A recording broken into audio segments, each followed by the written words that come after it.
this. Okay. Okay, we're gonna get started. Hang on. I know. Yes, we are recording. Okay. Welcome to our board meeting. The date is, it's a very windy April 14th, 2021. In attendance, we have Board Member Mary Shumway, Board Member Steve Black, Superintendent Nelson. Is Lucille on? Lucille, are you with us? I do not believe so yet. And Nelson is on his way and will be attending, and other staff, we appreciate them being here. So I need a motion to approve the agenda. I move to approve the agenda. Second. Okay. All in favor? Aye. Aye. All right, Superintendent, we will move to you. 3 minutes. I want to start the meeting with just paying tribute and recognizing our Sterling Scholar winners and our Sterling Scholar programs throughout the state. I think we were represented very well in the Southeastern Regional Sterling Scholar competition. We had 5 winners. We had 14 runner-ups. Maybe one thing that was a little bit exciting to see progress being made, and maybe not as the history a little different than that, was the results of White Horse High School. They had a winner and they had 3 runners up, and that was very exciting to see that in that regard. But overall it is really strong, and you have a list there on your agenda of the winners in each school and the categories.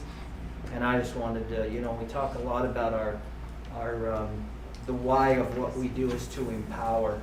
And I believe this is a great example of to empower our students, and they are strong, they are greatly empowered in this area to excel and achieve and to really compete very strongly. And they'll use this as scholarship money to go on and continue their education. It's very exciting. Just wanted to draw a highlight to that today. Okay, thank you. All right, board, we have quite a lengthy agenda today, so I'm going to keep the time pretty tight. And I have new batteries, so you can hear it. So we're going to move to the COVID reentry, and you're up for 20 minutes. There's actually 1 and 2, both kind of pertain to this, but we'll stick with just where we're at with COVID reentry in number 1. And I'll focus maybe on each region. The mountain region, we're still in face-to-face instruction or into virtual. There's still that choice being provided. And our numbers are staying very stable. We're seeing very low numbers. Even the county, I believe right now, presently we are low risk. We were low for a couple times. I think we did bump up to moderate 1 week, but the last I saw we were back down to low. So we're excited about that. Schools are scheduling activities, field trips. Prom is scheduled for both the high schools in the mountain region. End of the year field trips.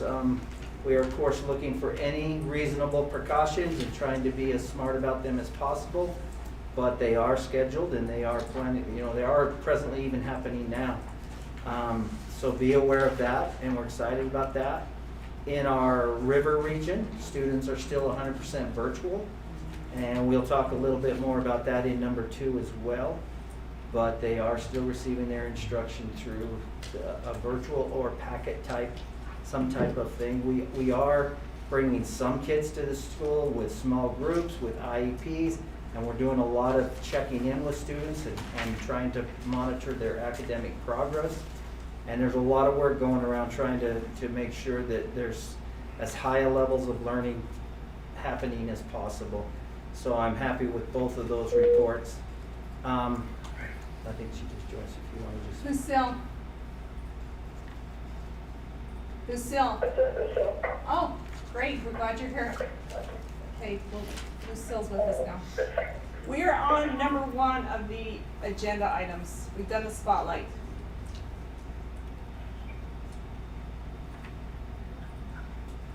Did you hear that? Yeah. Okay. All right, go ahead. I would probably just say that, there is definitely a lot of attention right now across the state with the face mask mandate. I'm sure it's probably reached you, or in some regard very possibly reached you. Hi, Nelson. Welcome. If you feel more comfortable, we can social distance from over there, but wherever you feel more comfortable, you can sit. Thank you. These like those are- Anyway, I definitely tried to do a little bit of gathering information in this area because it has reached me for sure. I've been very much alerted to what's happening a little bit across the state. You know, there's always a little bit of concern of where can your face mask exemptions come from? Do they have to be provided by a doctor? Could they be provided by parents? We've wrestled with that topic, that question a little bit in the past. I am aware of 2 districts that in the last week have addressed that issue. I've spoken with 2 different superintendents. Iron County had a vote and whether they would allow parents, and they voted 3-2 to stick with only doctors. Kane County did not take it to a vote, but made a decision that they would allow parental exemptions to come from parents. Checking with the state health department, which I did today, checking with the state superintendent. But really the frustrating thing here is I know this board has just tried to stay compliant. You've let me know that throughout the course of this and to do the things that we're required to do and not to go beyond that. And that's what sometimes is a little bit difficult and frustrating to figure out. In both answers from the state superintendent and even the Utah Health Department, working with a lady by the name of Betsy Coleman, who works directly under Richard Saunders, I get a very strong opinion that nowhere in the current health mandate is it intended that parental exemptions would be allowed. I've even got an email here that states that. So, you know, I sit here even myself a little bit frustrated, maybe a little bit, that it's not clear and there's room for this type of concern and confusion. But from everything I can gather, you know, I did get a response from the Utah Health Department. And if you wanted me, it's only about 2 paragraphs long. I could read that, you know, because I did inquire. I felt like this board ought to be aware of as much information as I can give you to help you work through this issue of whether or not to approach it as other school boards have. So I asked about, you know, where does the line lie with face mask exceptions, and can you give any clearer direction to districts? This is what I received.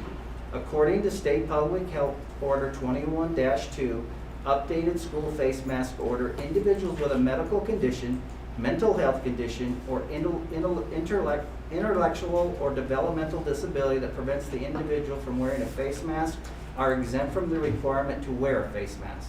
The order further stipulates a school may require a medical directive documenting the need for an exception.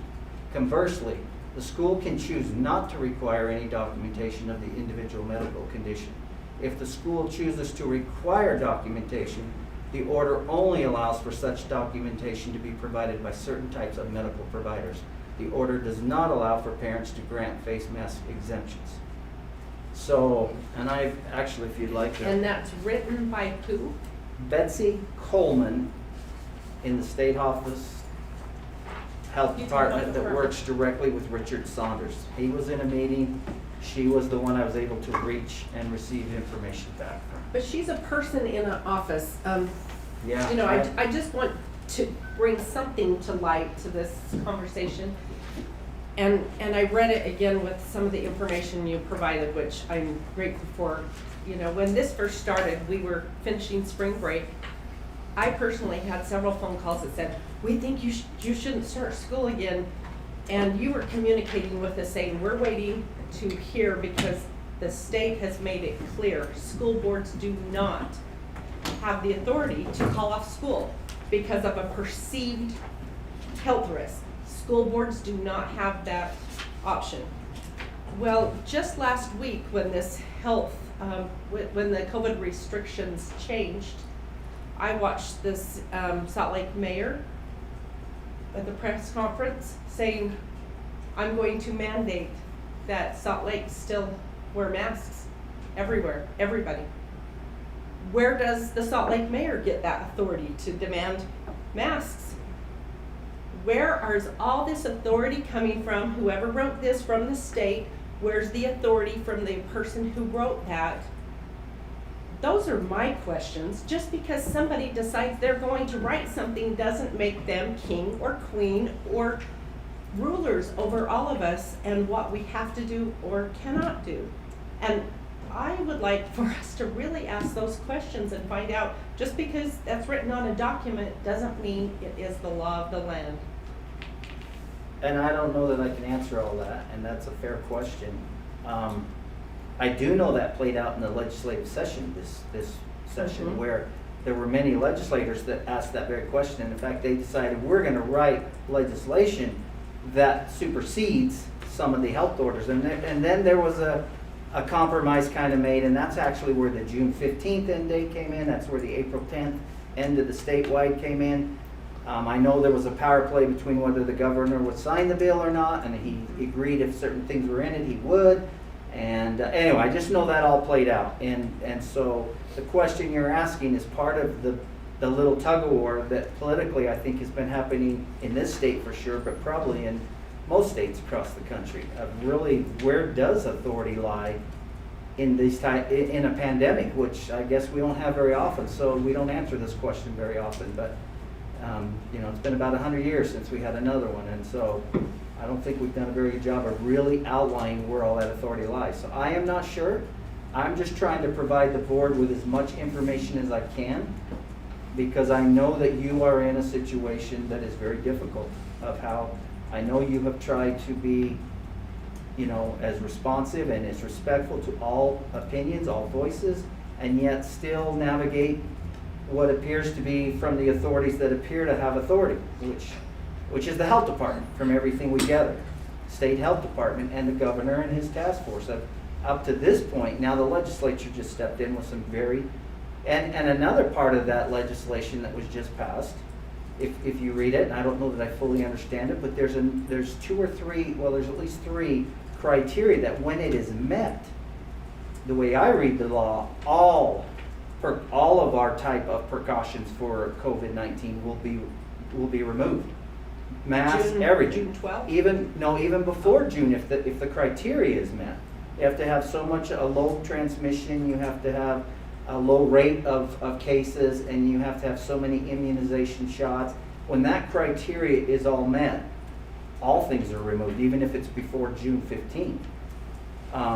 The way I understand it. So there is a chance that, but that came from this tug of war in the legislature, putting that in legislation that they passed this year.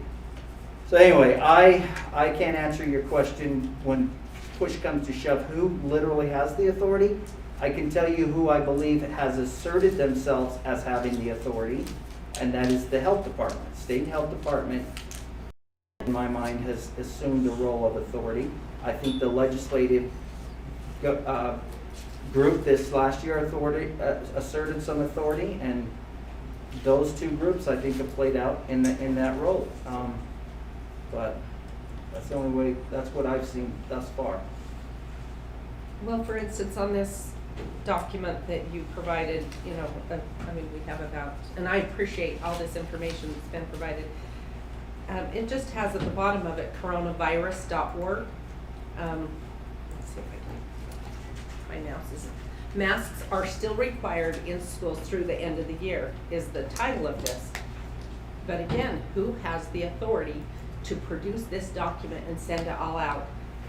And I'm grateful for people who question these things and have taught and are teaching in their families to teach about personal rights and liberties and live in.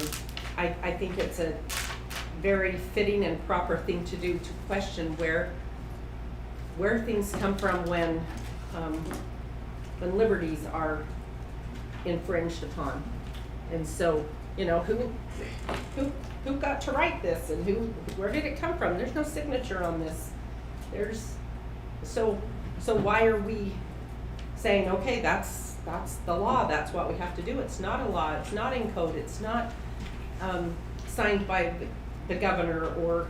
Well, the health orders are signed, but you're right, they're signed by Richard But this particular Saunders. document That's just the media coming from the health department. Yes, that's just a media campaign to try to put out information.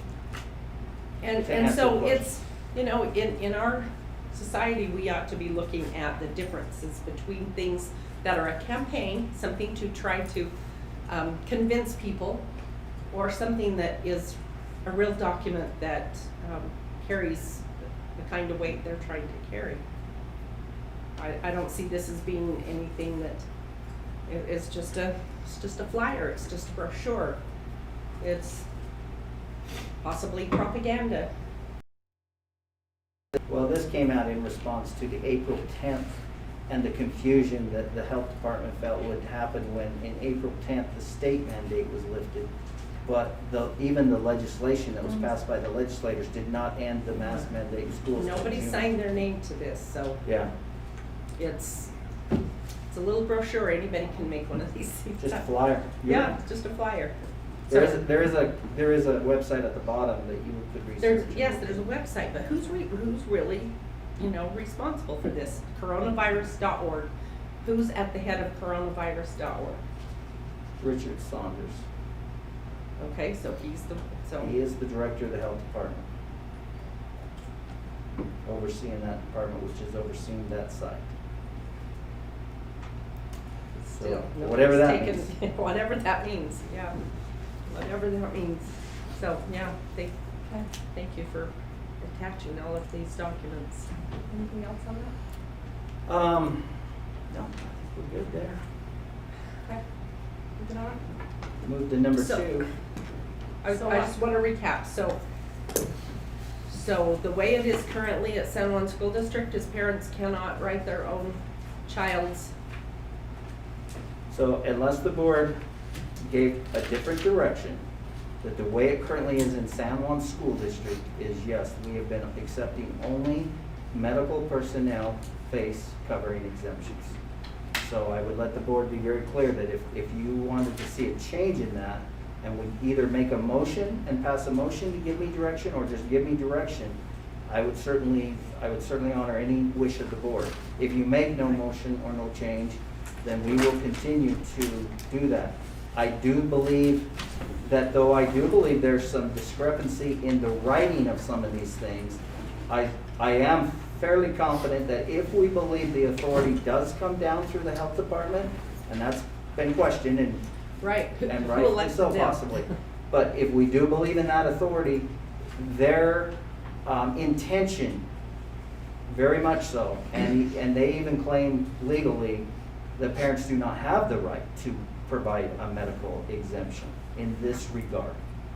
So just be aware that in their mind, and this clearly says it, the order does not allow for parents to grant face mask exemptions. I think what they're saying here is you can allow it. You could just have anybody say that you want a face mask exemption. That is within the health order. I don't know if we assume any liability or anything with any of that. That might be a legal question that I have not answered. But if we do expect to see a medical, any kind of an exemption for a medical need, this clearly, according to them, it has to come from a medical doctor. It cannot come from a parent. So we either don't even worry about it and we exempt everybody that wants one, or if we do require documentation, we require from a medical approved doctor by the list that's been approved. That's how I'm reading this. So when you say a list by the of doctors. Well, it can be a certain level doctor, a physician, and there's a PA, they've got a list of who qualifies to provide a medical exemption. Oh, like it can't be a doctorate of. Honorary Yeah. doctorate from, yeah. Okay, well, I would like to give the parents that right, Yeah, but the right to what? to give an exemption for. To give a their child. medical exemption. No, to give a parental It exemption. has to be a medical reason. To That's, say my child is depressed over the masks, Well, my then- child has headaches over the masks, Okay, my so- child has acne over the masks, my child so what about those is that not, just don't doesn't want like to their, go to school anymore. so Mary, what about Emotionally. those that don't just want their child to wear a mask? How do you provide that? They're the parents of their children. I don't But how do question you that. provide that? You're asking them to lie. No, I'm not asking Yes, them. you are. You're asking a parent to lie for their child. If you I say they disagree don't have with a that. medical necessity.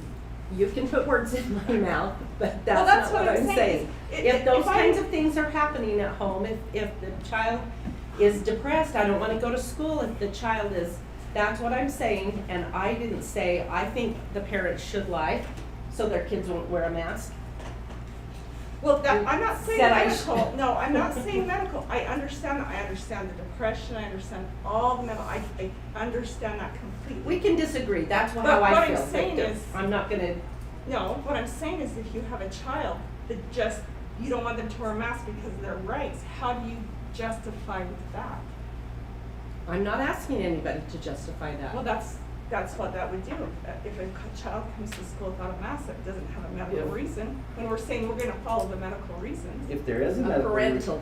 reason, how would you say to, if there is a medical reason, why are they not getting a medical doctor to, Right, And they can do that as well. so so, what's wrong with that? Nothing. I know people who have those. I don't have a Is problem with and I, that. and I understand that. I don't have a completely. problem with that. I totally understand that. Steve, what do you think? Any comments? Yeah. You might have to, a lot. So I read over this, the actual health order quite a few times. And I didn't know about the correspondence from the person who works in the office. And that came in about 10 minutes before this meeting, because I've been on the phone with them trying to get something all day. They're providing information that's not in the actual health order.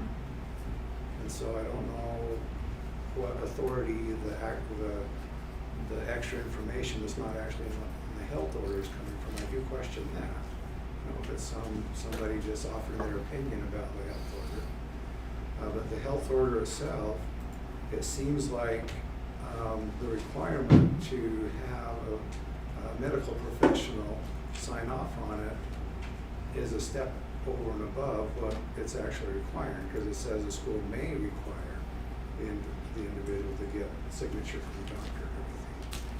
And so, reading through that, I thought, well, that's the norm, is to not require that. And so I don't know why, as a board, we would pass a resolution to not require that. It seems like that's the norm. It seems like we would need to pass a resolution or pass a motion to require that, if that makes sense. And that's the confusion in this whole thing. Because up until this week, there's not been one district that has accepted parental exemptions, believing that they weren't even allowed. And then that word "may" right there, which made it appear that it's above and beyond, was pointed out in a meeting. And I think it had a little bit to do with Sid Dixon and an interview with her. And then that changed the perspective and kind of a position that started to gain some momentum. And like I said, that's where I'm aware that it's starting to be addressed by school boards again and looked at. And the two that I'm very much aware of are Iron County and Kane County. So coming back to this, Go ahead, finish. And also- so I guess a lot of times I'm inclined to let parents tell the school district whether they need to miss school to go to a dental appointment or a doctor's appointment like that, something like that. When I was teaching out of the college, quite often I would get somebody that they missed class and so they want to be excused and they'd bring me their doctor's note. And I didn't need a doctor's note. Their word was good enough for me that they had a doctor's appointment and they were excused. And so I'm inclined to do that. Second reason for doing that, it offloads an unnecessary workflow onto our health professionals. If we have everybody needing to go get for whatever reason, to get an exemption from a professional, they probably have better things to do.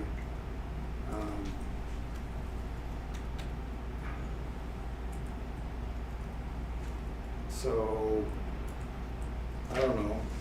I'm inclined to trust parents, but it may require on a case-by-case basis if there doesn't seem, if there's reasonable doubt that the student does have any kind of,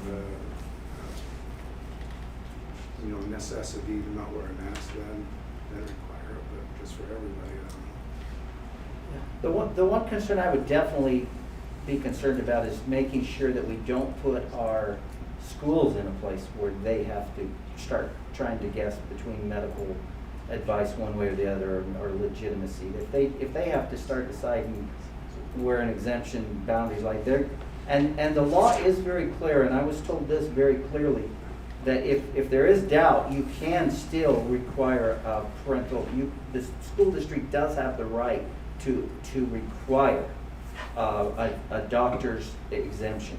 So I guess if there was doubt, we could, but I just know from seeing how we handle even excused absences. I know there's a lot of schools that believe they are abused greatly, excused absences, but they don't want to become the excused absence police. They don't want to, and it gets very tricky between what they believe they're seeing and stepping in and trying to assert themselves that we think as a parent, you're excusing your kids a lot for what you think anyway. But in the end, we listen to the parent. We've done that in that regard. But we've never had such like a pandemic where this has been to this level. But I would go, only thing I'm saying is I would be very careful to make sure we don't put school administration in the place where now they have to make these decisions. I would say they don't make the decisions, the parents do. Okay, Nelson? And how is San Juan School District going to comply or work with the schools in the River Region area? Because we do have now one Nation government that has their mandates as well with the Indian Health Department. So let's not forget that we are over there too. Yeah. And right now, until we can get our students back in school, there's no mask, they wear masks if they come for a small group or for an IEP, but we don't have students as a whole, as a population. So they're home. So it's not an issue that we deal with every day. Should we get the opportunity to bring them back to school, we will, in my opinion, again, decide what parameters have been in any order that allows us to bring them back. It may be part of bringing them back that we agree that they will wear masks.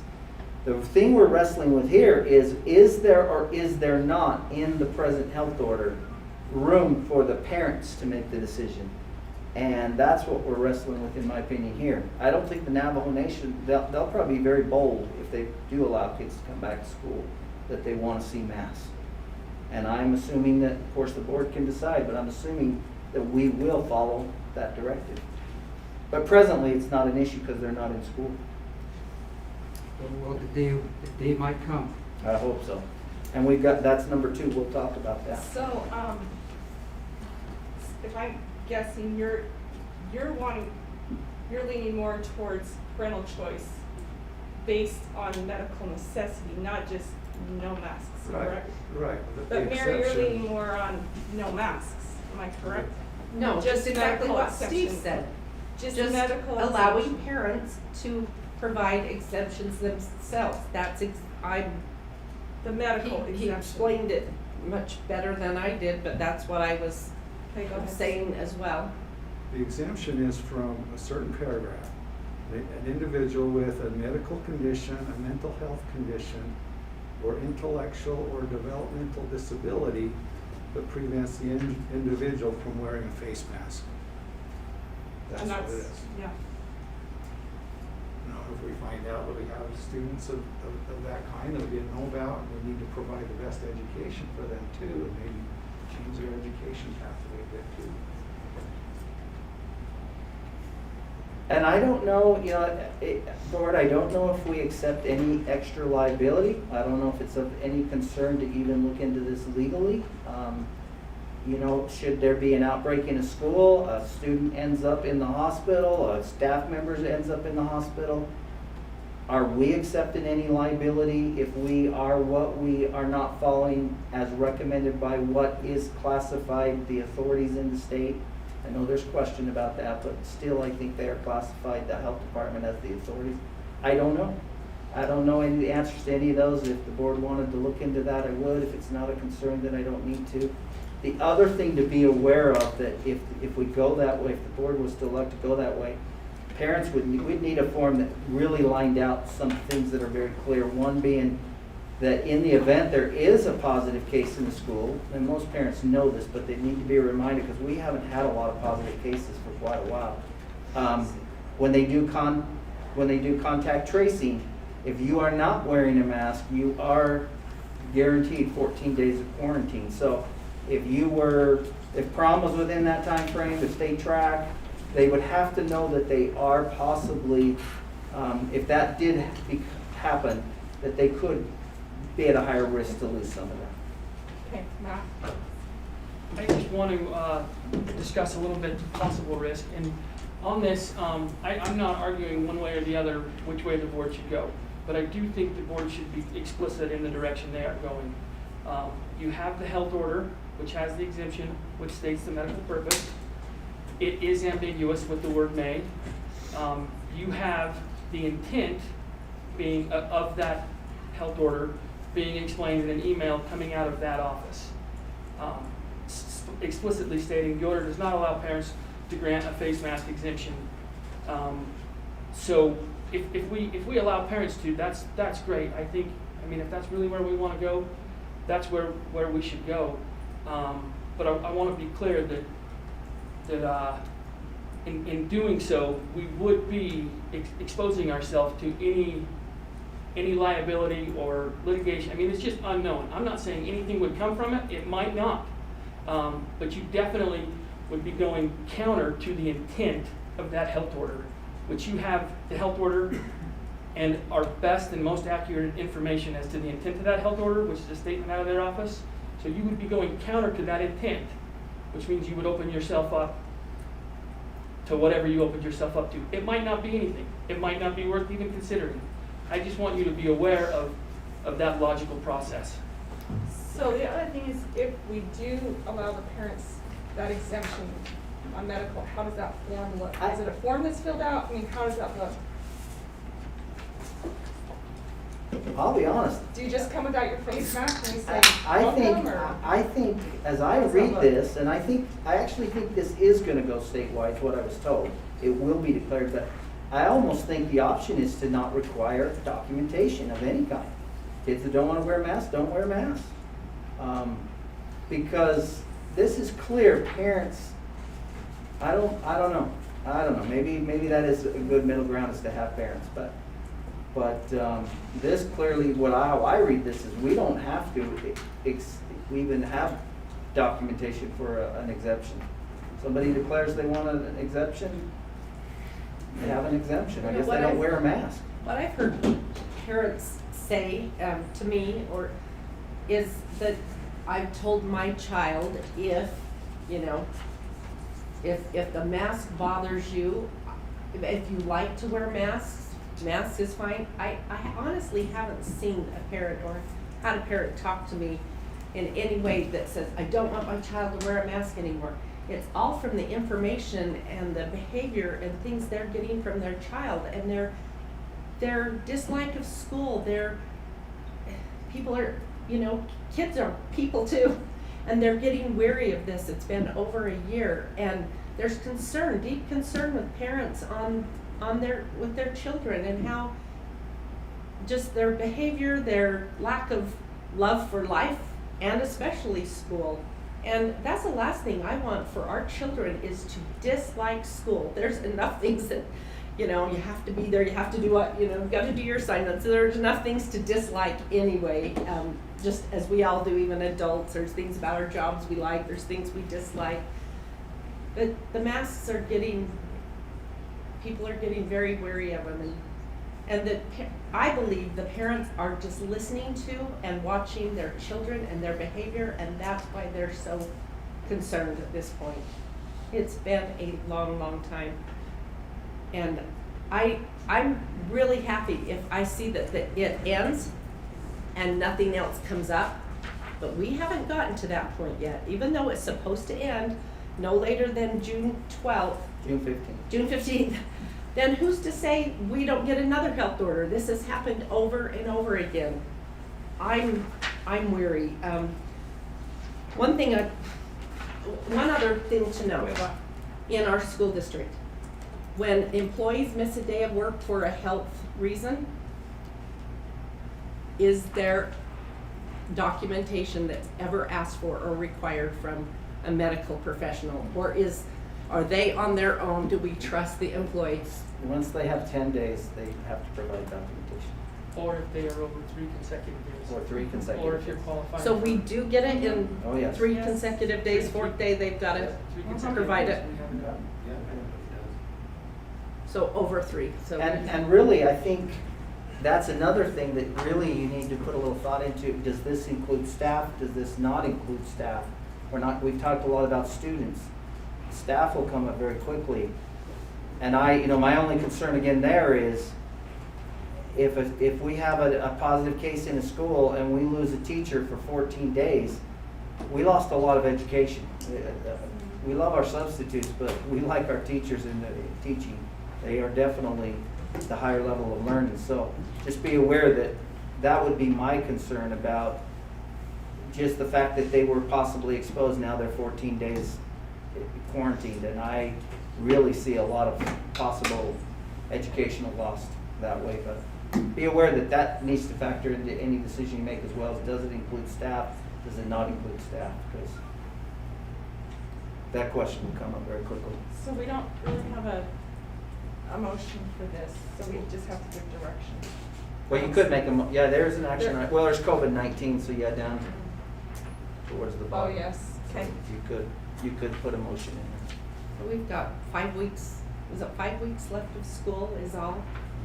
And I think it's time to let our interested parents, who we're always happy when we have interested parents, every teacher wants all of their students to have Yep. very involved parents in their child's education, and we've got that, and they're asking, so. Number number two, two. let me just quickly, because Nelson referring to Nelson's comments there. The Navajo Nation has also a process playing out that's very public, very political, if you watch it play out. And they're trying to make decisions regarding how the year might end for students on the Navajo Nation. It looked at one moment like we were maybe a few days away from having students back in school full time. There was talk of them going into meetings, rescinding all of the resolutions that were not allowing that to happen. And once those were rescinded, they would then allow us to bring students back face to face if we had an entry plan in place. And all of that talk was really exciting. They went back into that meeting, they had the council delegates had their meeting, and it was tabled. The motion to rescind any of those orders was tabled.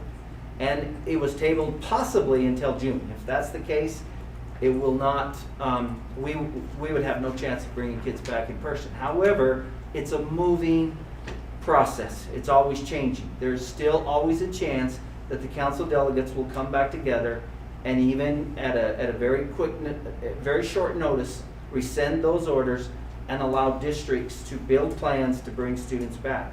So what you have in front of you on number 2 is just, I think it's in our best interest to, number 1, pass a resolution, which you have a copy of, that states our position, if that is indeed our position, that we would like to see kids have a choice. And it's very clear we'd like to provide parents a choice of either virtual or face-to-face. And then we would also have already approved a plan that shows the precautions. And this lines up with the Navajo Nation Reentry Guide as well. Christy Fitzgerald and others have worked through that process to try to make sure what we have before you will suffice. If in the event overnight or in the next weekend they rescind those orders and they allow us, if we pass these, I think we are, and I don't know that they take a pass, but an action, but I think that's powerful. But we would be prepared to immediately send this off and say, we're ready to go. We're ready to get them in school. So if you allow us, we can get them here next Monday. We can get them here tomorrow. And it may not happen quite that fast, but we'd sure try, just as quick as possible. Now, there's not many days left of school, and I know there's some people that feel like even if they gave us the option, is it worth it? And I would advocate strongly, yes, it is. Anytime we can bring them back, there's going to be We've seen this with our staff as they've been on at-home orders and then we brought them back to school. There's a mental process to work through when you have felt like you have gone home because possibly that was the safer environment than this environment, and now you're going back to that environment. And you've got to, and some people it's an easy process, and some people it's more challenging process. And we're gonna have students everywhere from challenging to maybe not so challenging, but we need to start that process as soon as we possibly can, in my opinion. And so even if we get 2 weeks in this year, that would really help so that maybe next fall, we're 2 weeks ahead of kids feeling comfortable at school and that they're back to their normal routine. I don't know if we'll get an opportunity to bring them back in person or not. We are definitely, we've sent our survey results, we've sent information, we've let them know where we're at, but it is definitely a process that's publicly playing out on the Navajo Nation. And we're just trying to provide us, we would send this resolution to everyone and let them know where we stand, but that's what that is. All of that is in the event that they allow us, we would like to be prepared. Hopefully that makes sense. I have a question for Nelson, yeah. No, I don't have a comment. Well, I take that back. Yeah, I do.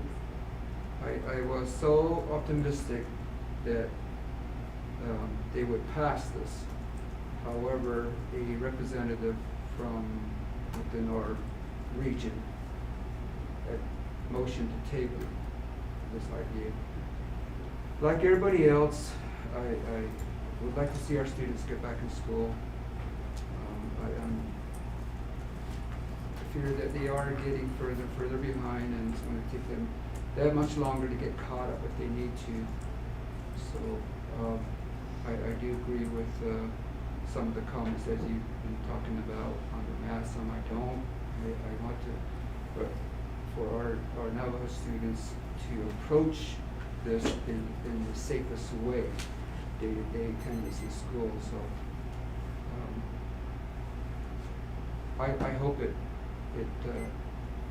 happens soon. Things do change constantly overnight with Navajo Nation. I'm seeing updates on cases. We had a slight rise again, about 26 cases. Then it dropped to 13 again, 2 the other day, no death. So we're getting there. I'm liking those numbers. What I would like to see is the areas for here as well, so I can put those into consideration with the discussion that we had earlier with the mask. If I could see those low numbers with those families, then I can probably more be agreeable with the parents that don't want their students wearing masks.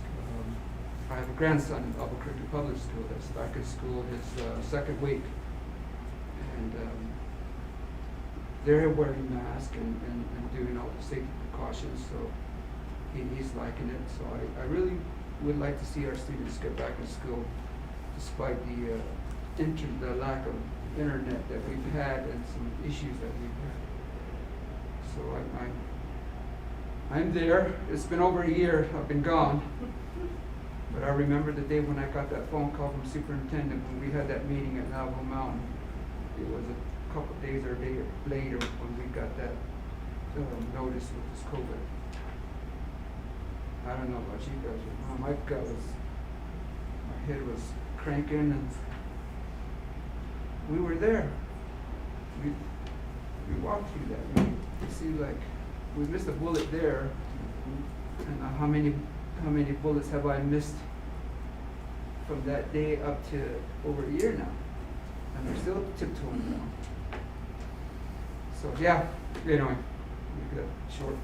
Thank you. Okay. Quick question for Nelson. Have the people who are making these decisions on the Navajo Nation, have you had the opportunity to express your interest in getting the kids back to school?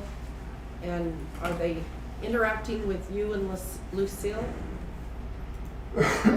At our local chapter meetings, we do, but it's all virtual meetings, nothing in public.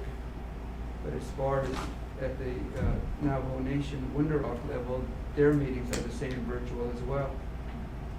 So because of the virtual meetings, it's hard to chime in on so many issues. Communication is Yeah. less than ideal. Yeah, Yeah, we're glad to have you here today. it's good to see you all, and the audience.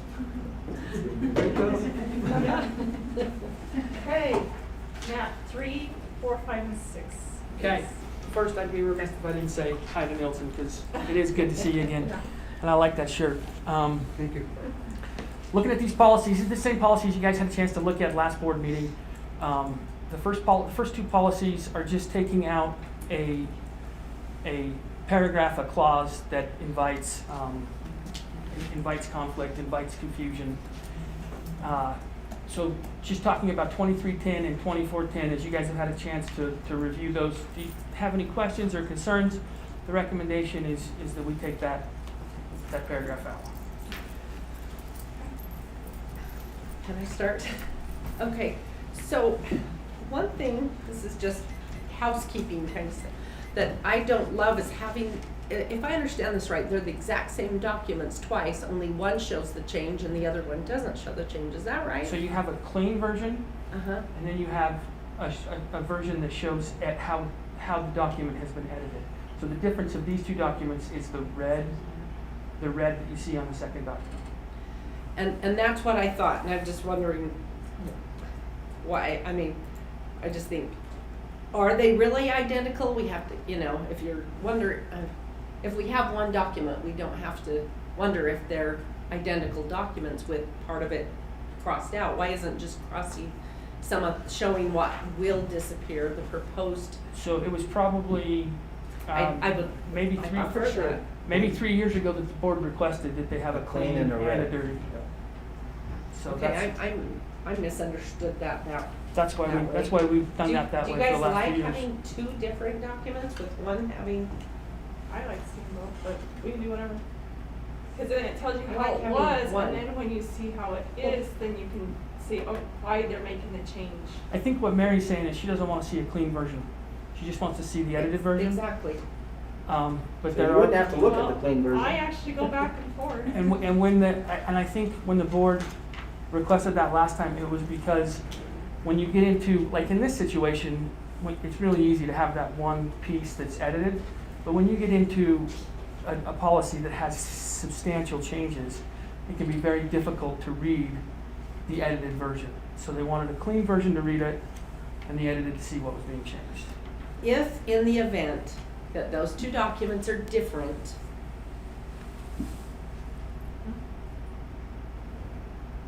if in the event those two documents are different and we approve it, and it's like, oh, I didn't realize that, they aren't identical except for the edits, then we've got we've got problems. So if we just have the one with the edits, it eliminates any possibility that they weren't actually the same document. That's my thing, is how do we, it could be that there's some wording in there that is not identical, isn't there? Well, the way those are created is, the clean version is you inspect the document in Microsoft Word and make it clean off of the other version. So it would be, not saying it wouldn't happen, And I but would it say would be there very, could be very an rare. error where we approved human something that was mistake. conflicting. Give a comment now. Steve has a comment. Okay, so if I understand you right, the impetus behind this is to let the contract prevail and get it out of the policy, right? Yes. And that's to do with both these policies that I'm just taking recommending we take a clause out of, and the next two policies that I would like to see, my recommendation would see the board repeal those entirely. So the alternative is to have it in policy, but then have the contract refer to policy, You or would- just be silent on it because we're bound by policy. If you were to have it in policy, you could, and your contract would simply say, like, terms of employment refer to policy. The advice from legal counsel is that, generally speaking, and there is good case history, that your contract is going to supersede your policy. And that's because, a totally unrelated thing, they want to make sure boards cannot undercut existing contracts by creating new policy. So you do have that option. Ideally, it would be one of those two things. One, you get rid of it and you just let contract handle it, which is a suggestion from our legal counsel and what came out of our audit. If you do decide that you would prefer it in policy, your contracts would have to be very, very literally just terms outlined in policy and a signature. We don't want to have it governed in two places. It just creates, if it's all right, we'll just talk about the next one at the same time. There's an example of that policy that I put in your guys' documents where, according to policy, it takes 2/3 of the board to do something, which 2/3 of 5. And in contract, it just says the board at its discretion can do this, meaning a majority vote of the board. So really you're saying in one place it takes 4 votes to do this, and then the other place it takes 3.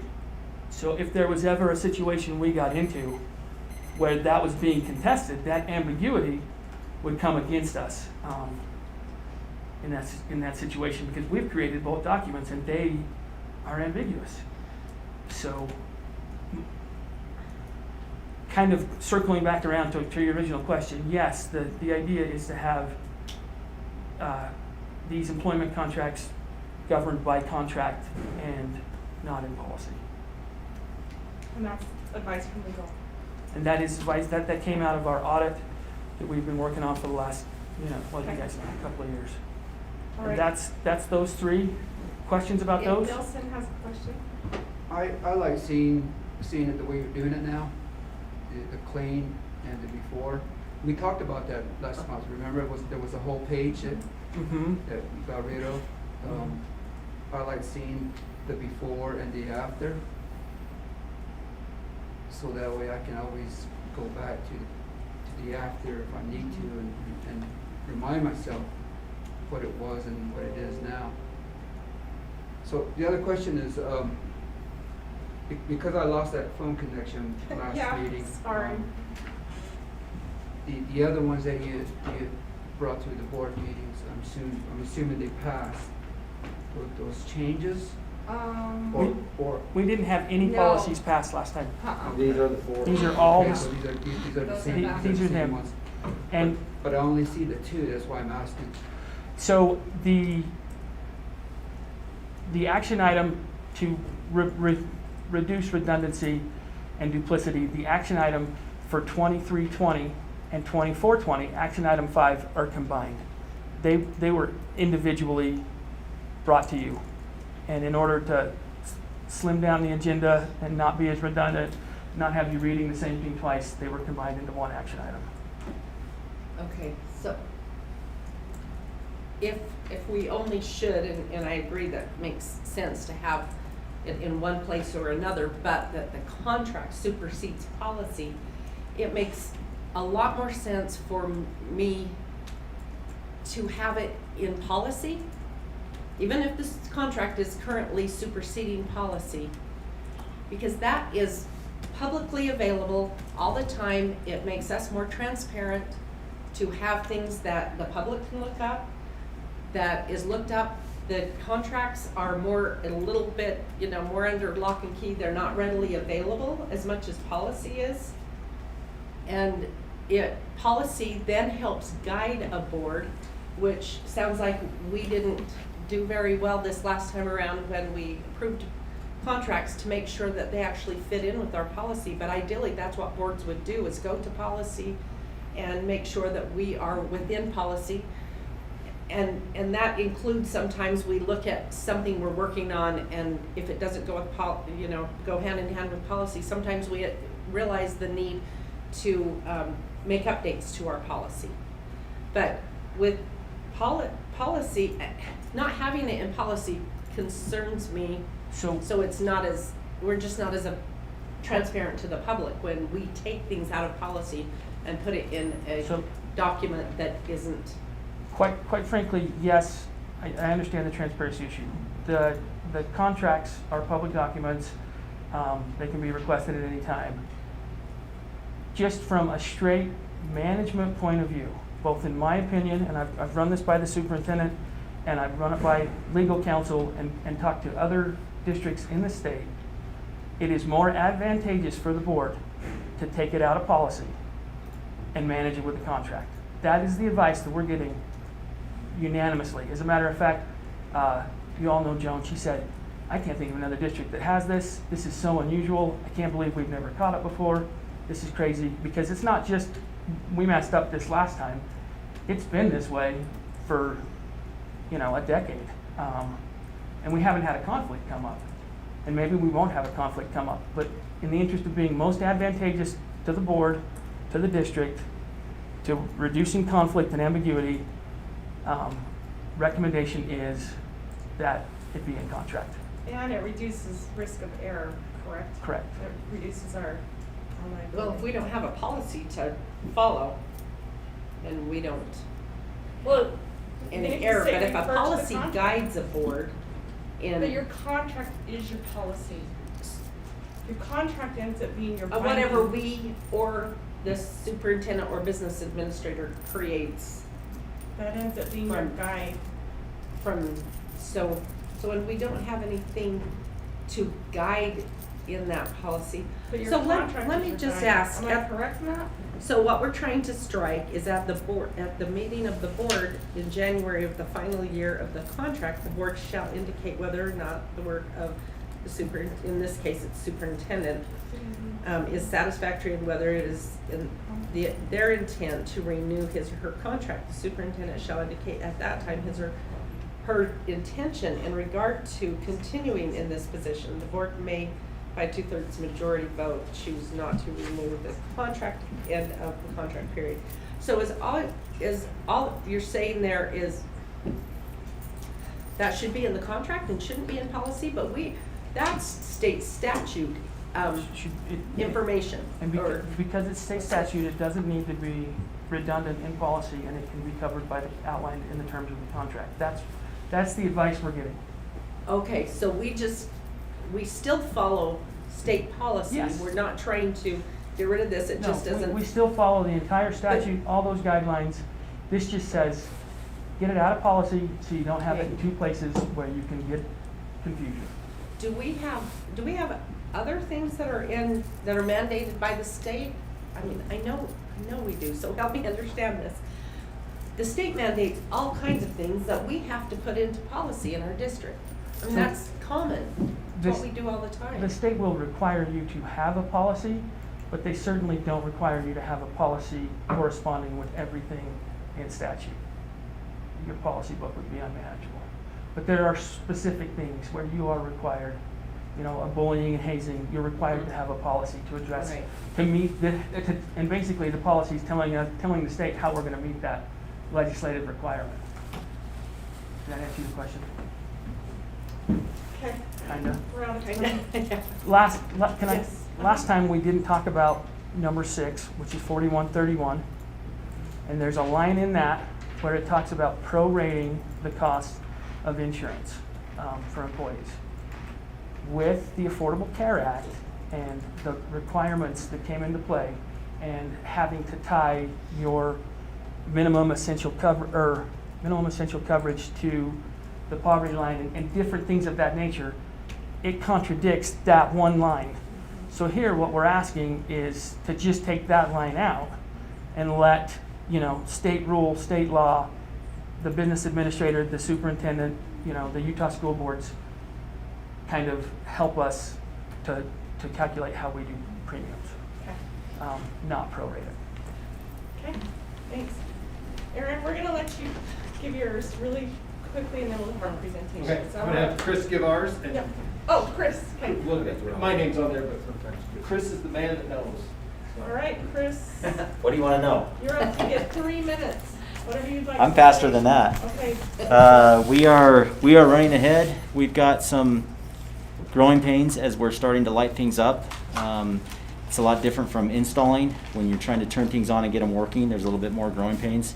We have about 170 homes right now working and kids on there. We're working on a hotline. We're also working on a map where people can actually get into the map, logging into their ClassLink so that we don't show people's homes areas They log into ClassLink, they could pull the map up, drill down to their home and see if their home's red or green. If it's green and it's not working, they know that it should be working, and then they can call in and say what's going on, that kind of stuff, so we can get a little bit more information going out that way. We're really pushing hard. We're trying to get, I'm hoping to have everything done before summer school starts, so that we can run into that quickly, so that kids can get a head start on things like that and move forward. That's about it. You got anything else? Sounds like Question. we're always going. Yeah, go Nelson. The other day, Monday afternoon, 1-ish, 2-ish afternoon, Mm-hmm. we had a blackout Okay. in the majority of, Was it all in your area right there? in Old J2, and I believe somewhat on Douglas Mesa too. So I think- High school as well, we had a blackout. Yeah, we had So, that dropped about 60 homes, but then we figured it out. There were some switch issues. When the switches came back up, getting into technical jargon, they like to know who's master, and if that millisecond, if they can't find anybody else, they kind of assign themselves to be master. So we had 2 masters going. That's kind of why we had a problem that one day. But we I'm like, it's like, you can't even, I know, I'm sorry. no, it's so funny that would happen in just that. It was a millisecond. I mean, Really? the amount of time, it's like winning the lottery, that they wouldn't be able to see each other. And so that's why we had about 60 homes down, and then we figured that out in late morning and had everything back up. So with that timeline from 1 or 2 in the afternoon until about 10 p.m. that night, the power came back on. So with that many hours, does that affect Affect what? the way this The- your system is You set? mean that the power's down for that long? Yes. No, it doesn't affect it. As soon as the power comes up, it should come up and do what it's supposed to do, unless we win the lottery and something happens that way. Because not only that, the cell 1 tower, that was completely gone. Oh, wow. So There you was no guys were phone completely in the service, dark. There was no internet. Yeah. So we were in the dark. Yeah, we noticed it when I go in there and look at that and see how many homes are actually up, and then when it drops by 60, I'm like, we've got a problem. So we And jumped Chris, in there. You can talk about, we've got some things, like on Douglas Mesa, we've got a cell plan to help supplement some of that power, right? So it's not just reliant upon. Oh, you mean the solar panels? Yeah, the solar Oh, yeah, we're panels, working sorry, on some yeah. solar panel So solutions, and we're trying to do some things to make it redundant and back things up. So but yeah. But It's- if the yeah. power's down and the house is down, it's not Yeah. going to work. So, but we got on that and we got it fixed. Everything's back up. Everything was good. But the amount of time that the power's down doesn't really affect the equipment. It just it's just waiting, just in a Yeah, holding I period. was there and I was wondering, Chris didn't tell me to check anything. It should come right back up, and But there might be a point where we do. yeah, we know where you live. Everybody does. That big tower in your yard. Thank you. Okay, anything else? It's good to see that happening. Good. Appreciate what you do. Okay. Seems like I got the most dish on my tower. Well, you are central, and we are so grateful that you did that, and be able to run in there and be able to extend that out, because you have at least 30 homes that are connecting around you, and you can see by how many radios are on your tower how much effect your home has for that whole area. So we really appreciate you helping us out that way. Good Yeah. job. You were the keystone to that. Thanks, buddy. Thank you. Appreciate it. Hello. How are you? Good. How are you both? Good. And got a lot of data on here. Yes, we do. Some I understood, some I didn't. Okay. So Okay. I think what, I mean, you guys are welcome to lead out, or I can just have them start with some of this data. Would you like to do that? No, let me. Okay, so on your, the benchmarks. Yeah, actually, it's the one before. Will you guys start with the dibbles and do those next 3 slides with the data? Sure. Yeah. Sure. Explain that. So do you want us to do, okay, just starting with dibbles? Mhm. Okay, so this is our K-3 data. So for our state goals, our state literacy goals, we set these as a team each year, including the principals. And the left-hand side are really benchmark level goals for grades K through 3. So these really represent, students that are at benchmark and the percentages there. Knowing that our numbers are not totally complete this year, but they're the best that we can get. in all schools. But, and then on the right-hand side, this is our 60% growth goal. So the left hand, while it represents students that are meeting a benchmark, you know, that's the percentage if they're meeting it or not. The right-hand side is even a student that is like intensive, we set a growth goal for that student to make individual growth. Every student makes individual growth. And that's what that typical growth is referring to, is that every student, teacher set a growth goal at the beginning of the year that every student will make, you know, adequate percentage of growth each year, so that they don't have to necessarily be benchmarked, but they're making adequate growth. So our state goal, and that is a state goal, is that in our grades 1 through 3 combined, that we need to reach 60% each year. And so that's been the goal for the last couple of years. So we're at 55 right now, which is pretty encouraging given the state that we're in. But you know, there's a lot of room for growth there, and there's some of our schools that have had, you know, Blenning is down just a little bit. Monticello, even though they're at 75, they're down a little bit. So we still know that within each school there's some support and things needed in our small groups and in our interventions and things like that. So is that Dibble's testing taking place for even the schools in the river region? I mean, how does that There's a work? small percentage that are participating. So if some of the tests were done when we had the schools where students could come in with individual appointments, we went back to the stay-at-home for middle of year, so those students would have to have done it virtually, and there's virtual guidelines of how to do the test. So it's a pretty small percentage in the river region. All right, so the next two slides are the secondary data. And again, I mean, that's a perfect question, Lori, because that also applies to this district data, is that our river region schools, secondary schools, would not necessarily, you'd have a few students included in this data. If you look at the table, it's by grade level. So if you see G7 there at the top, that's grade level 7. ELA, this whole left column is ELA and the right column is math. He's pulling it up really quick. We'll get you to the same It's place. on slide Yeah. 6. Slide Slide 6 six. is which one it This is. one that shows benchmark. Okay. It's colorful. Look for the colors. So as you go down, you can see grade 7, grade 8, all the way. So that helps you know which grade Yeah. level it is. Okay. And then if you look at the B1, that's benchmark 1, all the way down to benchmark 5, Okay. because that's what we've administered so far. And then, I mean, you can look at each column, but really if you look all the way over to the right, to the master, we're either proficient or highly proficient. So they have mastered the grade level standards for that particular test. And then further over tells you how many students were tested. So you can see, you know, sometimes we have a few students in our river region that were tested, and some of the other tests we didn't. So that number has fluctuated a little bit depending on, you know, students participating. And what's SM? Secondary math. Secondary Secondary math. math 1, And secondary if math you 2. notice on benchmark 5, secondary math 3, there's no data there.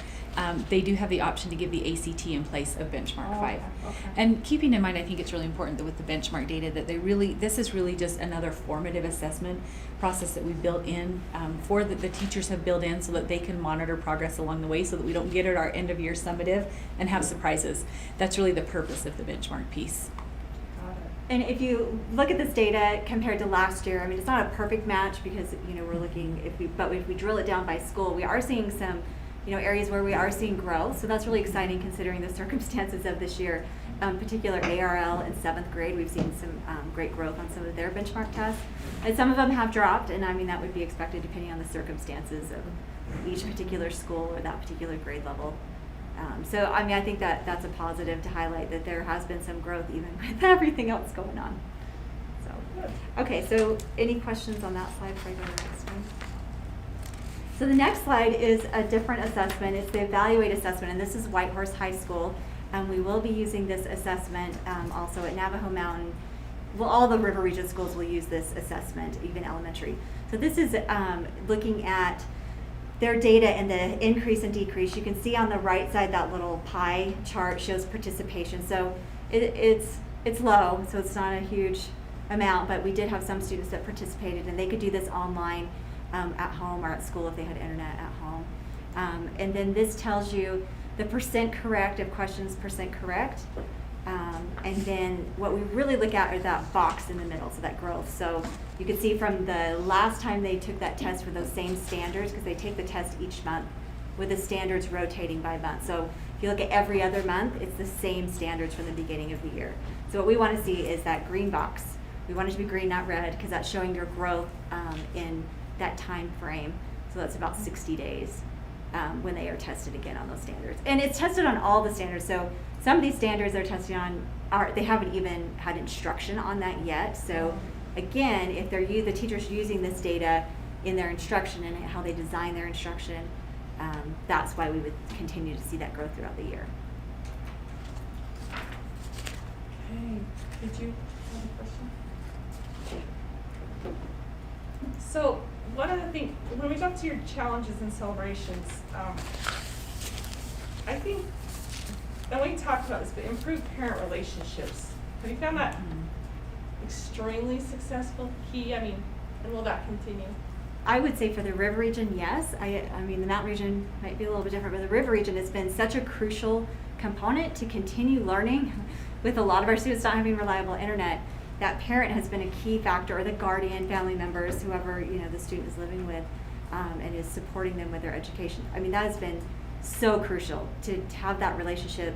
And we have been working on those relationships for a number of years, but I think this has really created some urgency on communicating, being on the same page, really individually meeting the needs of a family, where in the past a teacher's thinking about all of their students in their class.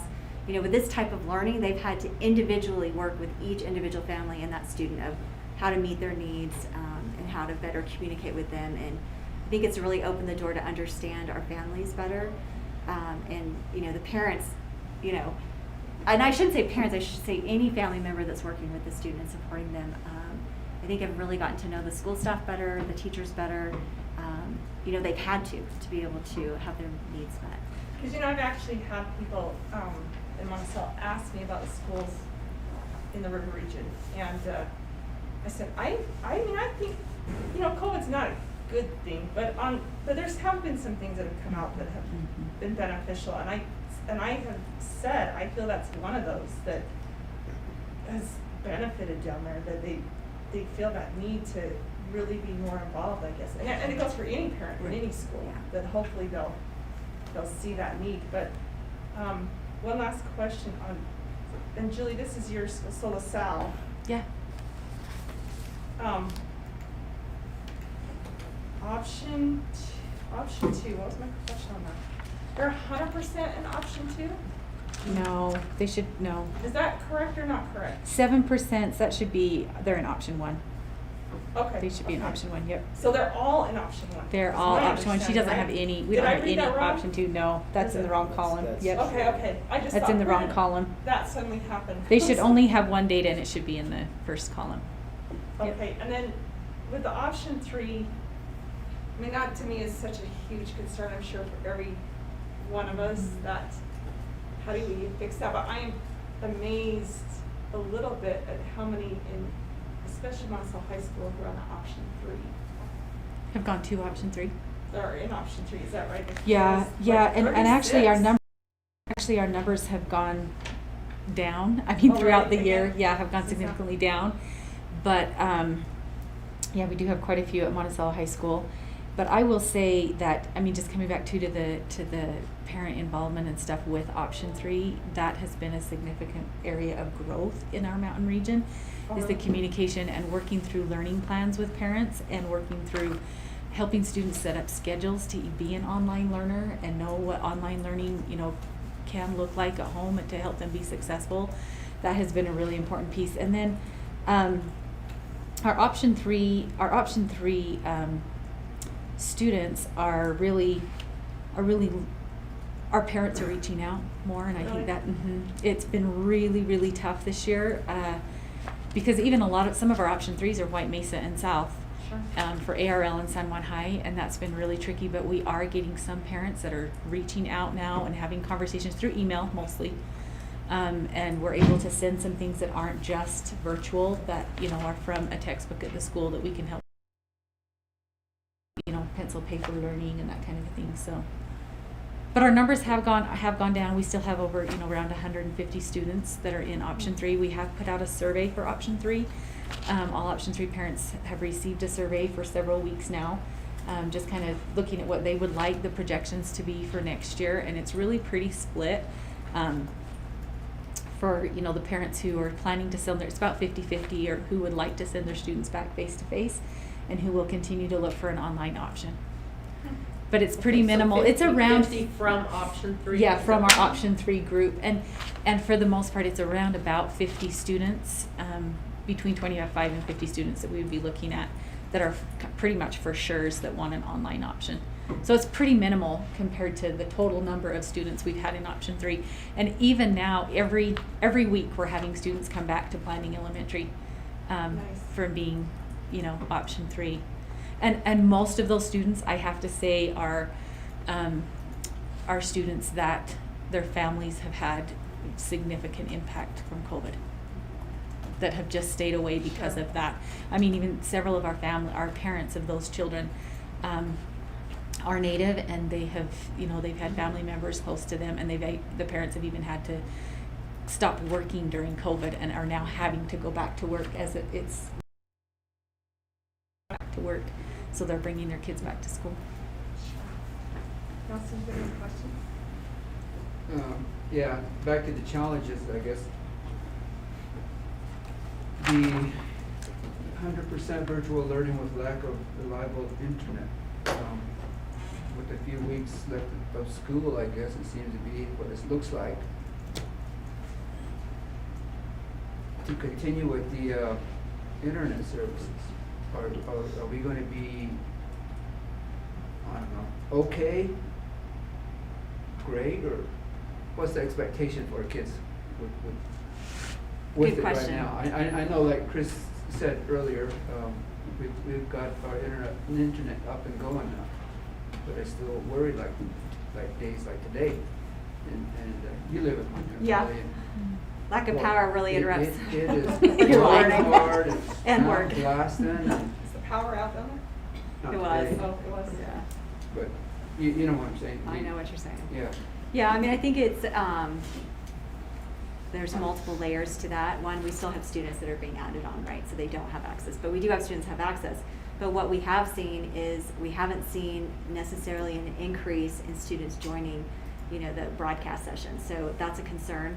I think overall engagement of students has dropped as we've gone into fourth quarter. You know, part of that is just COVID exhaustion, maybe pandemic exhaustion. We're just tired and done, you know. So, I mean, I think that's definitely playing into it.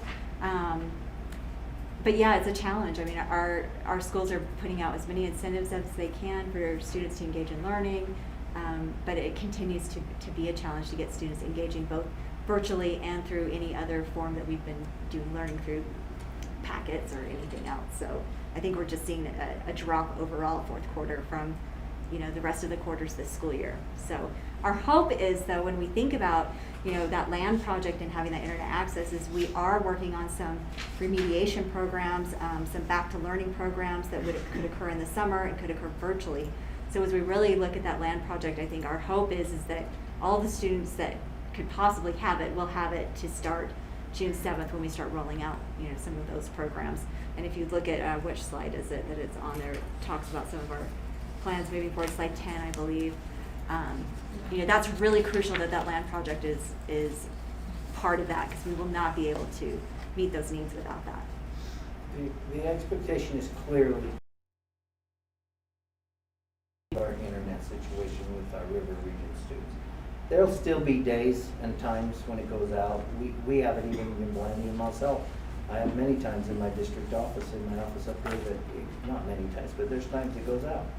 So there will be moments when we lose, you know, power or something, but we shouldn't have what we faced historically, where we had no internet services with no hope of internet services. So we should substantially see an improvement in that area. That's the expectation. And the reason I'm asking is because I, for one, would like to, if I was to sit in front of my Navajo Nation president and ask, if he was asking me a question like, are students ready to come back to class in person, or do we just finish the school year with the internet? How do I answer? I gotta have that 100% reliability of the internet and needed to. I could say, well, we've given the options to the parents, the majority of them want to do the virtual, I'm gonna have to say that, and that's why I ask that, are we confident, are we there, will we be able to finish the remaining of the school year virtually if we needed to? Yeah, I mean, we'll do what we need to do. I mean, that's, been from the beginning, right? We do the very best we can, and we're constantly changing what we do to get better. But, if there was the opportunity to have more students back in the building, I think we, based upon our survey that we sent out, you could see there is a high response, that there are quite a few families and students that are eager to come back. Even if they have fantastic internet, learning online is different than learning in person. And there are lots of strategies our teachers use to engage with learning online, but it's just not the same as being physically in a classroom and learning there. And then I think the other component of that is, our students have been really isolated, so having the opportunity to come back and engage in that social interaction, that human interaction, I think that's such a huge piece of it. And so, if we had the opportunity to come back, I mean, I think the survey data shows, we have quite a few students that are eager to come back. I mean, Monument Valley area has the highest percentage of Right. families that want to come back. Yeah, I saw that. Yeah, so that's really interesting to me, Yes. that's the case. So it's very different than it was back in August. So I think that, and the plans that we developed were all based upon the Navajo Nation reopening guidelines. So everything meets that criteria, because we wanted to be ready to go. I mean, there will still be some steps we have to do, like our building assessments committee and all of that. But if we got the opportunity, I would highly encourage us bringing the students back, even if it's just for a couple of weeks, like Superintendent mentioned earlier. Thank you. Okay, thank you so much. We appreciate what you do. But we're gonna keep you here, and you're gonna do 18 and 19 while you're Okay. here. Is that all right? Awesome. Very Trust- good. We'll trust that. Perfect. Which one is first? Is it It's amendment? all of them. Okay, It's so all so the amendment. plans first. Yes. Okay. Do you want us to speak to any of them? Do you had a chance to look over them? Do you want us to? Let's just, who has questions on those? Does anyone? I had a couple. So, just so you're aware, the School Land Trust website has been down nearly all year for our principals. And so, the reason you're getting plans this year that look a little bit different than the organization usually is because they had a template to follow this year that was not part of the website. So, they just followed a template and a link. And so, anyway, they look a little bit different. But as of submitting these on Friday so they could be on the board agenda, now the website is working. So, now they'll go in and put them in. But So do you have to reconvert everything over to that? so they'll that just copy them. We Yeah, just put them in a they'll- Google Doc yeah. and they'll just copy and paste them. But that's why they're not in Sure. in there how they normally are. But yeah, if you want us to speak to them or ask questions or whatever is fine. This might have been on the amendment. For Monticello. I had a question on Monticello's. Monticello High School? Yes. Okay. Is theirs where they were gonna hire, like, a person to come in for an hour?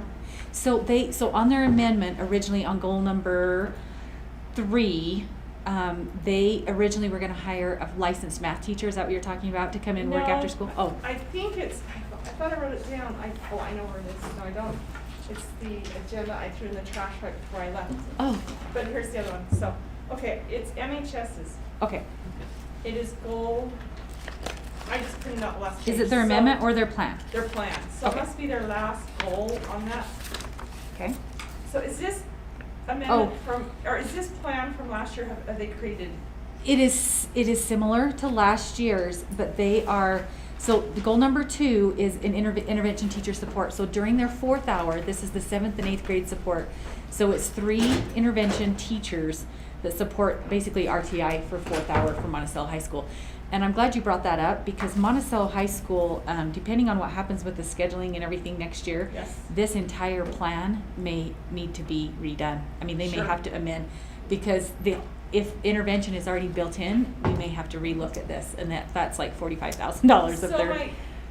it says hire a licensed math teacher intervention for 1 class period. So is that a person that's already hired, or we hired, because who's gonna come work for 1 hour No, that's so his, professional? no, it's just this is just the intervention teachers. Oh, So he okay. shouldn't actually have in their licensed math teacher. It should So just that's say the reason I intervention. thought, well, we're hiring Yep, one that's why person it's for 1 hour confusing. that's a professional that how So often they do do, that? so one of them is a math teacher, one is a language arts teacher, and one of them is I think there's 2 language arts actually. So anyway, but they are licensed teachers that are available during the day, during that 4th hour. Maybe that needs to be And they're clarified all, a little and bit once they- what it is they're hiring them for that period.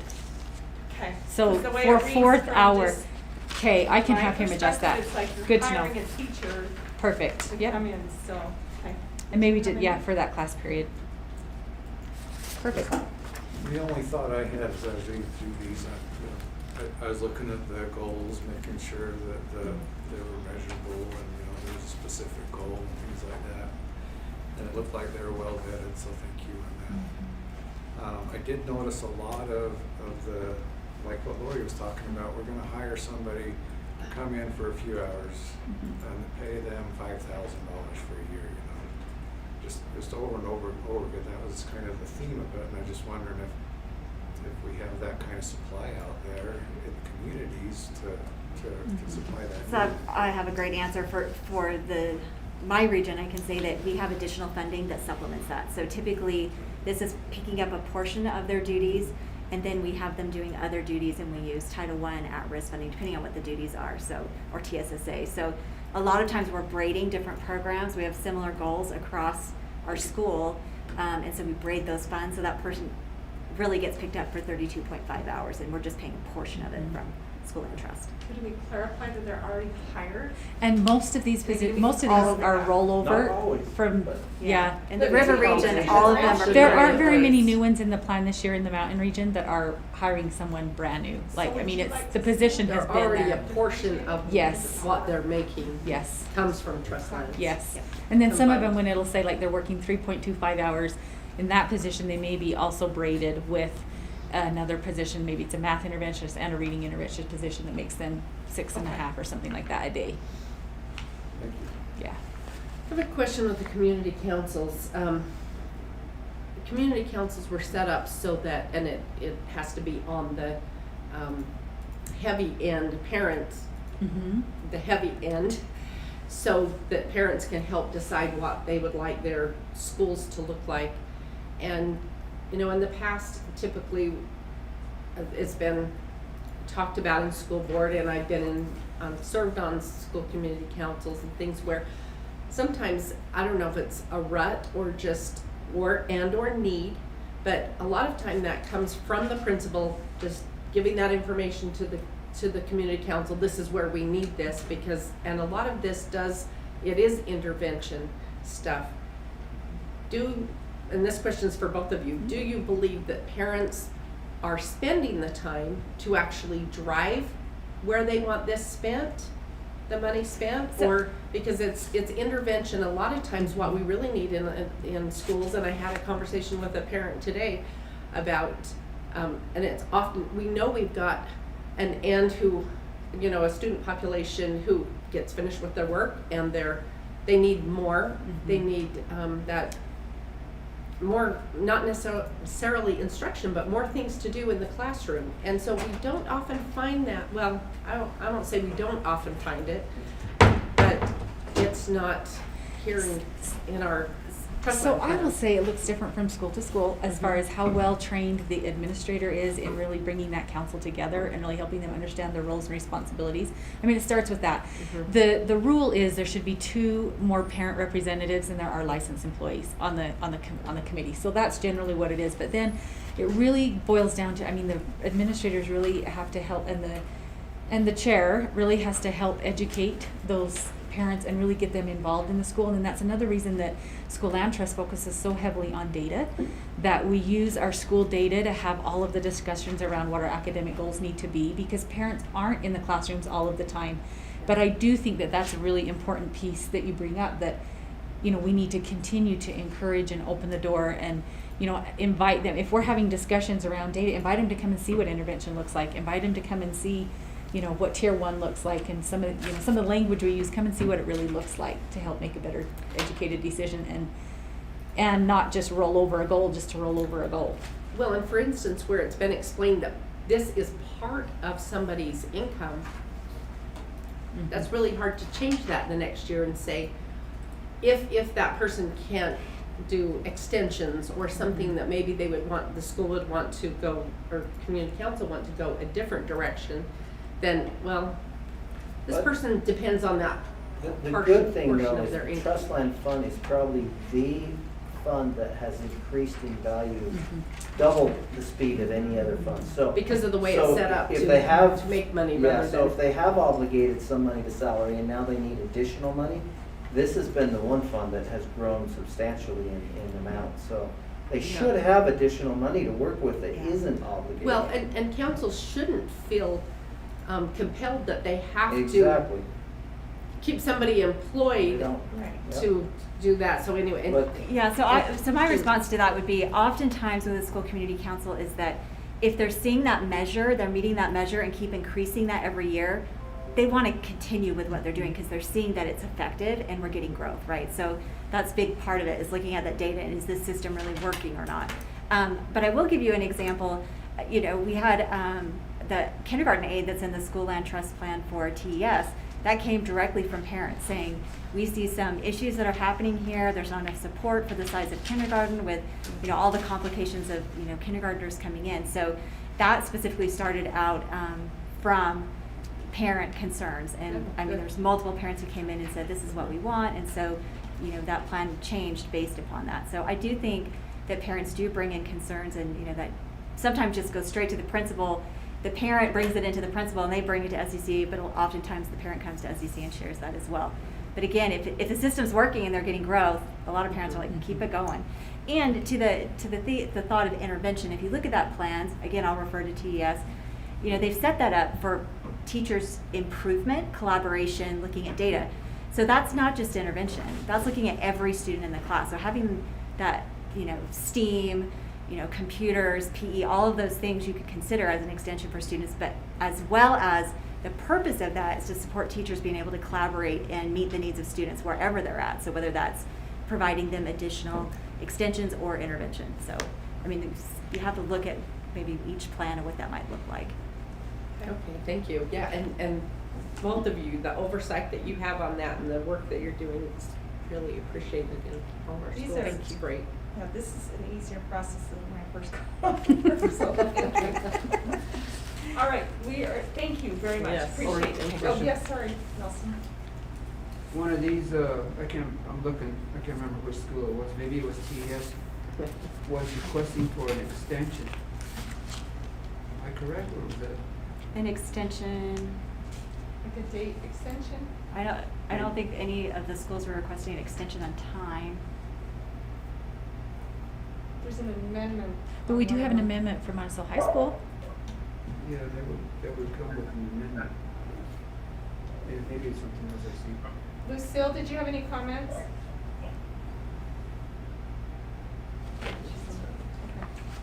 All right. anything So, else, one more Nelson? question. Oh, go ahead. Back at Monument Valley High School, under the listing of the publicity, on your last one, it says school assembly.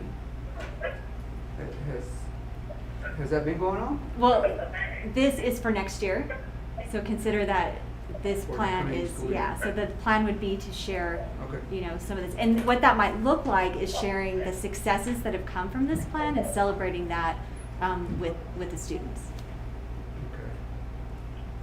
Okay. Maybe it was a Caracol with TES extension.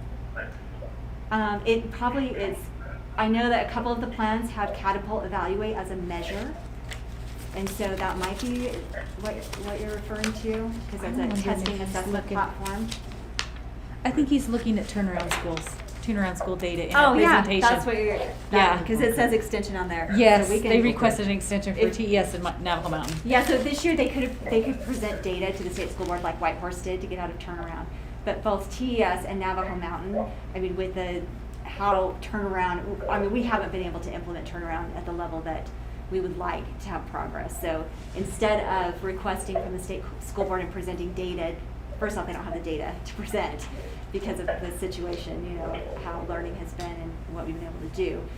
So instead, they'll still present information to the state school board, or someone, I'm not sure who on this board will, but they will not be requesting to be removed from state turnaround. They would like to continue with that at least for another year.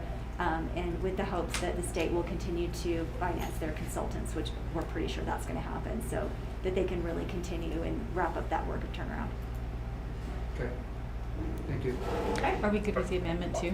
Yes. Okay. Let me give you this on a minute. It's fine for me to. Okay, so yeah, if there's any questions, it's there's purchasing calculators Yeah. with the left. Okay. Okay, thank you Awesome. so much. We are to number 8, superintendent. Yes, Lucille. Lucille?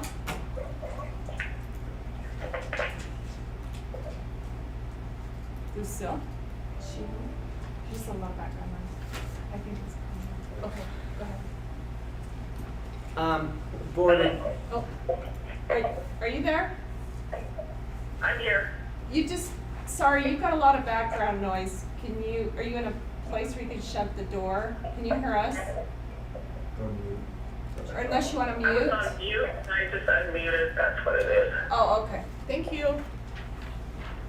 Okay. board, if you remember, there is legislation in place called Rural Schools Effective Teachers legislation. And it allows, we've been participating in this program now for 3 or 4 years. And what it does is it identifies teachers who achieve either in the language arts, the math, or the science, the 3 tested areas, at what they call a 70% growth rate for students, and recognizes them at a very effective level of instruction, and then provides a financial bonus, stipend for recognizing them. And that stipend amount has been in the area of about, it says up to $5,000, but when you slice the pie with how many people qualify, it's always been around $4,200 is about where it's been. And that is where we're seeing it most likely again this year. That you have on your executive there, the list of educators that have qualified this year. And I am proposing that on May 10th, I would like to do a surprise visit to those. There's out of those, I believe there's 12 of them on there. Out of the 12, 10 of those are in the Blanding Monticello area. I would like on May 10th to do the Blanding and Monticello area teachers by going, traditionally we've had a big check and we go in their room and we just recognize them and acknowledge them. And I would like to do that as well. So I would like, if you would like to participate in that, for you to put that date and down on your calendar and let me know, and I will work with you to make sure you know the schedule of how that will unfold. Then I would work with Nelson. I'll work personally with you. I don't have a date set, but there are 2 teachers in the Monument Valley area that we will work together on to let you know, to see if we can also do something similar down there. I don't have the date yet. Okay. But we do pay half of that stipend. I just want the board to know, and the state pays the other half. And in legislation passed this year, they increased the ability, those who qualify now goes all the way down to our cadence testing, our DIBELS testing that you just looked at. So it could be now into 1 through 3, I think even K through 3 grades. So be aware that we may have to just look at where this all goes, but I do assume that the list will grow in the next few years. The data is based on years that's 2 years old, and that's important to know. And it's not just only for effectiveness, it's also for retention. So they still have to be working in a Title I school. If they qualify and 2 years later they're not working in a Title I school, they do not qualify. Or if they're not working in education alone. You see the line that's empty right there. We had another educator who qualified, but they are no longer in education, so they were removed because you have to be still in education to qualify. So is the funding that they get, or the money they get, based on how many areas they qualify? They can only qualify for once, but you can see that some people do qualify in more than one area. They do not get it times 2 or times 3. And is this an executive session, executive content, because we are Possibly no. surprising them? Yes. Because Yes. so They do is not that know. legal? They do not know that we would walk Okay. into their room, and that's based on just trying to be a surprise as we walk in. And maybe if the board doesn't like that, we could do it, or I could not even post it. But anyway. Yes, I think it's much better knowing it's a surprise when people come in for their students. Okay. It's great we've got that many. All right, business office update, superintendent and Matt. Yeah, I'll lead out there with just a couple items and then see if Matt has anything to add. Just a few things I want the board to be aware of that we're still working on. MHS, there's been, we've been working on replacing the heating and the cooling in that building. And phase one was to do that over the gym and over the locker rooms. That is complete. But now we need to do the rest of the building, and there was some talk that we could delay that a year, but the boiler is literally leaking water everywhere, and we're either gonna put a lot of money into a boiler or we're gonna proceed and finish that out. And so we are gonna proceed and finish that out. So by next fall, Monticello High School should have a complete new HVAC and heating and air conditioning unit installed in that building. I also want you to know that we're still working with insurance and contractors on the hail damage, working very closely with Tom Carrero on that. We now have all the estimates. Tom is lining up the contractors. That'll start building by building what's been approved and what's been allocated through an estimate. So that'll be being done in the next few months as we speak as well. We were given estimates and then we could open it up for contractors to bid, but they had to stay, we knew what the estimate of those costs would be. So they've got to agree to do the work within that range. It's a little bit interesting. When you say they've got to agree. The contractors, Okay. they know kind of where it's at. And then probably an issue I just want you to be very much aware, and Lucille, certainly in your area, is that we continue to have a concern with watering the grass, the football field, the practice field, down at Whitehorse High School. And we've had a lot of grass kill on that field where it's very brown. We didn't have to have we did not have football this year, so we kind of dodged a bullet on that one, but we definitely hope we have football next fall. And so it's very critical that we have a field that is playable and is safe, because a ground that's as hard as concrete is not deemed safe, even when you have pads on. We are working closely with Elk Petroleum, and we are actually right now trying to pump water, but we are finding that the water is not sufficient. And from what I gathered with a couple meetings with them, is they are using more water to recover their oil, their petroleum, than they've ever had to use before. And that's because the oil field is towards the second half of the lifespan. The oil is deeper in the ground now. It requires more water to bring it up. So how much water is available becomes a very big concern. And of course, we have benefited greatly by their generosity of water, but they need to take care of their needs first. And we have used the surplus, and there's not as much surplus. So that puts us into how do we solve this problem long term. And I've done a little research. We explored drilling a well there quite a few years ago and abandoned that idea. Well, they actually did drill a pilot hole, and it did not prove successful. So I've got a little history on how that played out. But we are gonna try to explore all possibilities. We are meeting with the San Juan Water Conservancy group here in the next week, with the idea of possibly exploring any unused water rights of the San Juan River that we might be able to utilize. And we've also met with Elk Petroleum, like I said a couple times, thinking that if we could secure unused water rights in the river or right there near the river, we could use their infrastructure to pump the water to where they pump the water, but we might need to have our own tank. Right now, there's one big tank. They use what they have. The surplus in that tank has always been available to us. There's not enough surplus right now to meet both of our needs. It might be something that we have to look where we have to secure our own water rights. They have said that they most likely would be willing to let us use their infrastructure, which would be a key because they already have the ability to pump the water under the road. And it would be very expensive and quite a process even to obtain permits and all of that to do it. But if we can use their infrastructure, We just might have to figure out how, if there's enough storage or if we need more storage. But we're gonna explore all that and try to move things along. But it's a slow process, and we have football coming up very quickly, so we're gonna do the best we can. But I want the board to be aware of where that stands and what we're working on, because that's a concerning issue to me right now. No, what about looking at artificial turf? We've looked into artificial turf. The initial cost is very expensive and the maintenance is very expensive. But again, if that's what we wanted to allocate resources on, it is a possibility. It is a very expensive to maintain it. And, we've even talked to other districts that have put it in. But it is an option. There's others that are utilizing it. So.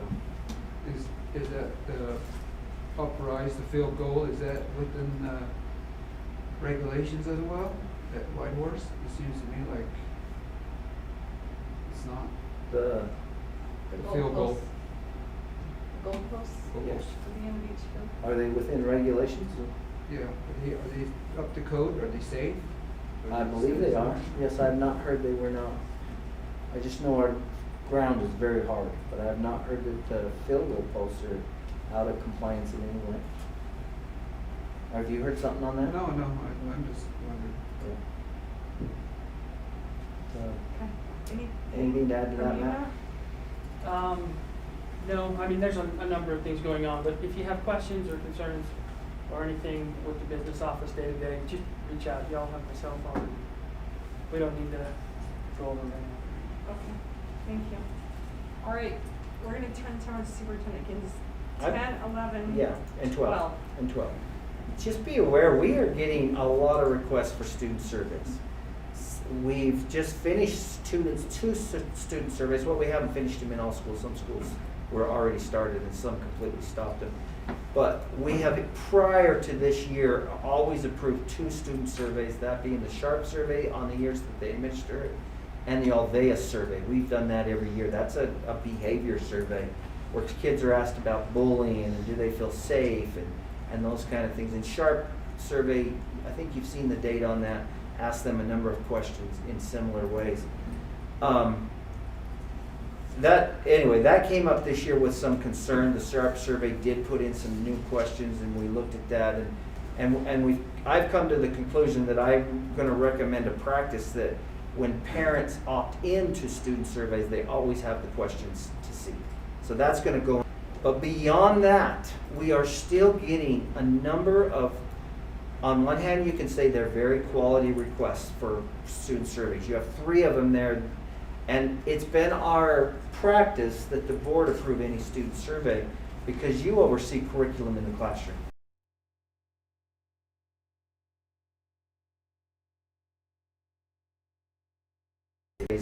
To the board. Staff surveys have quite often been approved outside of the board and quite often are. But here are 3 student surveys that have reached my desk.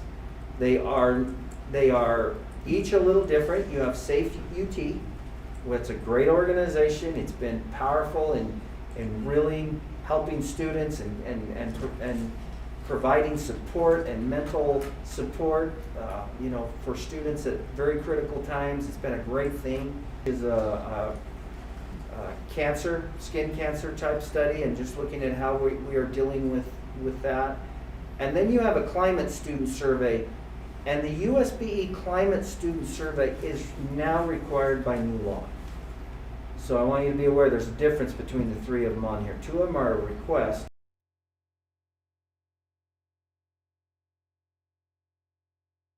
We will try to do student surveys is, first of all, the board will approve them. Parents will have an opportunity to opt in. They will see the questions. That's how we will move forward. However, the USBE climate survey was written into law, and it was written in that it's mandatory and that parents only can opt out. They do provide an opt-out form. So we're going to have an exception in some cases for those that are coming down through a different means. I'm asking for your motion here. It's my recommendation. I just feel Our schools are a little overwhelmed right now with, they're just coming out of the Sharp and the Aldeas. I believe we should, it would be my recommendation that we do approve the climate survey, which is required by law, but that the board makes it aware that they know that it is going to be administered. And at this point, I can't recommend that we approve the other two surveys, even though I think if you decide you feel that it is valuable, I would not have a tremendous concern with it because I think they are valuable. I just can't recommend, our classrooms they're seeing a lot of student surveys, and I just feel like I need to protect that to some degree. That would be my recommendation. So, when we get down to the motion, I would ask you to consider those things. And any questions? Comments, questions? No, just that I agree with that sentiment, that, our students, we often hear complaints that students are tested too much. Well, a survey is very much like a test, and that's just one more unnecessary for our purposes. Not that, and the other thing that I know about surveys, they can send these to parents now with so much online. They can send them to parents, and if students and parents are interested in their children doing these surveys, they can do them outside of school time. So, a clarification though, on the one that is required by law, do we need to approve that survey? I think if you do, you're only approving that you are aware that no, I don't think you have the authority, I don't think we have the authority not to administer it, but still, I think as a school board, you want to be clear that you ensure to the public you know what's happening in the class. Of opting out of that. That's the only thing that's allowed. And is it your opting out. recommendation as well that all those questions will be available when? They're all on there, and we will continue to make them To available. have them available to all the parents when they click on the link, and you have the option to opt your student out. And the other ones will opt in, but on this one we'll opt out.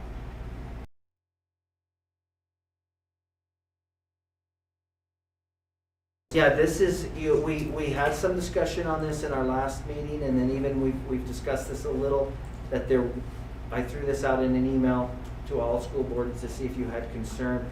Due to the rise in costs in materials, especially metal, it was in our best interest to award a contract and then ratify it in today's meeting. So that you see the contract on there, it has been awarded. I'm asking you to ratify that decision, and we were able to save, we believe, quite a substantial amount of money by doing it this way. All right. The Heritage Hogan Project. So Trevor and Brenda, this one come up. How are both of you? We're doing good. Good. Got it. Yep. Oh. So we just wanted to update the board on the Hogan project. The Johnson O'Malley funds that we were able to receive started as a grassroots efforts from some of our parents to have Hogans. We were awarded $10,000 for each one of those locations. Montezuma Creek Elementary, Bluff Elementary, and Blanding Elementary. And then we've started to get feedback on what that looks like as far as the cost, if we're able to do that, as well as begin getting information from the schools of where those would go, what that would look like. We do have 3 Hogans. All of those have been paid for and supported from volunteer efforts. And so to this point, we haven't been spending district money on those, but as we get more of those on our property, it does become a concern with how to keep those going and have a district commitment there to continue those. So we presented some information and on behalf of the superintendent to explain how that would look like, and we're willing to answer any questions, or superintendent, if you have any more information you would like to add to that information that we presented. I'd probably just entertain questions. I think you put a lot of information in the PowerPoint. There is a PowerPoint there, and I will say, and I think you talk about the use of the Hogan and how we utilize those Hogans, but we've done a lot in the peacemaking. In our heritage classes, the Hogans play a role. And so anyway, I do believe they tie into the commitment again that this district has made, that we will build a strong heritage and language program, and that we will take those steps to really try to build that program as strong as possible. So they play a role. Other than that, any questions? Nelson, do you have any comments or questions? Just a recommendation on the material cost. I noticed the cost of material, building material, lumber, man, everything is up here, Yes. shot up. So if you're able to lock that in as quick as you can, be ideal. This is what we did with ARL. Like ARs. Oh, yeah. Yeah, thank you. This is, we did put in the proposal over a year, almost a year and a half ago now, Yeah. before COVID. It was October that we put it in. And since then, the Johnson O'Malley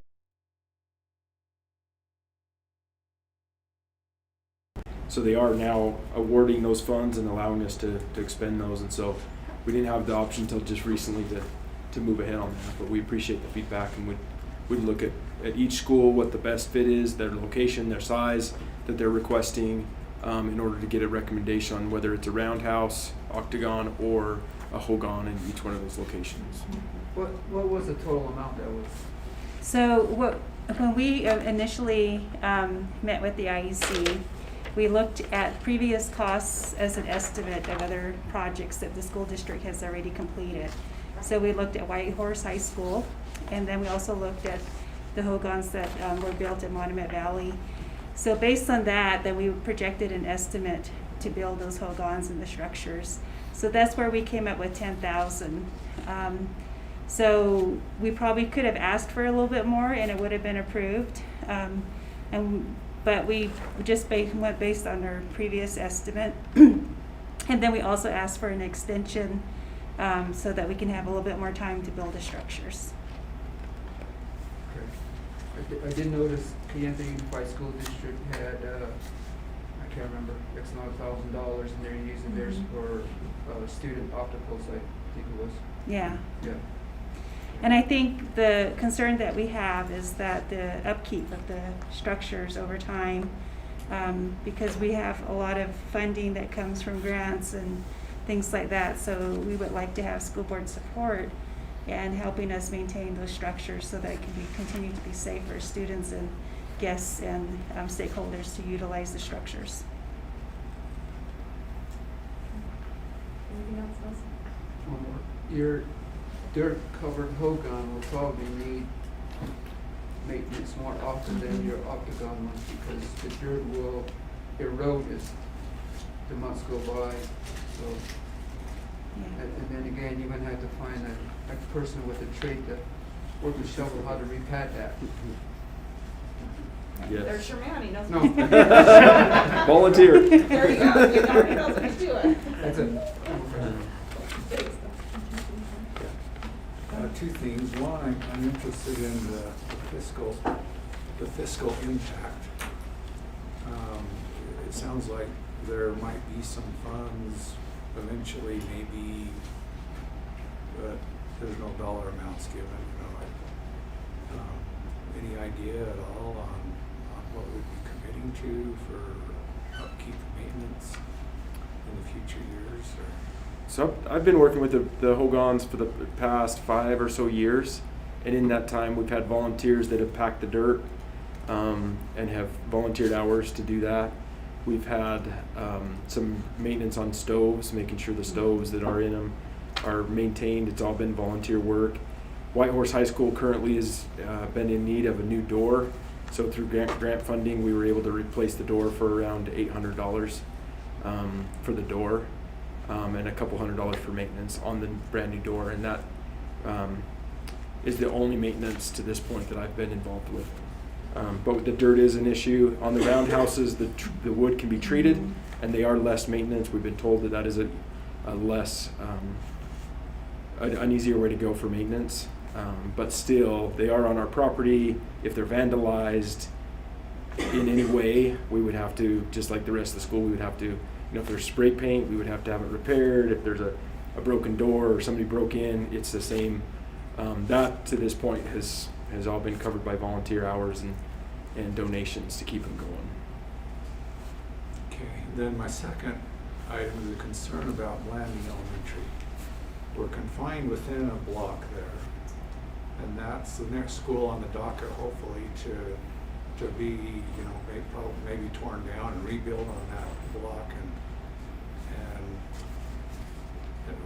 soon, hopefully. And I don't know how we decide where to put a Hogan without knowing what the construction plans are. Yeah, and that's one of the questions we have for the board. I mean, idealistically, we would have an idea of the best place to put that, whether that is on a home site, you know, if tearing down a home that we own on that property and building it there would last longer. But the challenge with that currently is the estimated time for Blanding Elementary to be adjusted or fixed, and in the meantime, that could be,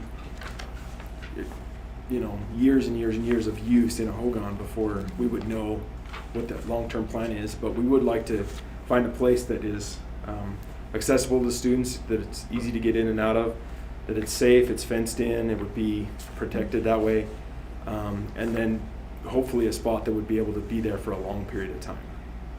But that's where feedback from the board and from each school and stakeholders would really be valuable, because we would hate to put that up and have it adjusted to where we would, unless the school site was moved to another location, or depending on how you decide to work on Blanding Elementary, that may not be something you're currently able to foresee as a board. But we're very pleased that the school principals put in that request, Mr. Porter. So he was very supportive of that project, along with his stakeholders for the school. Anything else? Okay, So I have several questions about the Hogans, and the ones down in Bluff and in Montezuma Creek. There's an area that seems to me, without having gone down after hearing about this proposal for Hogans, and kind of interesting that this has been a proposal with grant money for as long ago as it was, because in the past the board has always been approached, can we apply for this grant? Is this something that the board approves? And we've approved those kinds of things in the past, so I don't know where the breakdown is on that.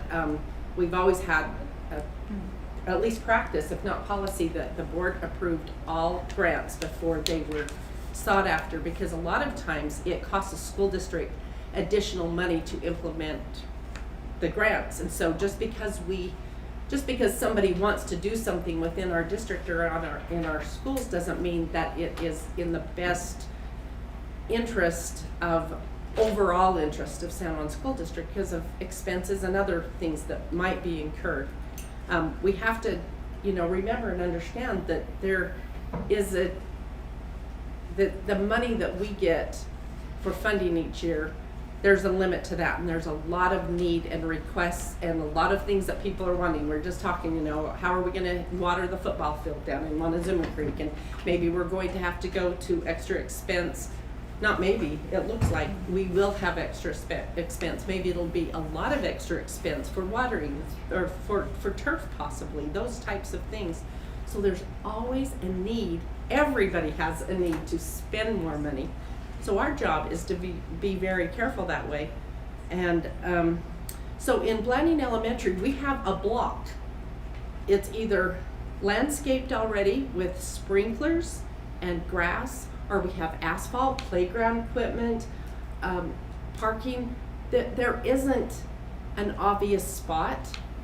And as Steve mentioned, maybe a master plan of what's going to happen. I think it's premature to have a hook on there right now. It doesn't, to carve out something we have is going to take a lot. I checked with maintenance. None of this has been run by them on what it would take to do these kinds of things. And I think that's something that should be. No, it's been run by maintenance. How long? I went to the school with maintenance. With Tom? No, Or with Kendrick. I talked. Right. With Kendrick's- Tom. Well, both of them told me, because I wanted to know. I wanted some more information about how, at Blanding Elementary, it just seems a lot more problematic to do this. And the climate in Blanding is different than South. And how long, is there more deterioration to the Hogans? there is a lot of vandalism that happens in Blanding. And there's things that are happening on the playgrounds on a regular basis, from what I'm hearing from law enforcement. So we've already got stuff in there, but I know that the fence around Gateway Motel gets vandalized every single night. People are looking for something to ruin. That worries me a little bit. So on and I don't understand a lot of this, but on the Octagon and the Hogan, the female Hogan and the Octagon, are they all proposed to be completely traditional? Is there power, or, you know, out to the Hogans? Is there, there will be power? There's different ways to build Hogan structures. Uh-huh. You have your traditional ones, which are made with logs and dirt and mud and clay. And, you know, so the thought process about it is there's a whole thought process of how the Hogan is designed and how it's structured and how it's built. I think in Blanding in particular, we were thinking about a roundhouse octagon that's similar to Blue Mountain Hospital, to where it's more of a structure. And I don't know if you've seen the Hogan there at Blue Mountain Hospital. There's one right in front of the hospital. So similar to that. Similar design Mhm. with the lumber around, with the same octagon shape, with the same pillars that our students are able to learn from. But So no, is there but no power dirt, but in no these? dirt. It could have power if you But then feel. that's enough. So So current- I'm always against additional structures that Current- require Mostly, more we don't money have and power more in most of them. upkeep and more. We currently don't have any power to them. Yeah. And the grant funds that we use, they come through the Johnson O'Malley program, which also runs under a board that is through the school district.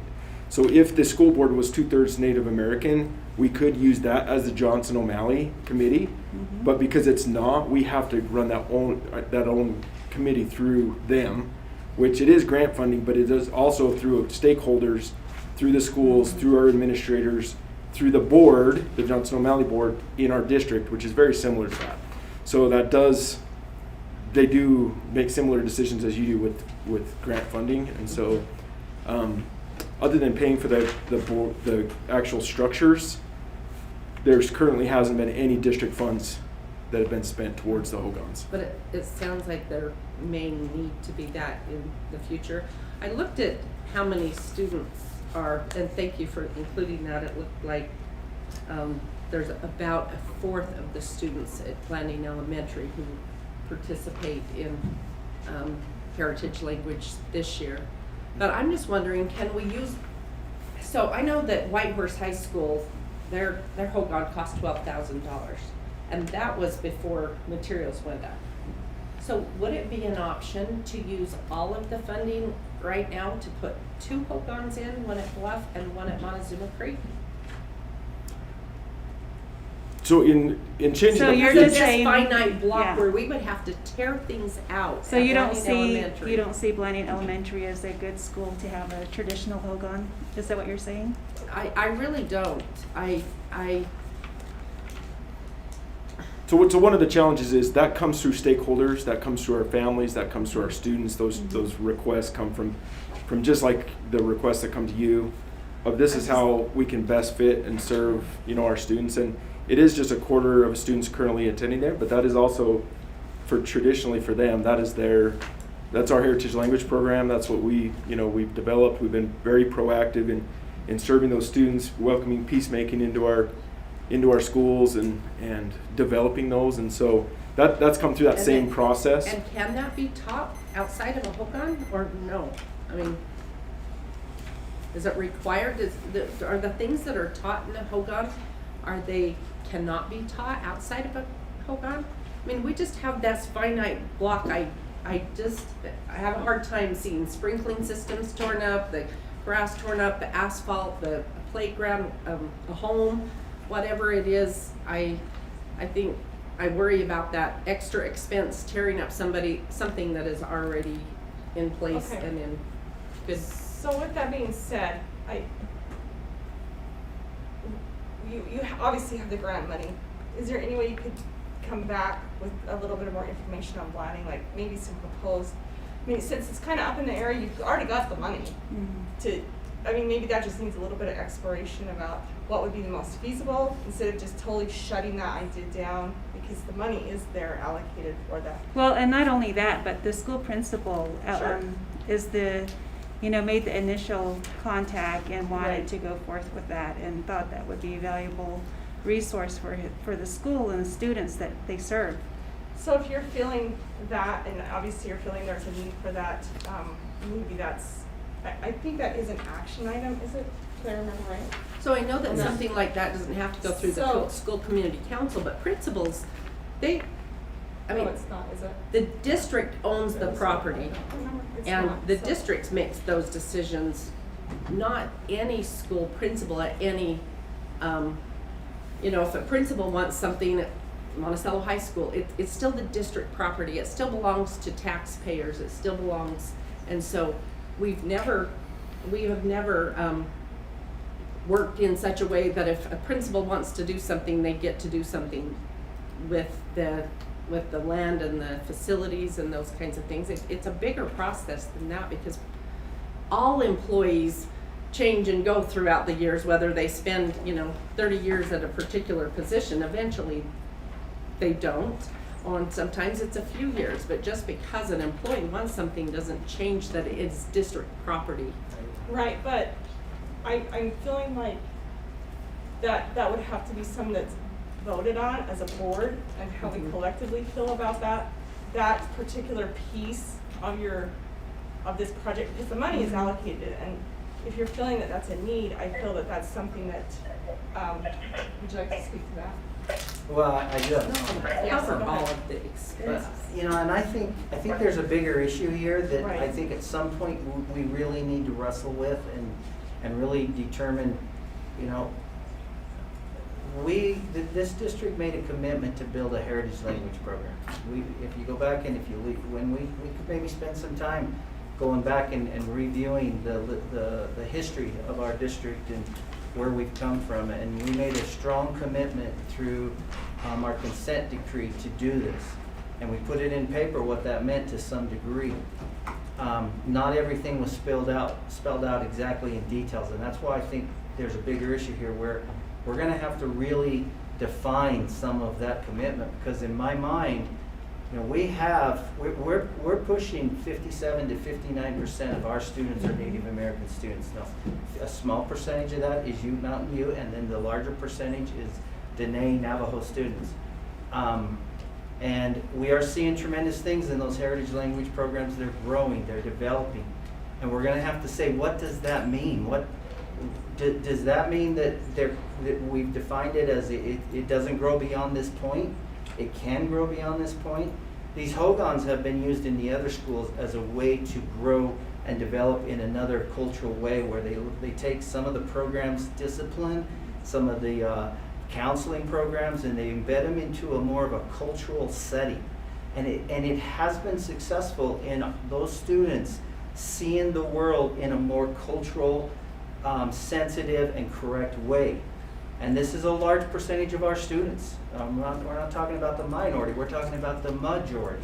And so, yes, in Blanding we aren't the majority, but there's still about 47. It's pushing almost 50% of our students see the world through that different mindset of that cultural connection. And it happens in a different way, and there's not a right or a wrong way. We just have to understand that we're bringing different perspectives together, and what does it mean to support and to grow a strong heritage language program. I don't know that I have the answer for that, but I do say, board, I think that's the question that's bigger than this, because if we're going to worry about $800 for a door on a Hogan in a $44 million budget, what we're saying is that door on that Hogan is not part of our district. It got there, but it's really not our commitment, because that's quarters in the couch, $800 in a $44 million budget. So anyway, I just think that maybe it's somewhere in a work session for us to really get to where we're going to get where we want to be. We're going to have to revisit that commitment and really redefine it in today's commitment of a vision of where we are now. We've grown, we've developed. This kind of even bubbled up to some degree when all of a sudden it looked like we might need a second teacher at BES. in my mind, if we need if we get so large that we need another heritage language teacher, as your superintendent, I say, we made that commitment, we need that teacher. If we don't, we don't, but if we do, we do, but maybe that's not the way the board sees it, so. No, I anyway. think we do. Those were never people who parents had opted them. I mean, those were students who were just choosing to go to the class we found out. Second was self. Some of them were, yes. Okay, So- Lucille? No, and I'm not opposed to Hogons. It's this finite Just bulk. a second. I'd just like to comment, say that I think this is a great idea for our mountain region elementary school to have a heritage hold-on built there, because we don't have one at the high school or ARL, and we do have a lot of Native American students there that would really benefit from this through counseling, through traditionally taught by the heritage language teachers, and just the parents, and even the community. UNHS would support this very much, and then even our like Stanley Nance's program. They do a lot of teaching with our students, and the one here in Whitehorse benefits a lot of our kids and community members and our parents that are in the area. So this would do a lot of good for our students. So that's what I'm thinking. Okay, Thank thank you. you. So, is there a possibility of its location, I mean, with the idea of Lanning Elementary, I mean, that's of course on our radar, that at ARL or the high school?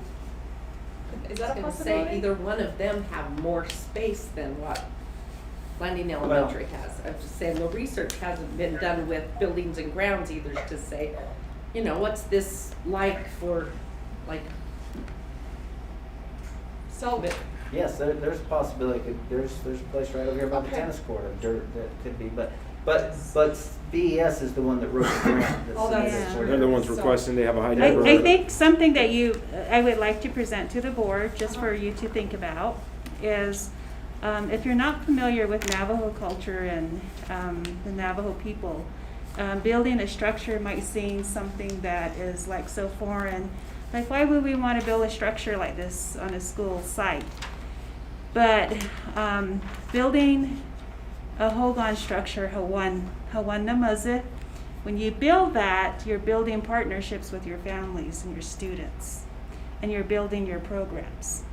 So it's not just about building the structure, it's about building relationships and building those relationships to last a lifetime. So that's all I would like to say. So I guess the direction, I mean, and tonight you could give us any direction if you wanted more information or how you would like us to proceed, because, I mean, there are a lot of things involved, but what, Sure. like, I guess, Could we put more information, go back and really decide if the 10,000 will cover with the increase in cost? Could we look at that a little closer to make sure that we're not gonna get in a situation where it's 15,000 and we're 5 short all the way around, and just know some very hard numbers there? I think that would be wise. we can, but any other direction to move and spend And those then, funds would be if you could helpful even for have us. something proposed, you know, take the superintendent, the maintenance, walk the Buildings and- site where. Well, we did walk the site, and You I'm did? trying to remember which maintenance worker was But- with me, I'm getting yeah, old I on would, Is there I a would say include proposed site? Tom and Kedrick, because Kedrick's the one out We walked the that knows site. all the So, details. so we've about looked at all it that several kind of times. stuff. One of them is turning off the sprinkler, and it's been discussed several different times throughout the years, and so you go back quite a ways, and we've talked about San Juan High School having one outside the west of their school out here in the Right. dirt field. We've talked about ARL Middle School putting one up on the grass at different times about as we grow these programs. One of them is on the dirt, or right as you the asphalt, right as you go onto the grass, so you only have to turn off a portion of the sprinklers and then build it right on top of the grass, which it's inside the fence, inside the school property. So we have over the years looked at those different things to be able to make sure we were. Yeah, to me, it makes more sense to have it at one of the other schools because it's not this.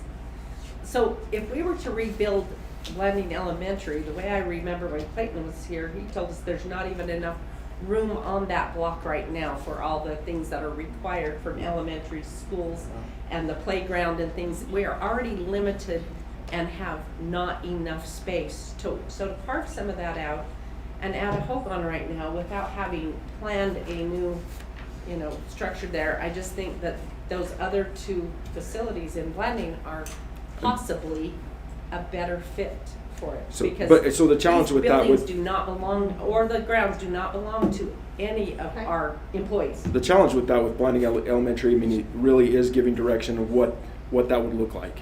Is that Sure. 10 years, 20 years, 50 years? Yeah, that's a whole I mean, nother because that's a day's whole nother discussion. And in that time, we're talking thousands of students that would have the chance to use that in Oh, that time. absolutely. So that's the challenge with, Sure. Okay, Nelson, you had a comment, and then I think what the direction we're gonna give you is to work with the superintendent on getting some things done in this next month for next board meeting. Does that work? Okay, go ahead, Nelson. so. I just wanted to say, it sounds like you got some homework to do. One thing that I'm kind of thinking or worried about is the building inspector of Blanding City is gonna have to probably approve that, right? We need to look into that, and how long are we talking about down the road when we're gonna see the new elementary school?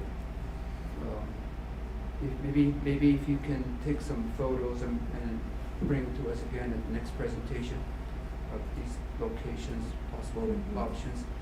I know we purchased that house just west of the school, and did we buy the one north of the school as well? No. Got one on the south and one on the Northwest. South, I west. remember.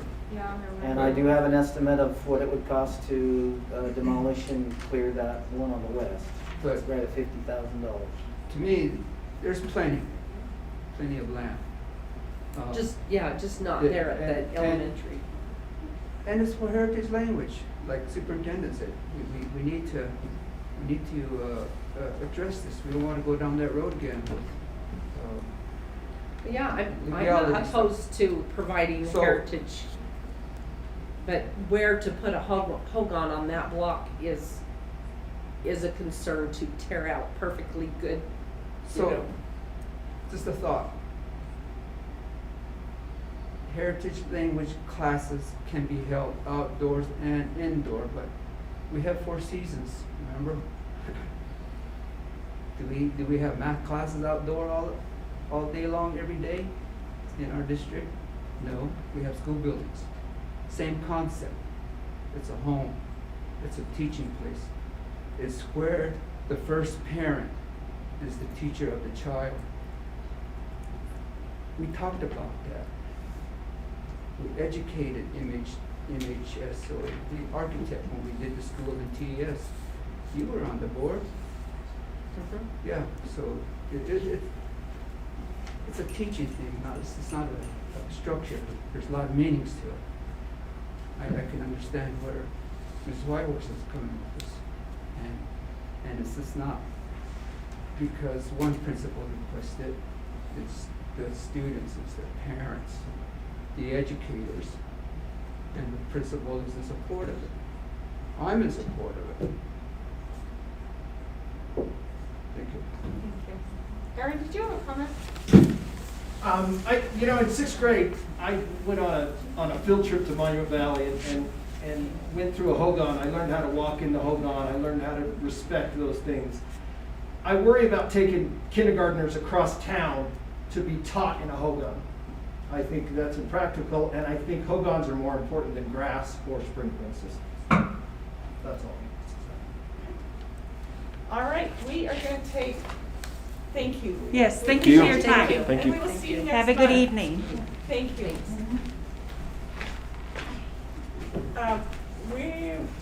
We're gonna do 15 really quick and then we're gonna break. Oh, okay. We have 5 minutes max. Do you just need a break now? No, look, you can do 15 real quick. And then we're, do you Oh. think it's gonna take longer? It could, but I mean, I don't necessarily need to, but there is a chance for a lot of questions, but. So then we could do 16 and 17. Yeah, let's do that. Let's do 16 and 17. We've got 5 minutes max. Okay, go ahead. the proposed board meeting schedule. Okay. Yeah, before you attach, there's just a proposed board meeting schedule. It's not an action item for this meeting, but I would like you to look at that, look at your calendar. I know that we've already missed one date, the very first one in June. July In July. You talked about moving that to, was it the 19th? 19th, yes. So make a note of that that first one is actually proposed as the 19th. We also know that down on May 11th, when we're in Navajo Mountain, we will not be having LaSalle present. We'll be having Navajo Mountain present, so we'll catch that as well. But this is just, if you'll please get out your calendars between now and next meeting and look at this thoroughly. We can probably lock these in next month and know what our dates are for board meeting next year. Thanks. All right, now So- number 17. Oh, go ahead. Have these been checked against all the regular meetings, your meetings, business administrator meetings? As well as possible. NISA, NAFIS, JOM, what else? second attachment? Yeah, it was on that The second second attachment. one Okay, puts that's as right. much on there as we can put on there, but And so, yeah, it that's, gets pretty crazy. am I forgetting some of them? We don't have all of the state schedules at The this state point for schedule is next not year. out yet. Oh, okay. And NISA is not out yet, but NAFIS is. Yes, NAFIS is. I've noticed that NAFIS was. Didn't we change So- May's meeting to 19th as well? Yes, Okay. Yeah. thank you. I'm the problem. The May and the July, sorry. Yes, May 19th. This year, this Of month, this year. yes. Okay. Yeah, May And that of, shows- in next month, Okay. it'll be on the 19th, yes. So Thank the you. next one is Mr. Kai's. Okay, Mr. Price. So kind of an update and a request combined, as we get forward, or, get going, now that we have solid legislative estimates on funding, and we're really starting to get into the process of putting the budget book together. We will have insurance information actually tomorrow. It's kind of the last piece we're looking for. Then the superintendent has meetings where they'll go over legislative updates and things like that. So hopefully by the 21st, 22nd, 23rd, we will be really prepared to put together a solid draft budget. As we go through that process, and there's an action item if you want to act on it, or if you just want to give us direction. But in the attempt to help us get our contracts out and things on schedule, I'm wondering if the board will provide some direction on what exactly they want us to do with the negotiated agreement. And I've come with a recommendation that once we cover our insurance increase, once we cover steps and lanes, once we cover the mandatory, I would like the board permission to take whatever is remaining and put it into cost of living increase. That right now, I can give you a ballpark of what I'm shooting for, but that's really what I'd like is you to give the superintendent the discretion to say, okay, whatever you can afford to give it. We'll sign a license agreement before next board meeting and ratify the budget through the budget process. So that's my Okay. request. Okay. Thank you. Can I clarify, so what we're given from the state legislature for the increase goes to insurance, goes to Steps and lanes. steps and lanes. Required. And required, and then the rest of it to, So what we can afford to put into that and have a balanced response. If you will approve that, then we can move quickly and get out contracts. I'm new. The new guy. Aaron, sir, I like your, keeps me warm. Aaron, you cut the feed, right? What's that? I'm doing that right now.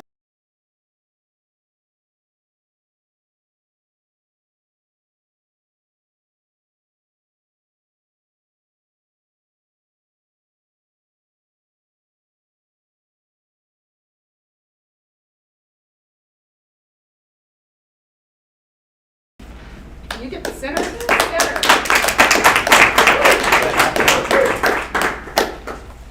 I'm going to spread germs to you guys, so I have to wear this. Probably getting germs to you a lot longer ago. Okay, Chris Monson was nominated by Mr. Anonymous. And they say that, I already know who that is, because it's the only person that would know that. okay, Chris has been instrumental in the coordination and implementation of the River Region Land Access Project. He has spent countless hours, 60 to 80 hours a week, to ensure the project is successful in order to empower students. Thank you, Chris. Congratulations. Let's get a picture right here. Okay. I know you guys are smiling, I just know it. Thank you, Chris. Appreciate it. Super if you'll do it behind the desk. A little better view. I don't know if that. If we were behind, All right, Wesley, where are you? we could do that. Come on up. You're just saying, Just behind, Okay. where, yeah, I'll Just where- social distance if that will make. where Laura. over here. How come I'll- you don't I'll have stay to have a diaper on? Come on in here, boy. You're smart. Oh. Come right up here. How we doing? Good. You? Great. Going to hold that, thank you so much. Couple of- Wesley Hunt. Now, this is a nomination by Kim Schaefer. We really appreciate Wesley's insight and strategies with distance education. He is always working to support the greatest level of scholar learning, to include ease of facilitation and supervision. It is truly amazing that so few distant ed technical issues ever arise, and this is a result of Wesley's skills at coordinating communication and collaboration. And this next part includes him as well, and it's a nomination from Tracy Johnson. So she mentions 3 people in this. These 3 guys in the tech department, Wesley, David, and Mason, have made this past quarter run amazing, all capitalized, with all the technology I have called on for help. They have been pleasant and kind and patient with all the demands, questions, and inability on my part at times to make it all work. I couldn't have had a successful end of the school year 2020 without them. Thanks, guys. You rock. Thank you so much. These technical people really make our world go around, and if things stop, they get us all back rolling again. Yeah, but can I say one thing? You mentioned about Tracy. She is an amazing instructor. She is. Thank you.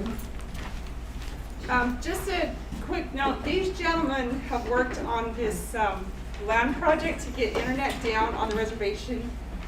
It's been featured a little bit in the Sound on Record, but if you have a chance, under the direction of Aaron Brewer, to speak with them and see, it's a pretty remarkable project that has come to pass quickly and efficiently. I mean, we're still working through the glitches, but we have how many students from the reservation online? We have about 100 right now, and we have about 500 homes that we'll be bringing up. And these 2 gentlemen did design, install, and in a lot of instances, you know, just Sure. spent so much time. So it's been amazing what's been accomplished. So yeah, if you get to, when you're driving out there, you'll sometimes see some of those towers out there, which helps to provide the education for those students who are in their homes trying to learn virtually. So we appreciate them. Okay, we have time. The time now is for citizens' comment. I'm going to have Eva start with reading, and then after that we'll go. I'll call your name. You get 3 minutes. I will set a timer, and I will call you up to make the comment, and then I will stand up if you're over your time so that you can conclude. Can I add something real quick? For people to feel welcome to come and go as you need to. Once you're sitting down, don't feel like, oh, now I'm stuck here for the whole board meeting. We'd love to have you for the whole board meeting. But please feel free to take care of your families and do whatever else you need to do. But we don't look down on you if you do need to leave at some point during our meeting.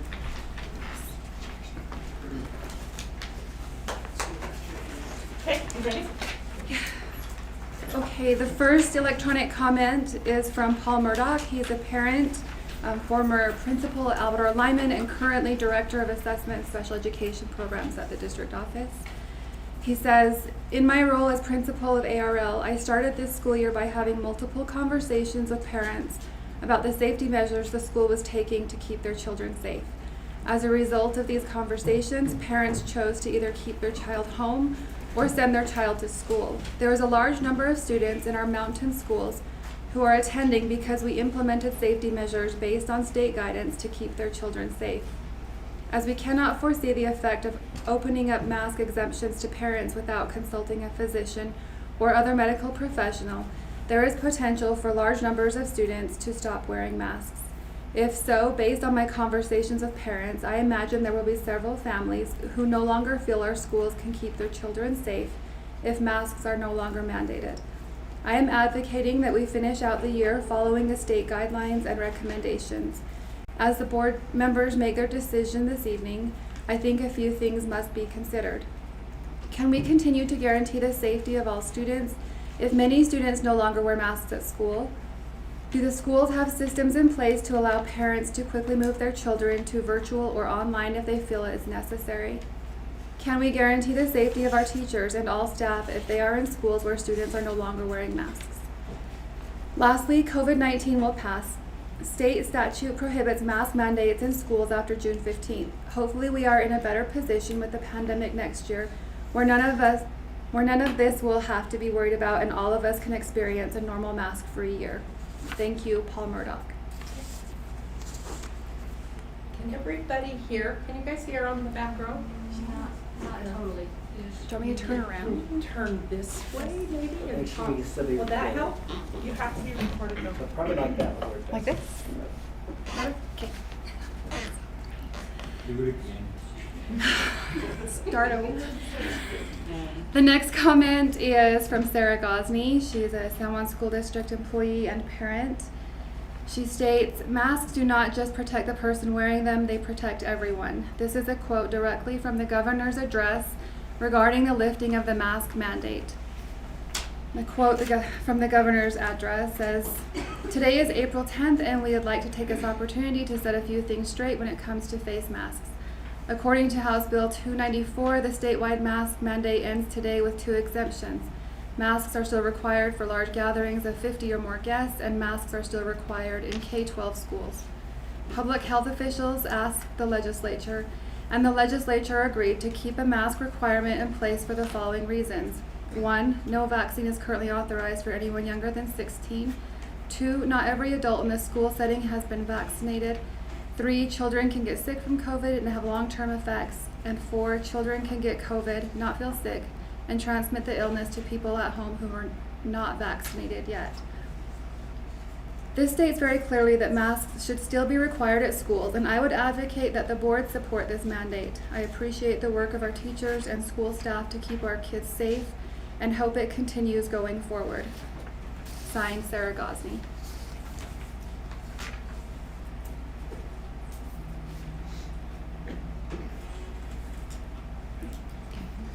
And the last one is from Dashelle Holiday. She's a parent of Blanding Elementary students. She states, "To whom it may concern, I am writing to you today regarding the health autonomy of parents and their children with the public school system. The science behind masks supports their use in symptomatic disease. For example, coughing and sneezing. The concept of using these masks in asymptomatic spread is hypothetical and there is not data to support their use in such a manner. I have heard many say, obviously masks work, we have no flu. Unfortunately, this statement is extremely misleading. It is common knowledge in medicine that you cannot implement multiple interventions at once and then know for certain which intervention works. In regards to COVID-19, we as a nation shut down businesses and reopened at less than 100%. We closed the doors to entertainment and public events and we implemented social distancing and masks. There is no way we could implement all of these interventions and then come to a sound conclusion that masks are the winning intervention. Science is only settled in the fact that masks keep droplets closer to you. I bring this up because following the science seems to be the trending statement among the community, state, and nation. Mandating masks in healthy children and people in general is not based on science. Having masks available should a child desire a mask or be coughing or sneezing at school makes sense. Providing them in these situations along with supporting healthy autonomy, makes sense. Catherine Erba and Mary Phillips at the London Institute of Psychiatry have explained there is enough evidence to suggest that normal child development needs children to see people expressing their emotions. Masking children may inhibit children from developing necessary skills to discern emotions and neurological changes that allow us to distinguish one face from another. These are possible risks. We do not know what will come from these masks long term. In my practice, I have spoken with many parents whose children have experienced increased anxiety and headaches while at school, difficulty breathing and increased fatigue, increased agitation and frustration regarding attending school in general. I have also heard people say that the only children who complain about the masks are the ones whose parents are against them. This is true. Parents who have let their children know that we individually are responsible for our own health and that there are no quick fixes to health have children who will openly express their concerns. Other children are likely experiencing negative effects of masks as well, but they have been educated to believe that they may hurt someone if they do not wear their mask, so they are less likely to express concerns with their parents. The benefit versus risk will likely differ from one home to the next, but science is not strong enough to while discriminating against the other. I have always thought our school board and administration was a place to look out for the children in which their district is educating. I also believe that parents are the best people to make health decisions for their children. This is why the board and administration should always be fighting for as much parental autonomy and involvement as possible. As other schools and counties have done, Kane County being the most recent and public, I urge you to support the parents of your students in their right to exempt their children from wearing masks as they each weigh the risks and benefits to their child's development and safety. Exemptions may be allowed from a parent, and I hope that you all recognize the importance in providing parents with this autonomy by allowing exemption letters from parents. Sincerely, Deshelle Holiday. Is that all? Okay, Rich, are you ready? If you want me to go, I feel kind of out of place because I'm not going to talk about masks. So I know, I can that's wait why- for a little bit. That's why you're first. Oh, okay. I could put you in here first. You want to be in the Comment middle period. of it? You've been waiting for 3 hours. And I'm going to probably wait for I could put you in the middle right there. No, I'll just go and Okay. get it done. All So right. tell me when I'm on the timer. Okay, hold on. Should I talk? You're ready. Okay. So I was hoping that we would get to item 15. That's what I was really waiting for in the first one. I'm sorry. That's okay, but because I was hoping for some kind of guidance from what I would hear. I had a couple things I wanted to talk about. One is that, and then another is one of the things that Matt hit on. But first, with the instruction, superintendent came and visited my school last week, and something that resonated with me was his comment about quality instruction. It doesn't necessarily matter how long the class is. And I agree with that. One of the things that I have to add, though, is quality instruction doesn't just happen overnight. It takes preparation. And I don't know where we're going with this decision, but I feel like I could support however we move. I've had teachers come talk to me and say one of the challenges, one of the things that we need to look at is our timing as we transition, if that's the way we want to go. And we need more than a couple months to just move into a new schedule. The schedule would make it so we would have probably close to double the amount of time in our classrooms. And as an educator, I know that with the right planning, with the right schedule and how we work at it, we could make this be a very effective schedule. On the flip side, if it's something that we jump into, it's going to be challenging for a lot of teachers, especially those coming from having to change their curriculum with this past year, with picking up Canvas and learning how to adjust and teach kids with the home programs and things that we've been working on. So my ask here is that we look at this schedule and possibly allow us to have some time as we move into it. I'm not saying let's not do this, but give us some time as educators, as teachers, to help prepare our curriculum for our students. The next thing I wanted to address a minute is I know a lot of effort's gone into negotiation process. We've started some things, Superintendent, Matt, the association. the UEA has been working very hard with the state legislators, and a lot of work has gone in at the legislative session. And one of the things that has really been focused was education. And there's been dollars that have been designated to go into education. This year, with the challenging things that we have, I appreciated Matt talking that, because teacher recruitment, teacher retention, teacher shortage, this is a real deal here, and it's impacting our district. And with the things that has happened this year, my ask here is that we make a bold move this year. We make a bold move and we do as much as we can. And I appreciate Superintendent Matt's efforts in working with us, because I feel like that they do that. They work and try to help us get as much as we can. Okay. Thank you. Right on. Okay. Thank you. You're gonna have to stick around for 15, you know. I will. I'm sorry. Okay, Emma Holiday, you ready? Yeah. Come on up. I feel like I'm calling you to a game show. Come on down. Okay. Ready? All right. As you can see, I brought a posse here. So sometimes we feel like in the boardroom, we kind of just we say a lot, but we don't hear anything back. So I'm going to ask you some questions, and we'd appreciate answers. If you have nothing to hide, you should be able to I'm going to ask. stop you right there, because it's not our practice to do that. We allow this as a comment period for you to comment if you would like the answers. Then we set up a time separate for you to meet with our personnel. Okay, I will just say the questions, and you don't Okay. have to ask them, Sure. or you don't have to answer them. Sure, go ahead. In regard to mandated COVID protocols in our schools, both masking and testing, you have expressed how your hands are tied on these issues. Do you still agree with that statement? I guess you won't answer. In previous board meetings, have you used the excuse that receiving school funding stipulates on following COVID protocols in the school? Do you agree? In that regard, over the course of the last 9 months, would you agree that our kids have been used to leverage funds for the school district? Do you feel your jobs are on the line if you stand up against these continued COVID protocols? Are your employees' jobs protected if they stand against these continued COVID protocols? Do you agree that threats from the state of Utah to withhold school funding, which happens to be from the taxpayers,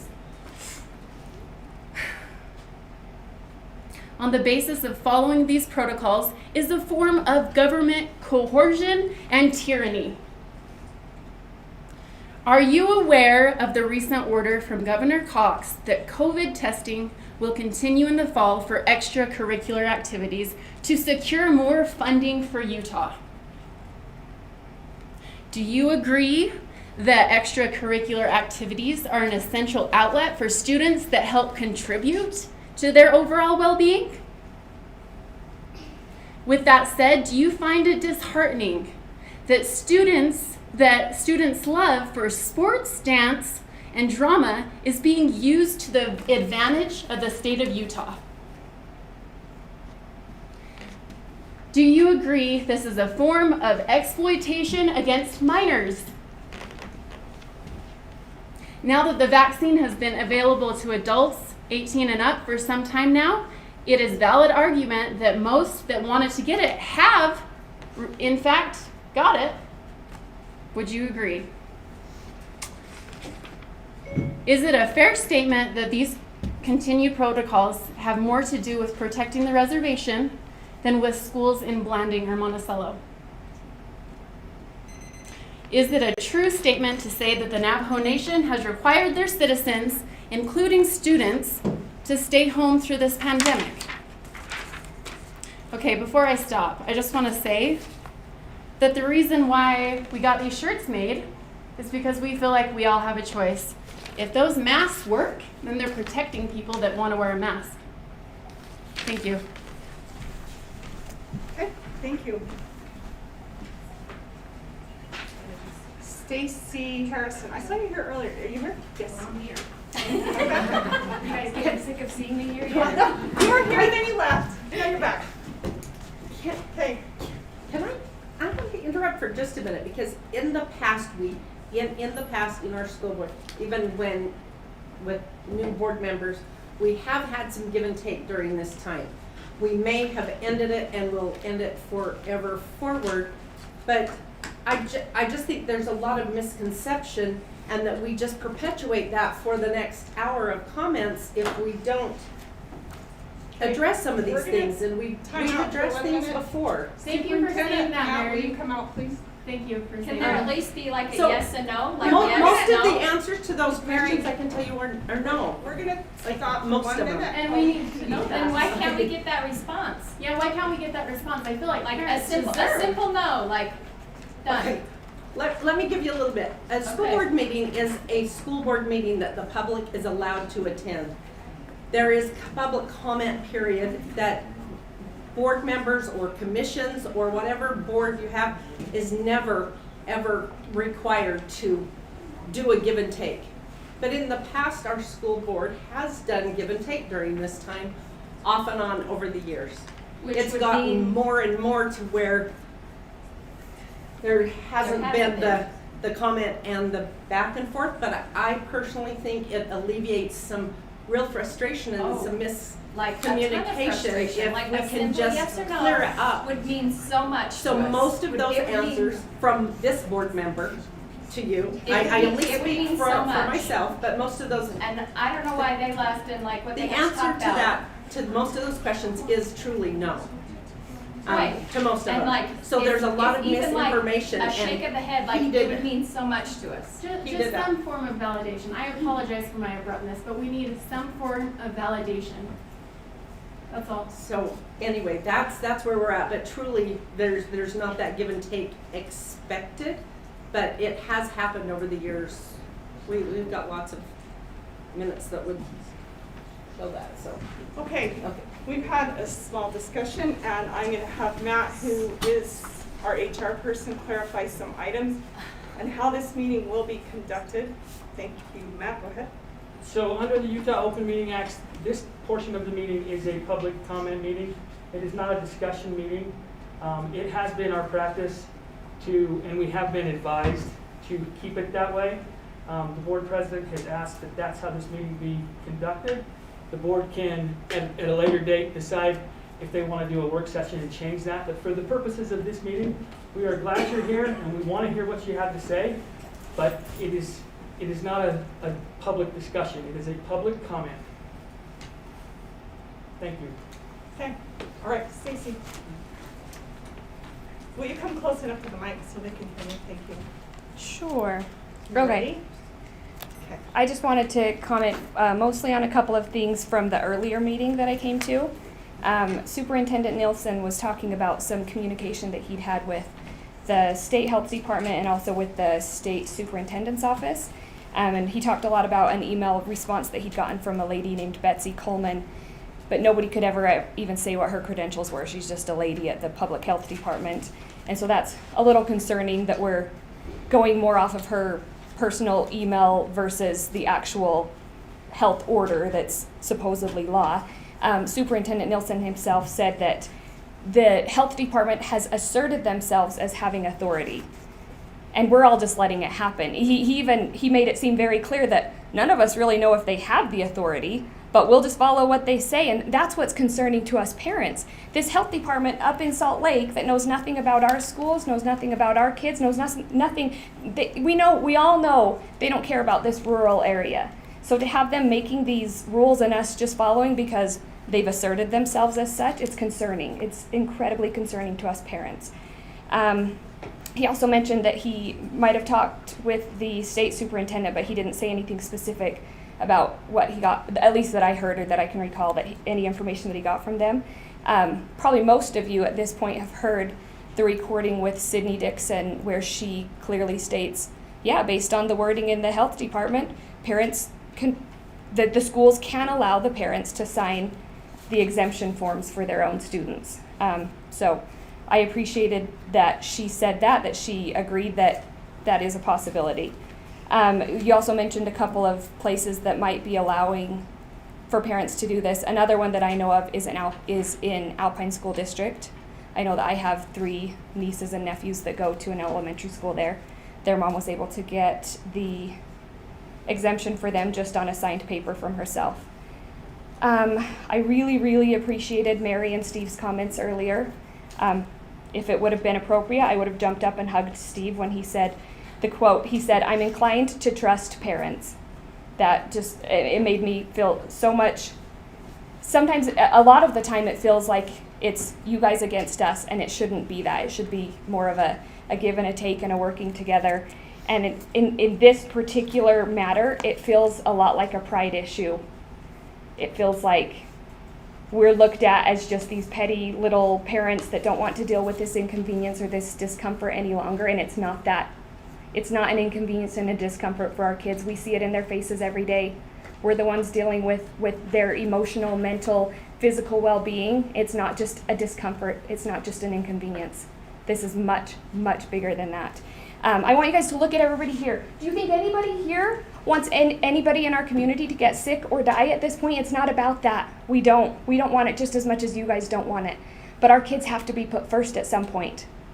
The CDC recently released a study that states that the coronavirus disease is not being spread much between asymptomatic people, which that study in itself shows the ridiculousness of us all wearing masks 100% of the time when we're around people, when we're completely asymptomatic. I get that it happens. It happens with the flu, it happens with the cold, it happens with everything. But it's just, when will the madness end? That's just what we want to know. We can't all just assume it's going to be in the fall. Okay. We're ready now. Okay, Nicole.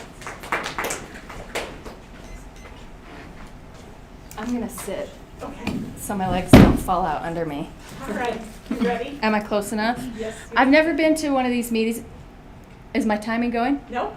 I've never been to I'm one just of getting these. ready till you I don't know tell how me they no. work, but I have heard that there has been yes and no answers in the past. Is that true? Well, there's just been discussion and answers in the past, but we're not doing it. We can't even now do a yes or anymore. no? Can we do a nod of the head or a shake of the head? Yes? Mary, we're not gonna go there. Okay, anyhow, if you'd like to look at it, you're welcome. Well, I mean, eye contact is fine, but like a I'll give you a wink, how's that? Here and there. Okay, you tell me when I don't know what a wink means. I have the button whenever you're ready. Right. So many papers. Okay. Okay, ready? On your mark. Get I'll set. give you a couple seconds. You start. And then Over the course of the last 9 months, as parents have... Just kidding. Okay. Okay, this is continuation of some questions, some group questions.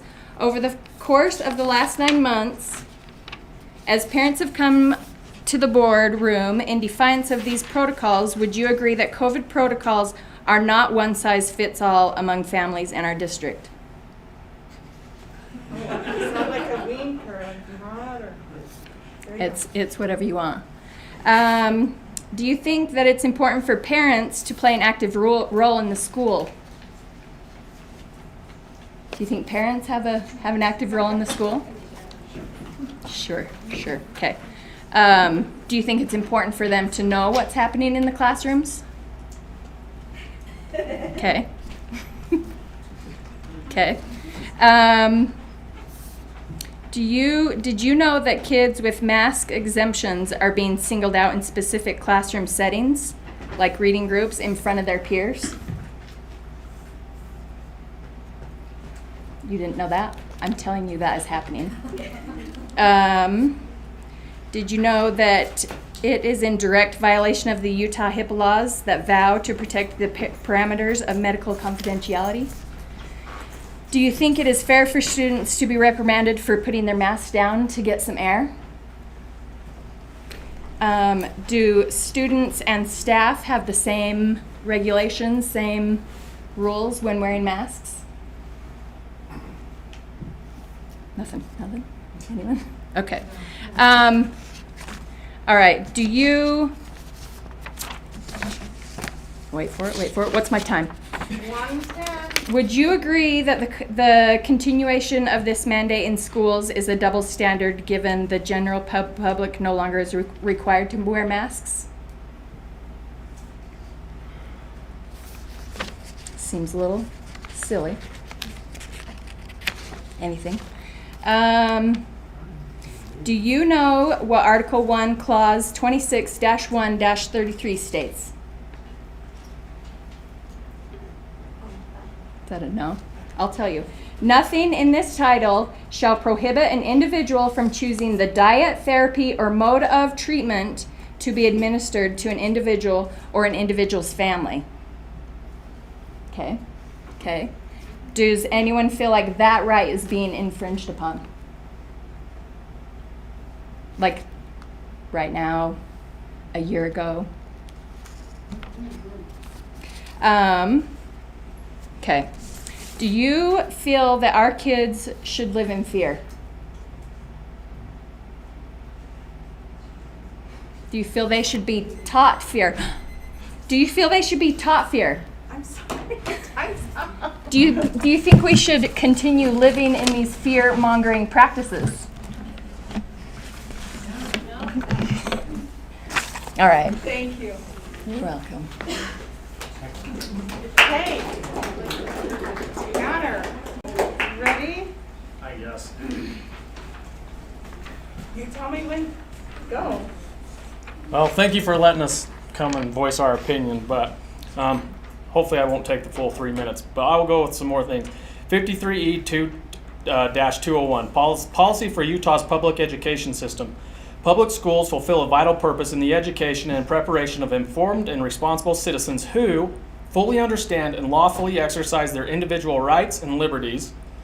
53E-2-201, in the implementation of the policies, programs, and responsibilities adopted in accordance with this public education code, the legislature, the state board, local school boards, and charter school governing boards shall respect, protect, and further the interests of parents in their children's public education, and B, promote and encourage full and active participation and involvement of parents at all public schools.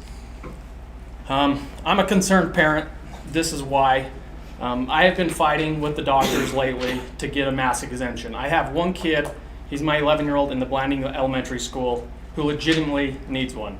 He's been diagnosed with mild asthma in the past. And right now, we took him to the doctor yesterday. His nose is completely inflamed, and he was shocked that he could that he can breathe. His mouth is always open. And in the end of all this, I bring out the CDC rules and break it down, and he qualified for a mask exemption. The doctor looked at me and said he is not comfortable writing an exemption. That doctor does not have the best interest of my child. Do I believe you guys have the best interest of my child? You might. I don't know. That's why I am here. I want someone besides myself to have an interest in my child. When a doctor is not comfortable, when everything is lined out in front of him showing that he legitimately needs an exemption, he can't breathe, he breathes out of his mouth, and his mask is wet, and he's breathing in his bacteria all day long, and then I have a doctor tell me I am not comfortable writing an exemption. Do people know my kid like I do? No. Could I have a second grader as well. Do I think he should wear a mask? I think under his rights, he has a choice himself. But with my 11-year-old, it hurts him. Seeing him suffer because of a stupid little thing, a forced thing that is not constitutional anyways. He is forced to do this, and he is suffering from it. I am here because I have his best interest. You have to listen to parents. That's why I strongly advise to look at the Kane County's thing that they have recently passed and allowed parents with their own exemptions, because we know our kids. I believe that you guys know our kids, but do you know them to the extent we do? Do you have the best interest? I have the best interest of my kid. I just really strongly suggest that we look into these things and we can get some things changed. Thank you.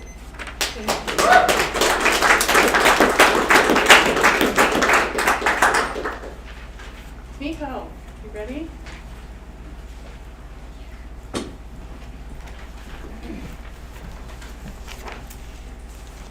I appreciate all the time that you guys took to research today. I know that you had other things you needed to do, but after getting emails from some of us, you took time out of your day to find out what the law actually says. and I appreciate that.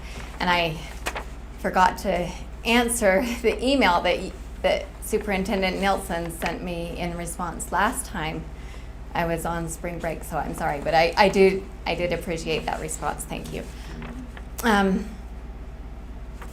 From what it says in that bill, I don't think that Betsy Coleman was wrong in her assessment of what it says. It said, and she said that, you can either choose not to require any documentation, or if you're going to require a documentation, then it would be it has to be an MD, an PA, an OD, or there's one more, but and that's what it says in the bill, and that's what Steve mentioned. So I do think that her assessment matched what it says, but regardless of what she said it says, or what the intent was, we go by what it says in the United States. If the order says this, it doesn't matter what the intention was. I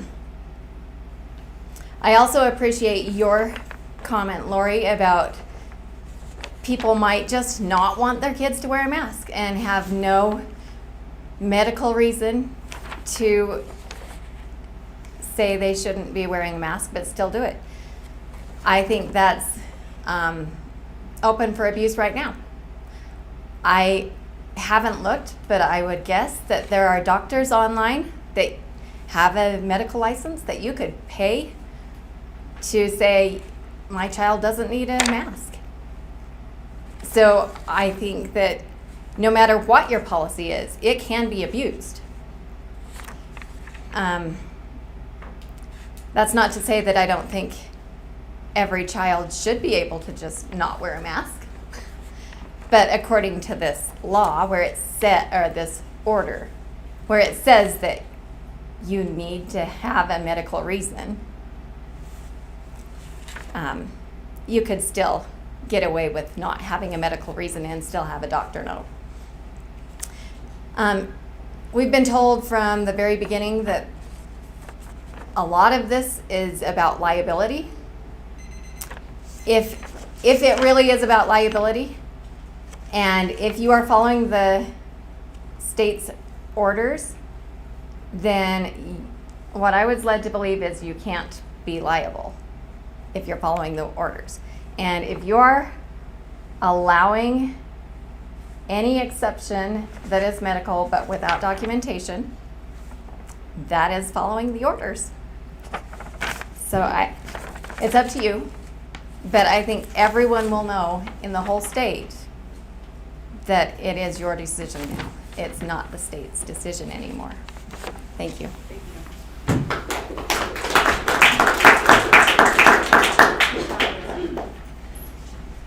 Okay, Bill, you can join us.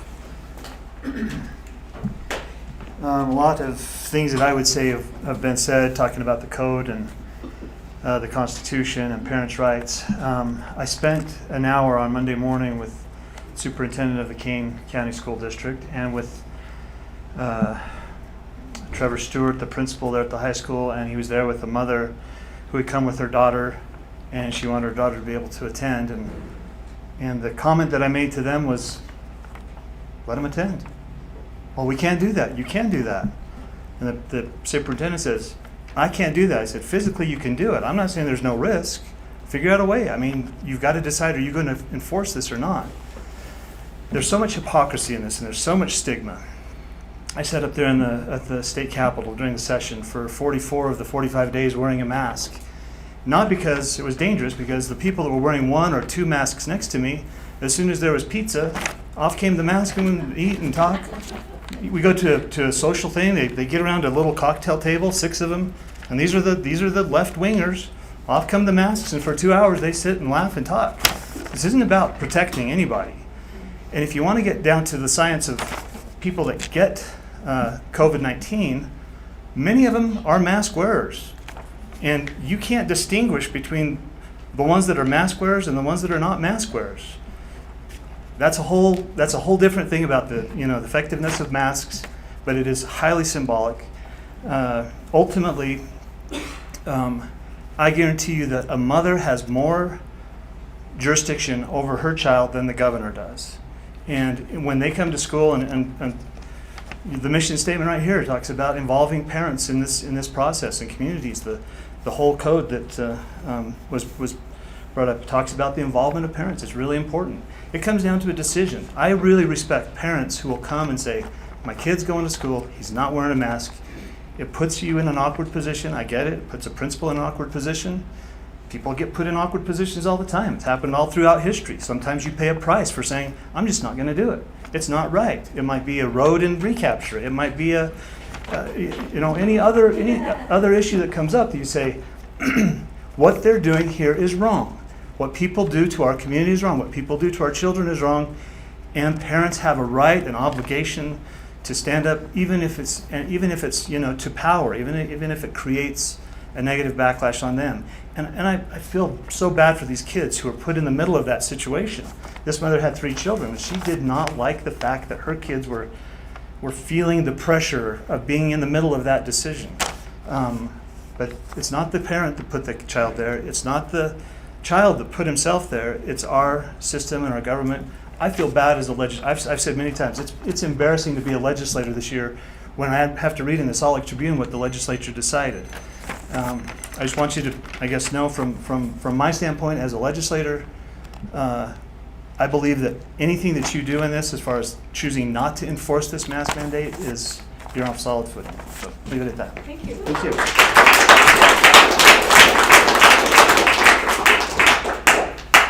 Okay, Shayna, you're our last contestant. I have been Price is Right before.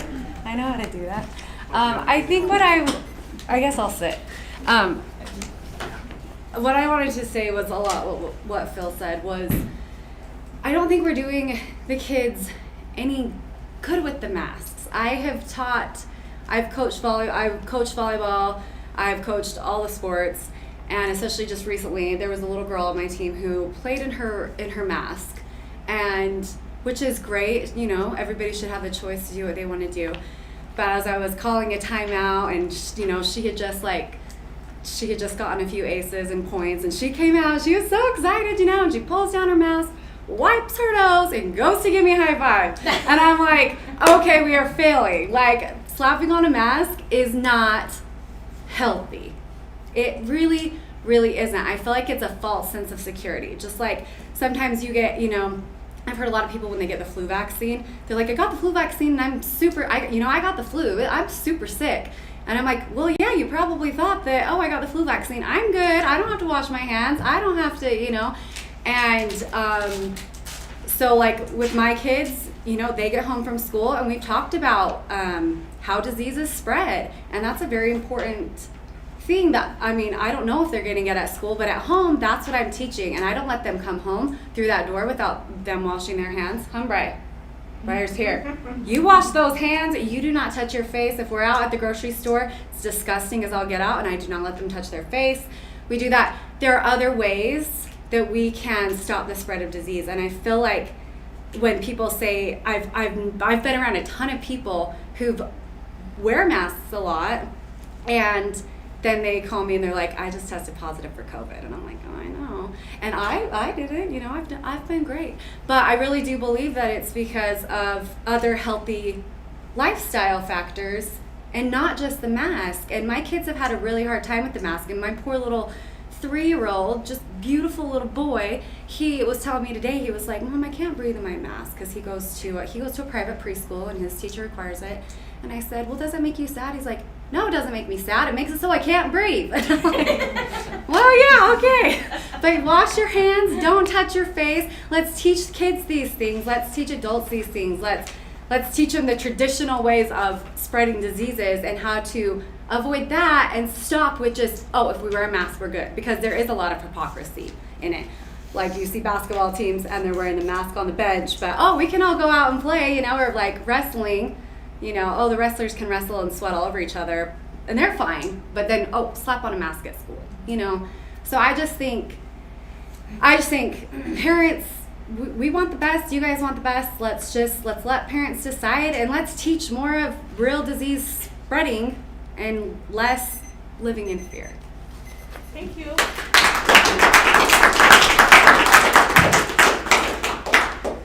Filled out one. Well, let's see your paper. Do you want a comment returned back? Did you get your email on there? No, I didn't. I'll have it. All right. Do you want a response from the All right. superintendent? Possibly. Okay, I'll mark your No, I box. just. Hold on. So I hold wanted- on. You can't start yet. This is why I filled out a form, so I can have a voice.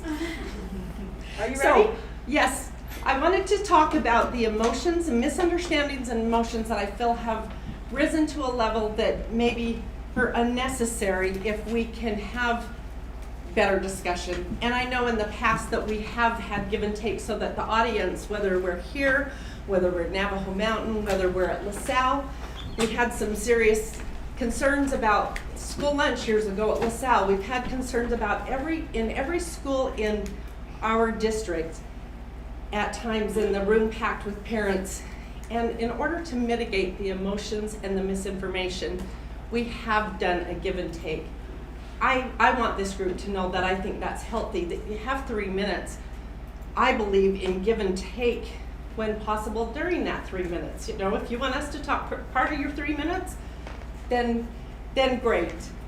So I want to also tell all the parents how much I appreciate you being involved in your child's education and caring enough to take this kind of time to come communicate with the school district. Thank you for your interest, for your for being teaching your kids choices and teaching them about personal liberties and teaching about the things that don't make sense that have already been brought up. I'm going to tell a quick little story. Before the whole COVID thing, maybe 6 months, I started making cinnamon rolls with my grandkids. And the first thing I taught them is, first of all, you go wash your hands thoroughly, wash in soap and water. You come back, and after you've washed your hands, you don't touch your face, you don't. And one of my little granddaughters, at one point, she had her hand, she said, and they call me Mimi, Mimi, will you scratch my nose? Will you scratch my nose? And she indicated that it itched about right there, and she wasn't about to touch her face because I had taught her when you're cooking and other people may be eating this, we're not going to touch our faces.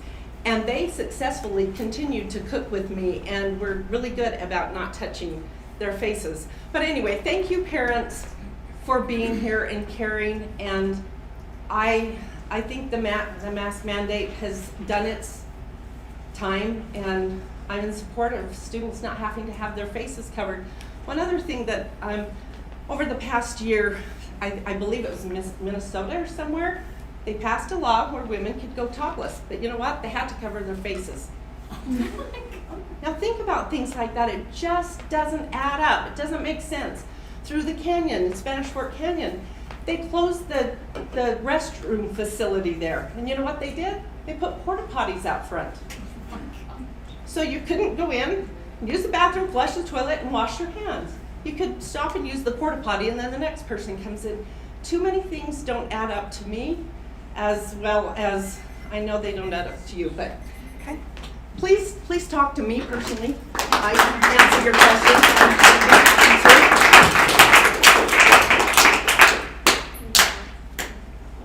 What's that? Okay. So we do appreciate you coming. We do appreciate your comments. You are welcome to leave. You are welcome to stay. We have an item we have to go back to our agenda and talk about. And then we will go to our consent and our action items. So if you want to stay, you're welcome. But don't feel like you have to. So okay. Number 15. Thank you, everyone.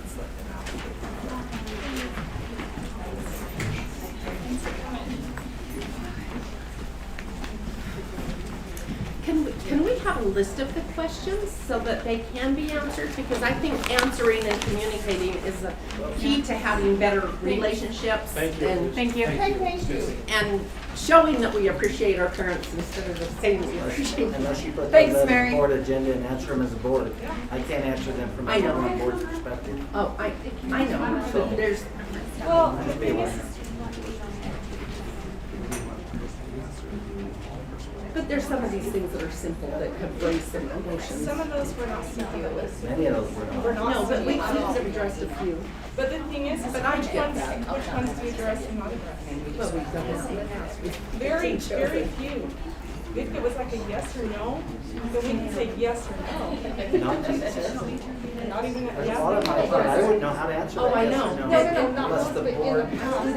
Yes or no, it's a But, yes. but we or could no. welcome that instead So, of. yes, I have a comment from a student that she Oh. wanted read, that she was a little bit nervous. Is she here? She just left. She's just walking out. She was a little nervous. Ask her if she wants to come in. Yeah. Yeah, have her come in. She said that if I could read it for her, she would Can we see who she stand there. is?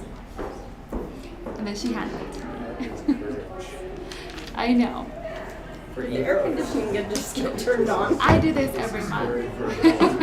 It takes courage for me, so. It is. Oh, How about you stand with Eva and you can read it to us too?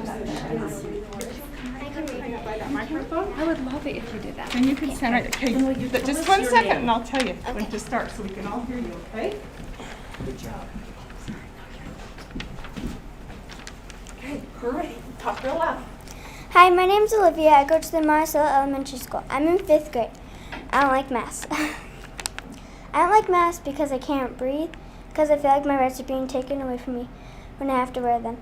I've been taught in Nova that I shouldn't take drugs even if all my friends tell me to, because I know it's wrong. So why should I be peer pressured by my school to wear my mask when I know it doesn't work? Okay, thank you for reading that. thank you.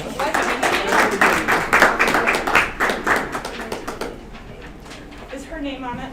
It sure is. Okay. Thank you. Good job. Thank you, we're glad you came.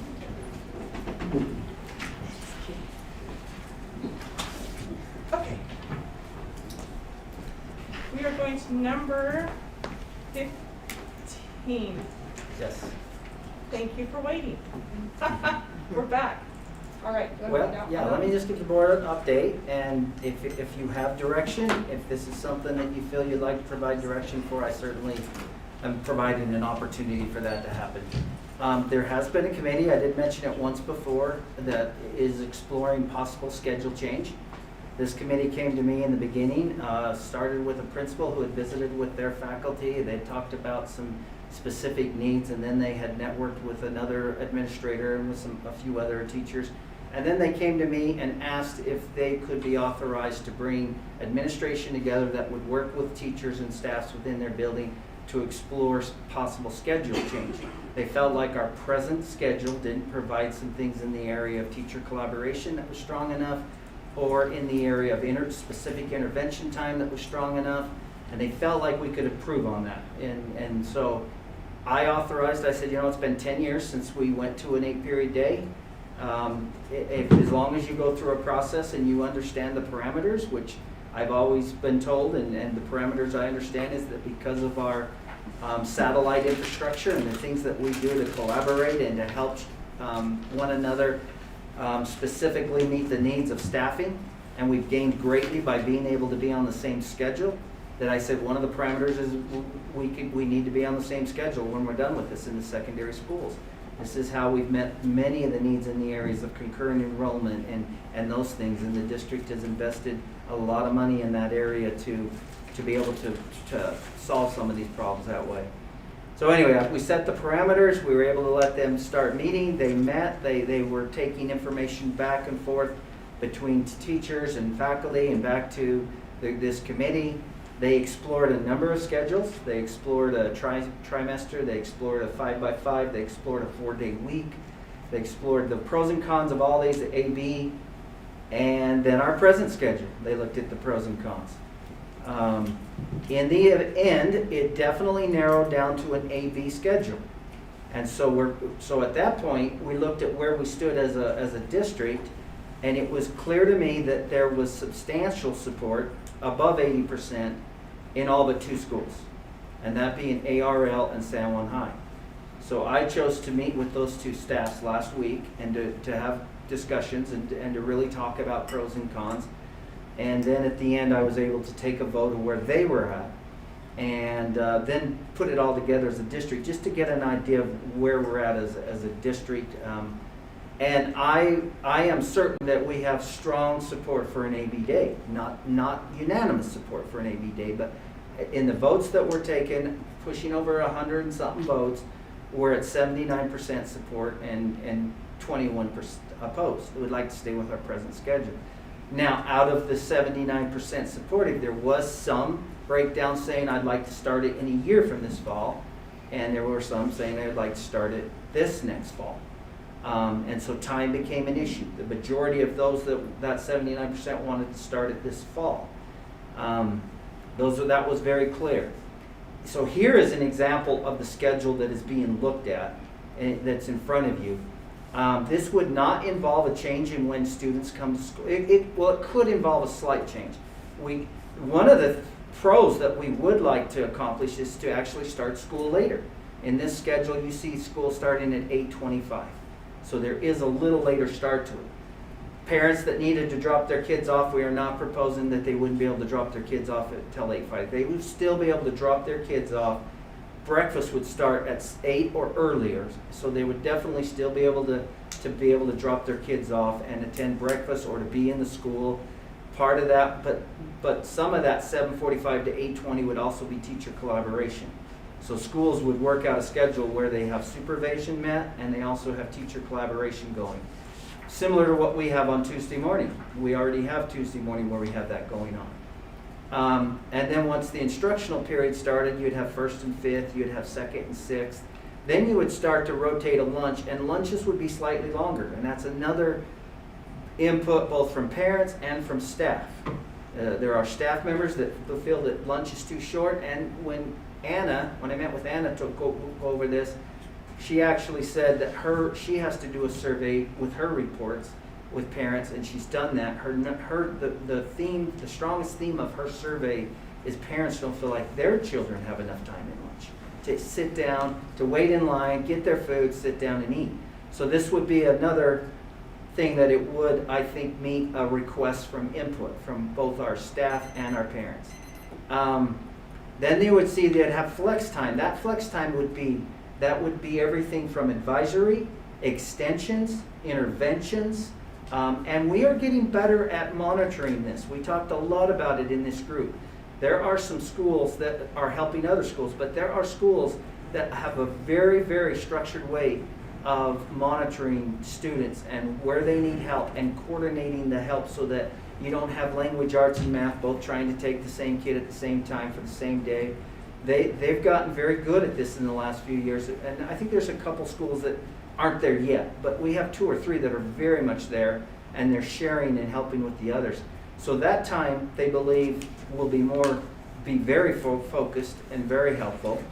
And then we would have the 4th and 8th period of the day. School would go till 3:15, and it would be an AB day. Still be 8 periods. It wouldn't change our credits, our graduation credits. We'd still be looking at the exact same amount of classes.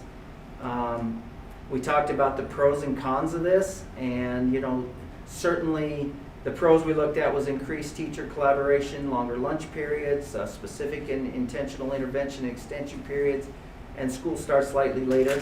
A very big con that was talked about a lot and brought out a lot was that if you miss 1 day of an 80 period, you almost miss 2, not quite, but almost 2 of what we presently have, because we have 47-minute periods. Not this year. This year everything's out of balance with COVID. But last year, and if we got back to our normal 8-period day, they were 47-minute periods. So 80 periods is almost double that. And that is a negative, but they do believe that the flex time and some of that outweighs that. We're very concerned about, there would have to still be, if it is an administrative decision, which I'm at this point interpreting it as, unless I receive direction from the board, we will move forward with, administration will develop an action plan that will include how do we provide professional development teachers.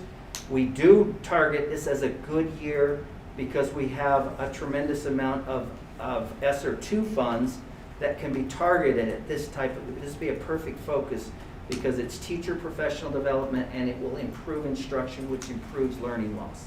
And that's what we are supposed to develop a plan. We are being given $2.8 million to target learning loss for this coming year. Well, starting this summer. So that would definitely tie in. We do have some funds to do professional development if we need to bring in teacher teams in the summer. We have some funds to do those things this year. So if we move forward, there would be an action plan. We would work closely with teacher teams and teacher staffs, and we will provide a lot of PPE because it is a different, and I agree with what Rich said, it is a different nature of teaching an 80-minute period and having it be highly engaged than a 45 or a 47-minute period and keeping it highly effective and highly engaged. But I will say this, middle schools, this is probably a little bit more of a challenge, but high schools across the state are probably 90+% AB schedule. So it's doable because it's everywhere out there in the secondaries at least. I don't know that the middle schools have that high percentage by any means, but high schools certainly do. And you know, ARL is kind of a school to its own other than it shares teachers with San Juan High. So that's what really brings them into this mix. If not, you probably could say, could this just be the 5 high schools? But ARL does share 2 teachers, and they do benefit greatly from sharing those 2 teachers as far as their teacher ratio. And if their schedule wasn't the same, that would be really, really difficult, if not impossible. So anyway, I'm presenting this as an update. I'm letting you know that my intentions right now is to go to that step of having this administrative team I'm working with develop an action plan that I believe is appropriate and will be successful. And it will involve teachers, it will involve professional development, it will involve teacher input, but then we would invoke that action plan and move forward. And I do believe the target date at this point, unless something changes, would be next fall. We have a perfect opportunity with funding to do a lot of the things we need to do right now. I do know there will be some teachers that would have much preferred it being a year from now, but there's the majority of the teachers think we'll just basically probably get busy and pressured and full of things to do, and we'll get around to next April and we'll be saying, okay, now we got to get ready for the next year. So we might as well just do it now, is their thinking, the majority of the teachers. So anyway, just be aware that I would accept any direction, but that is an update at this point of what's happened and transpired. Nelson, do you have any comments? Steve? Is this a Monday through Friday schedule? Yes, this is. There is still a little bit, no, Friday would be an early release still. So yes, it's not, Friday's not on here. And there is still some debate as to whether Friday would be 4 periods, like a traditional AB day, or whether it would be a shorter, and you'd see all 8 periods on Friday. So there are some details that still have not been hammered out. I like a consistent start time every day. That's one of the issues that I've been approached with from parents is that late Tuesday. It's different. One day a week.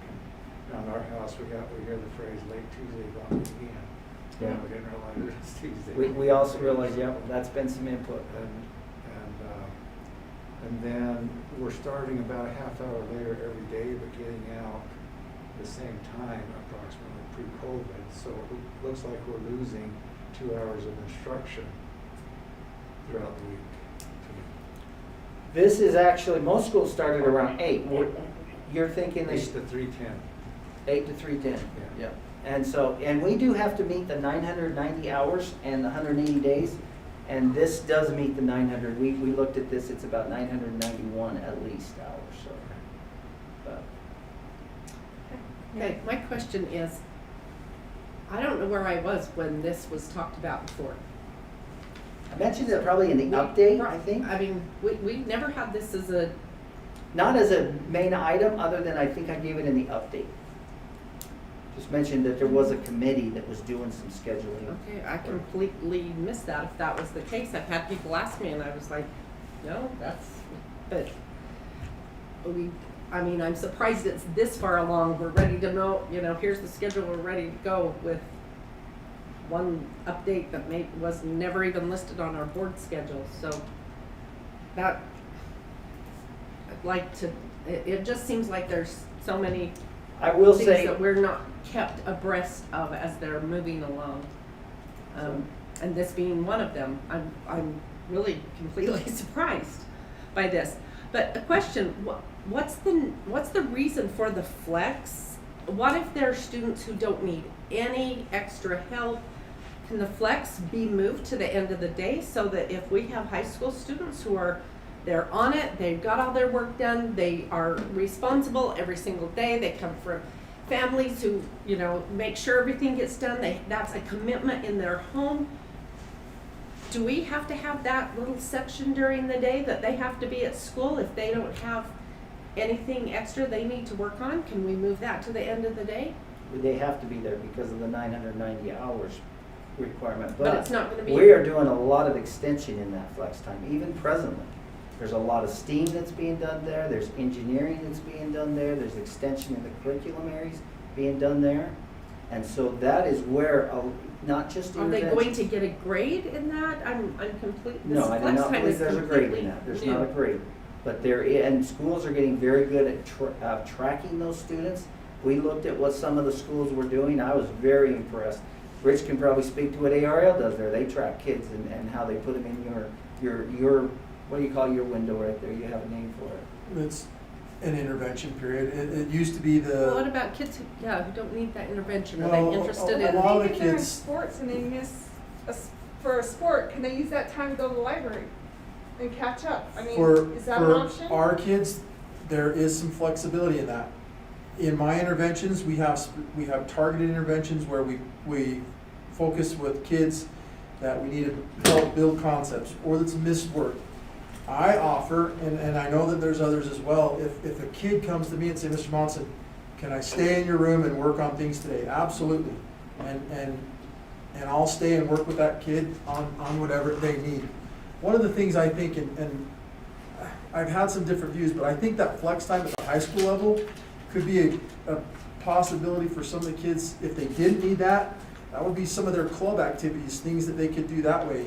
You know, if they're doing their FFA projects or some things like that, or FBLA. School leadership teams are really working through that, so I'd be careful of. Yeah. Because, Yeah, but school leadership teams are really developing with administration. I mean, and Christy and Julie could speak to this too, of what they're Yeah, I seeing in would schools. love to hear from Christy and Julie Yeah. about Come on how up your here and involvement in this speak and to how what it you're works, seeing. because it's, we've looked at it lots of times, and a couple of things we haven't discussed here is how a math teacher keeps kids going for an hour and 20, is it an hour and 10 minutes?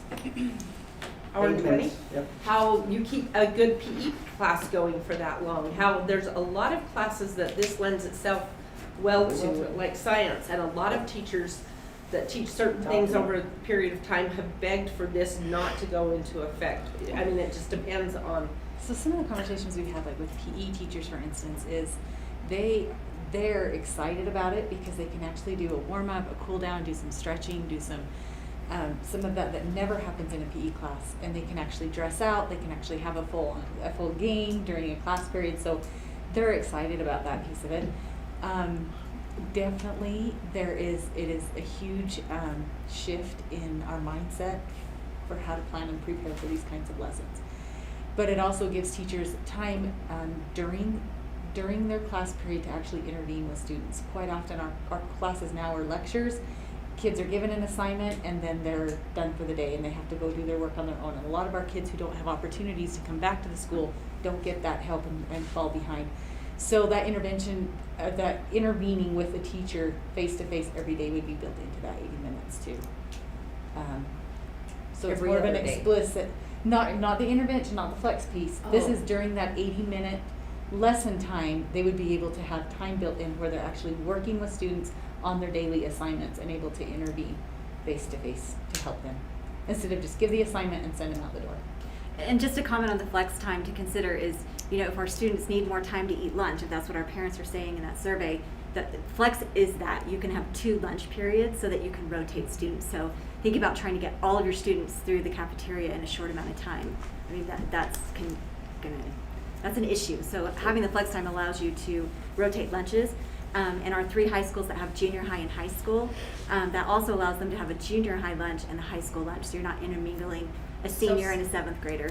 So some of them will have lunch from 114 to Yeah, so they can 150? flip that. I mean, those two, No. when you see where it says lunch or on those 2 blocks, that's what they're looking at, is they can have lunch on either one. Yeah. So they rotate. But the lunches will be in So it would those be 2 done blocks by that have 110. lunch. Yeah. They won't have it during flex. Yeah. But, you know, we have schools that have, and I don't know if I explained this correctly, and maybe you can help me here. They've utilized software programs to track students. Whitehorse showed me what they were doing. They showed the whole committee. And ARL had a program that was very similar. They are getting very good at really identifying kids that need extensions, kids that need extensions and interventions, and then they're getting very good at prioritizing what extensions and interventions will come in which day. They've got a very systematic system now of saying where you'll go. So like on Monday in Flex, they'll line out a student's entire week of what's going to happen in Flex period that week. That student gets their whole Flex schedule that whole week. You know you're going to, our program shows that you need help in language arts. You're going to go there 3 days. These are the days you're assigned to Flex in language arts. The language arts teacher knows you're assigned to them.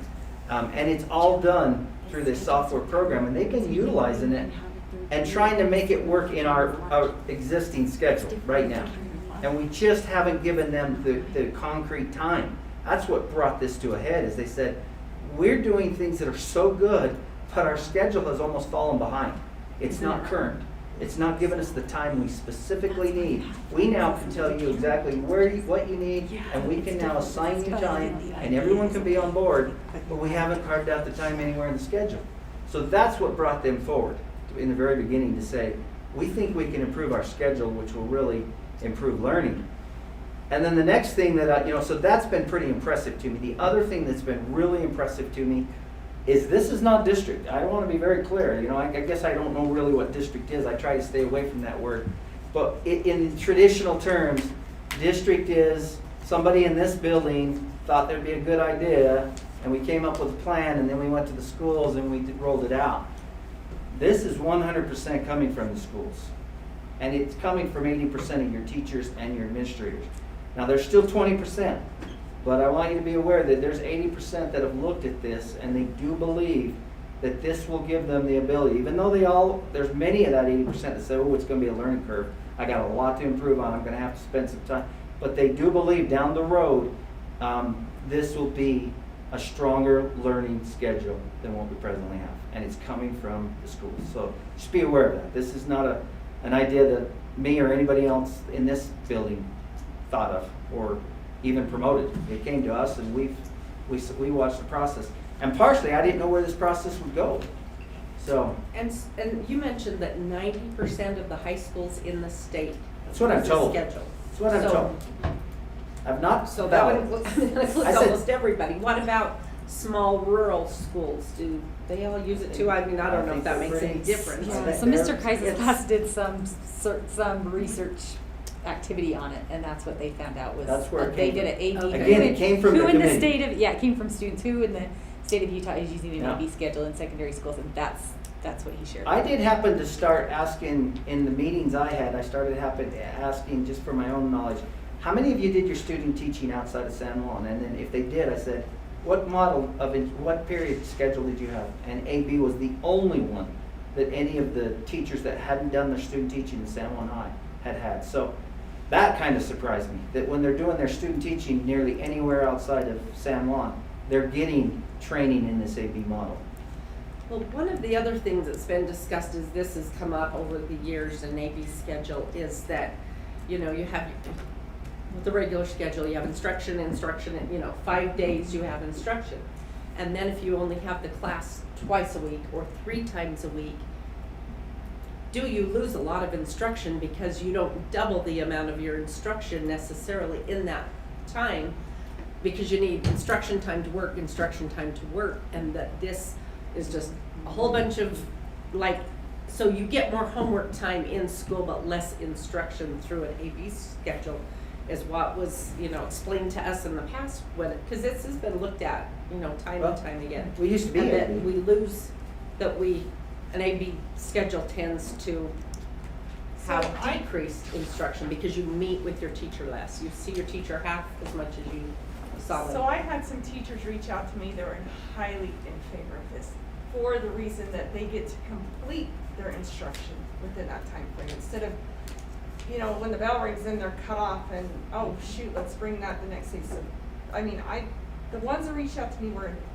highly in favor of this schedule. It's like everything. We've got them from passionately Sure. to moderately in favor to passionately opposed. But when you put them in, when you do narrow it down to actual votes, like I said, it was 79% in favor and 21% opposed. So do all districts, I mean, the research and the data that's used, 90% are using this. So are districts 100%, the whole district is on a AB schedule? Is that 100%? I would have to look into that to answer that question. I'm still in the number that came And out of the so- committee, and it came through a teacher that said they did something, so I need to validate that. And are other 1 and 2 and 3 high schools doing this? Some of the ones that are, you know, Enterprise has always been a high school that's been highly successful. Do they do an AB? They do a 5x5.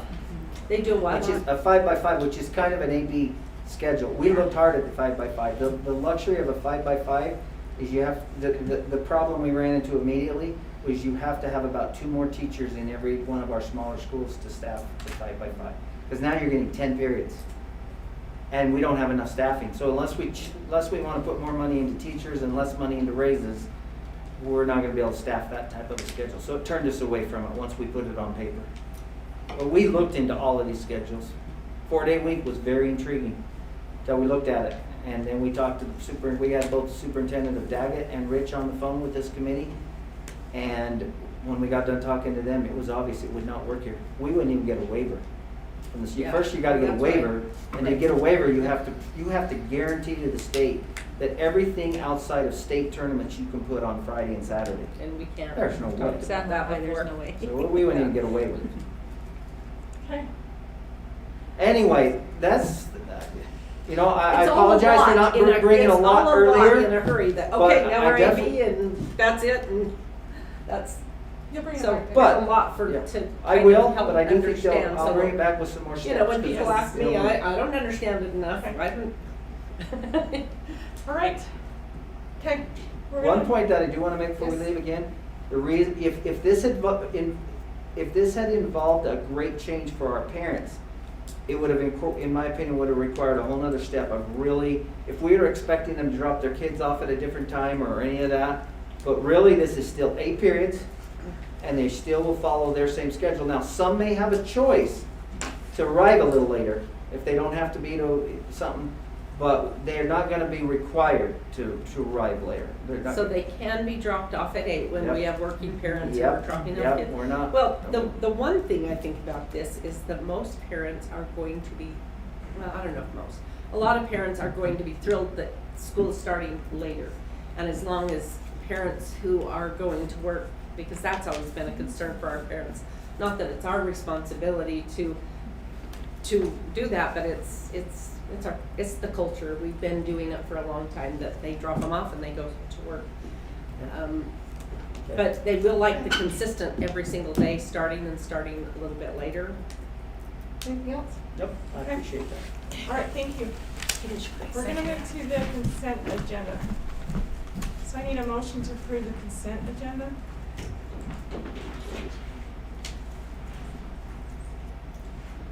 I move to approve the consent agenda.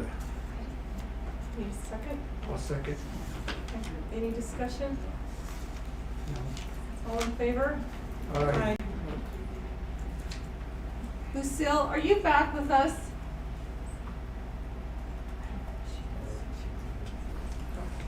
Aye. Oh, here you are. Okay. All right, we are to the possible action items. Steve and I made a decision not to recap because it provides an opinion in the recap. So you can offer the discussion when we get to the item. So the first one will be San Juan School District Policy 2310 Superintendent, what was that? This is Matt's policy. Oh, this is Matt. Can we, do we need to do them each separately? So the different, action items are on there separately. There's three. All right. You look at Okay.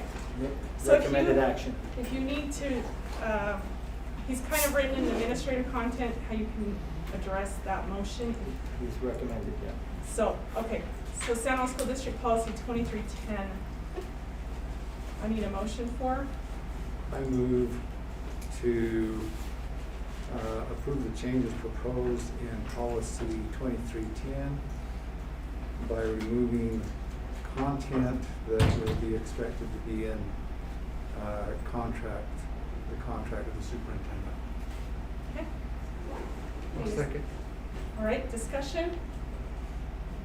Okay, all in favor? Aye. Okay. San Juan School District Policy 2410, Business Administrator Appointment and Contract Renewal. I need a motion.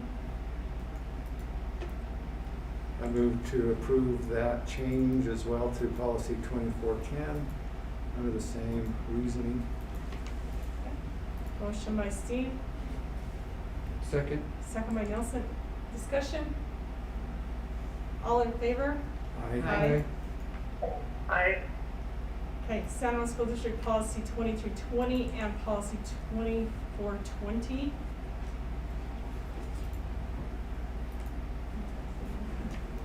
Not together. I move to repeal policy 2320 and 2420. Okay, motion by Steve, Second. by Nelson. Discussion? Okay, all in favor? Aye. San Juan School District Policy 4131, District Employment Licensed Employee Benefits.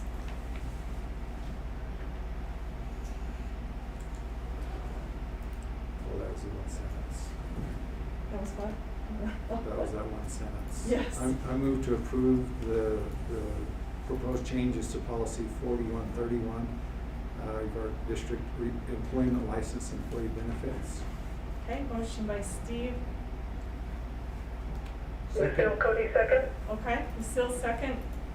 Discussion? I have a question on that. Sure. So, does changing this policy have any fiscal impact on the school district? Because it's talking, it removes the language about an employee So paying for that. So, actually, is it going to change what it costs the school district? Actually, it's not going to cost any more than what it's costing the district now, because the district has been compliant with the rules in the Affordable Care Act and not compliant with policy.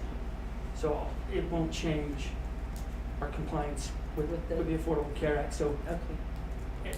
when that went into place in 2013-14, it did have a fiscal impact on the district. Right. But going forward, we're It doesn't getting, change. we're getting in compliant with what we have been doing. Okay. Thank you. Any other comments? Okay, all in favor? Aye. Oh,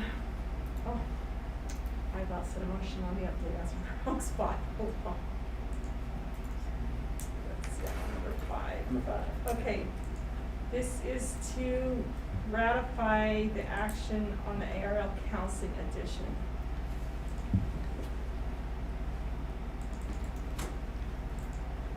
And the recommended action is listed. Approve the decision to officially award the bid to ARL. To charters. I move to ratify and approve the decision to award the bid for the ARL counseling addition to Tryers Construction. Okay, motion by Steve. Second.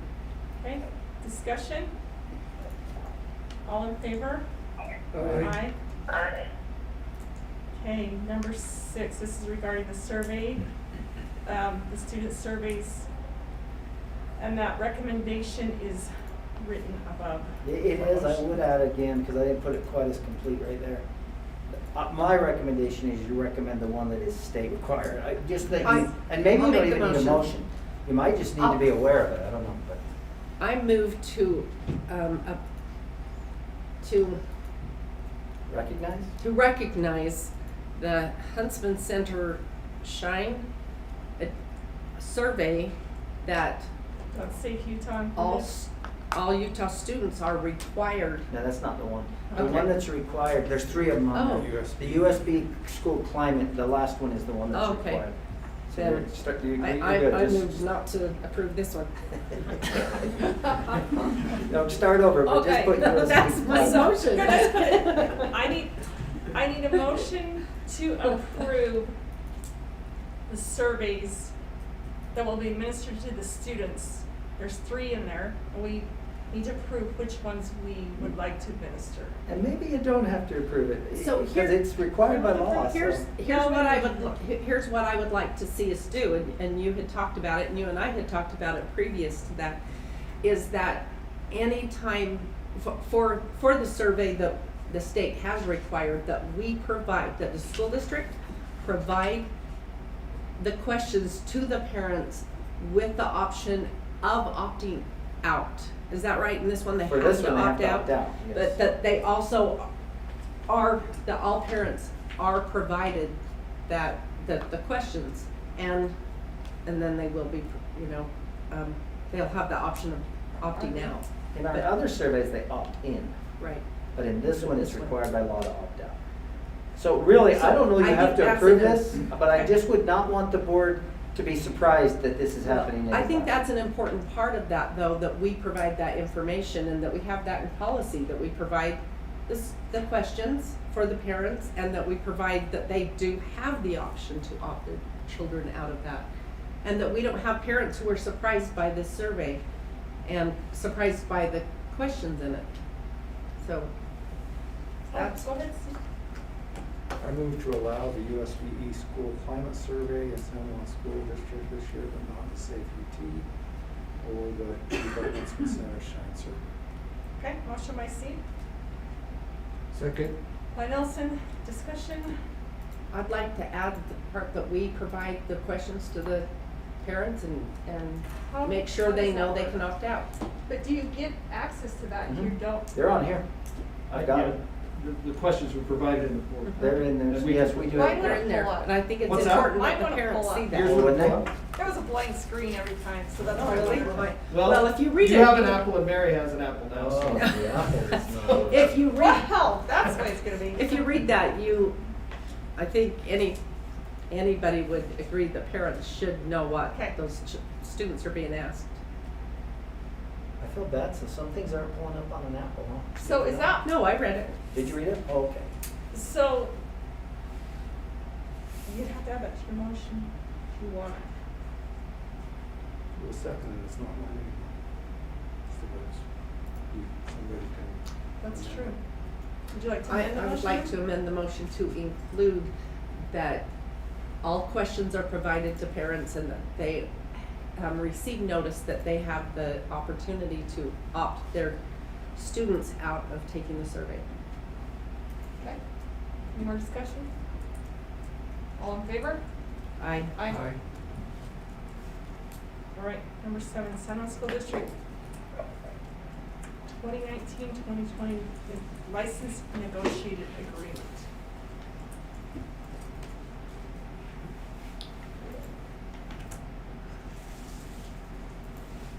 I need an action for that, or a motion. This would probably be 2021. That's what I was wondering. 2022. Now, is that, you're Mhm. correct? Yeah, no, that's me. I messed that up. Oh, It is 2020. so sounds like 2020. Man, am I living in the past. 2021, 2022, right? License negotiated agreement, because it'll be for the coming year. Did we need to make a motion on that? If we were just giving you direction? Yeah, I think if you make a motion, we know that we Okay. can move forward with contracts as soon as we can put the numbers in together. Okay. It's very helpful to our process of getting teachers. I'll make a motion Okay. to accept San Juan School District 2020 and 2021 license negotiated agreement. Okay, motion by Nelson. Oh, it's There's not an agreement yet.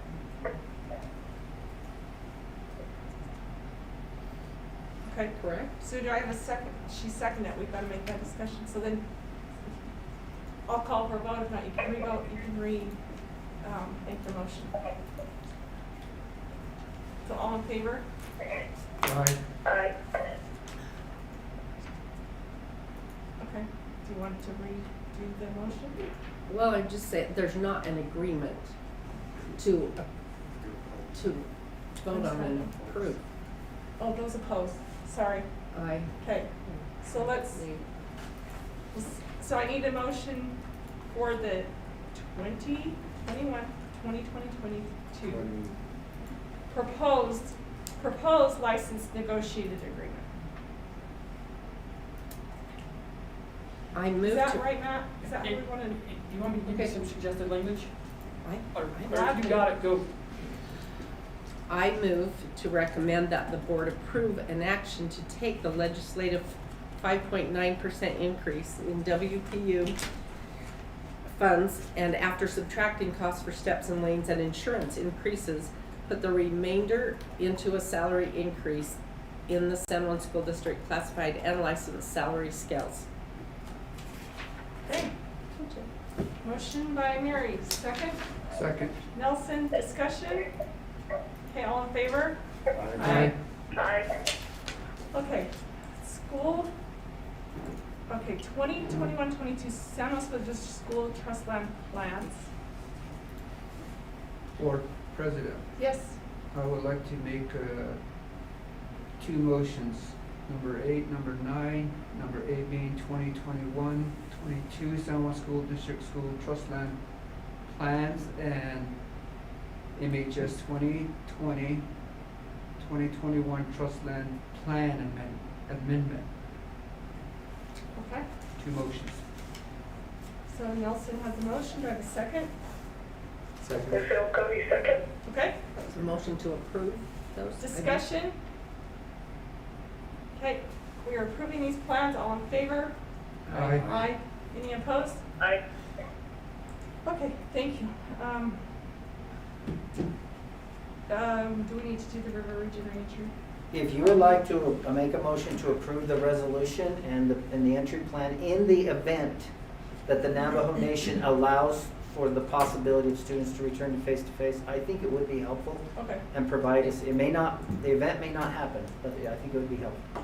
all right, so number 10, I'm not gonna reiterate what the superintendent just said, so you can make the motion regarding that. I move to approve the resolution regarding River Region School reentry and the associated reentry plan. Okay, motion by Steve, second Second. by Nelson, any discussion?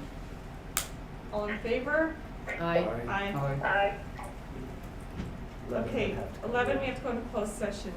Number 12, your motion for the COVID-19, student reentry plan revision.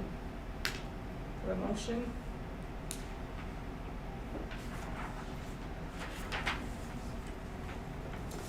So are we Wait, going we to? gotta have a motion before we can discuss it. Sorry. Motion to accept COVID-19 re-entry plan revisions. Okay. Which are what? Well, That's my reason for, we have none on the table. So that doesn't, That's there just so that if you have something specific, that you have an opportunity to make a motion. so the So do you wanna be more specific, or do you wanna? motion was So maybe it to fails for accept the lack of a student second. reentry Just plan second. provisions was. Did you? I will remove my motions. Okay.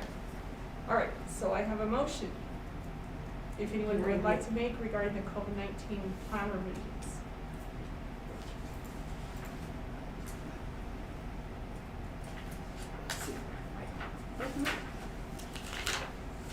I'm setting the timer. Right. It's counting down. Well, I will move to accept. Down. Move to What were you looking for? allow. parents, to allow parents to, I don't know if we have to approve that or if that's just the way it already is. And we give direction that, you know, our school staff doesn't need to take on the role of being the COVID police. That's my discussion that I wasn't supposed to have. I would recommend direction from the board on this. This is a very complicated and fuzzy. It and is.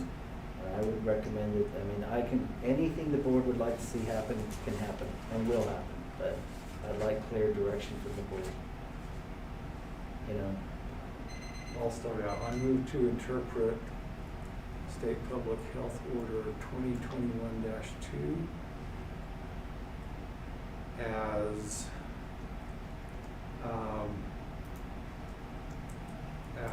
medical exemptions from a licensed professional is optional, and that a parent may provide a medical exemption. I'll second the motion. Okay, discussion? I would, yeah. Could I throw, so are we just talking students right here? This is not staff, right? This is. Let's talk students first. Okay, so I just want to make sure we're talking students. So are we talking only medical? Is that what your motion, is that what you're asking, is medical? Well, medical's pretty broad, there's a reason. That's what his It's in motion there. said.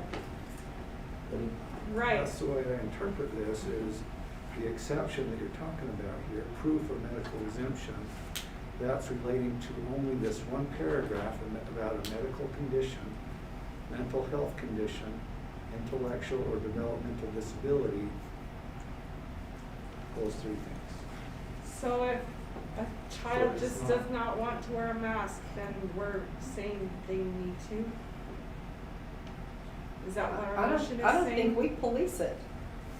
Then I think it has to be a broader motion, we're getting really drilled He made down the on- motion, and No, I know, tell I him the just. motion that he has to No, make. I'm just saying, I don't think that, I think if you rule on that motion, this is just part of discussion, I'm just saying, we rule on that motion, we're saying medical only. Like, parents can opt out for their child medical only, not whether you wanna wear it or not. So, do you feel like you want to, that you feel like you need to question the parents, or that they can just do their No, what I'm own saying, yeah, thing? I'm saying we probably need to be a little more specific on what do we're. we want to provide a form that the parents fill out? The form might specify No, because that. then we run into, like, who made this form? Does it comply with the, no, we That says just that let paragraph right parents there, my child do what the has health order. that signed. Okay. Okay, so, And if you want to- which takes me just a little back to this whole idea of, I guess what's our intent? Is our intent to remove masks? And if that's the intent, then we shouldn't even have to deal with the medical order. If our intent is To to comply only with release, this. only remove masks for those that have the medical thing, those are two different things. That's what I'm trying to clarify so that they have a better sense of direction. Am I Yep. saying that correctly? I think there's a fair chance, Julie and some of them can speak, but I think there's a fair chance that we'll go from 100% or pretty dang close mask to 50% mask, just almost overnight. And that may not, or may bother some or not bother some. And I don't know exactly how I feel about it, I'll sleep on it, but I will let you know that I have been involved enough to know that we have parents all the way here to there, so we're not making everybody happy by any means. Even the voice that was strongly expressed tonight has been growing and building for a number of months. Had another voice been what they felt like not being given what they wanted, it may have even been as large and loud, or larger and louder, possibly. I don't know that. But just be aware, all I'm saying is I think we're still gonna have a lot of issues around masks, no matter what you do. Well, here's what I heard tonight, that masks, from some, I mean, we heard a lot of things, but one of the things I heard is masks work. So the beauty of this should be that anybody who wants to wear a mask should have complete freedom to wear masks, and they work. You So heard they're that, protected. and I heard. And so people who don't wear masks also would have the liberty to come without covering their face. But we heard from people who believe in the masks wholeheartedly that masks work. So people are allowed to wear masks. But I don't So- feel that the motion reflects what you're saying, is what I'm saying. Well, that doesn't matter. You made a motion and it's been seconded. But I want to be very clear that that's what you heard, and I That's what heard I'm that as saying. well. But there were two comments that said, if you have masks off a large percentage of the students, I'm not as safe. And we have staff and teacher and students that are gonna feel that way too. Yes, yes. They feel like it's not just about, I got what I chose, you got what you chose. They literally feel like, and we have dealt with this, you created an environment that is less safe. So just be aware. Yeah. I mean, I'm not trying Right, to. people believe So there's that as yes. well. But we did hear that masks work, so if they work and your face is covered, then you're not going to be breathing in somebody else's droplets. So we should be fine, but Anyway, Anyway. Go ahead, Steve. I may be naive, but we're talking just about a medical exemption here. Exactly. And I hope that we don't see very many of those, because discomfort isn't a medical thing. No.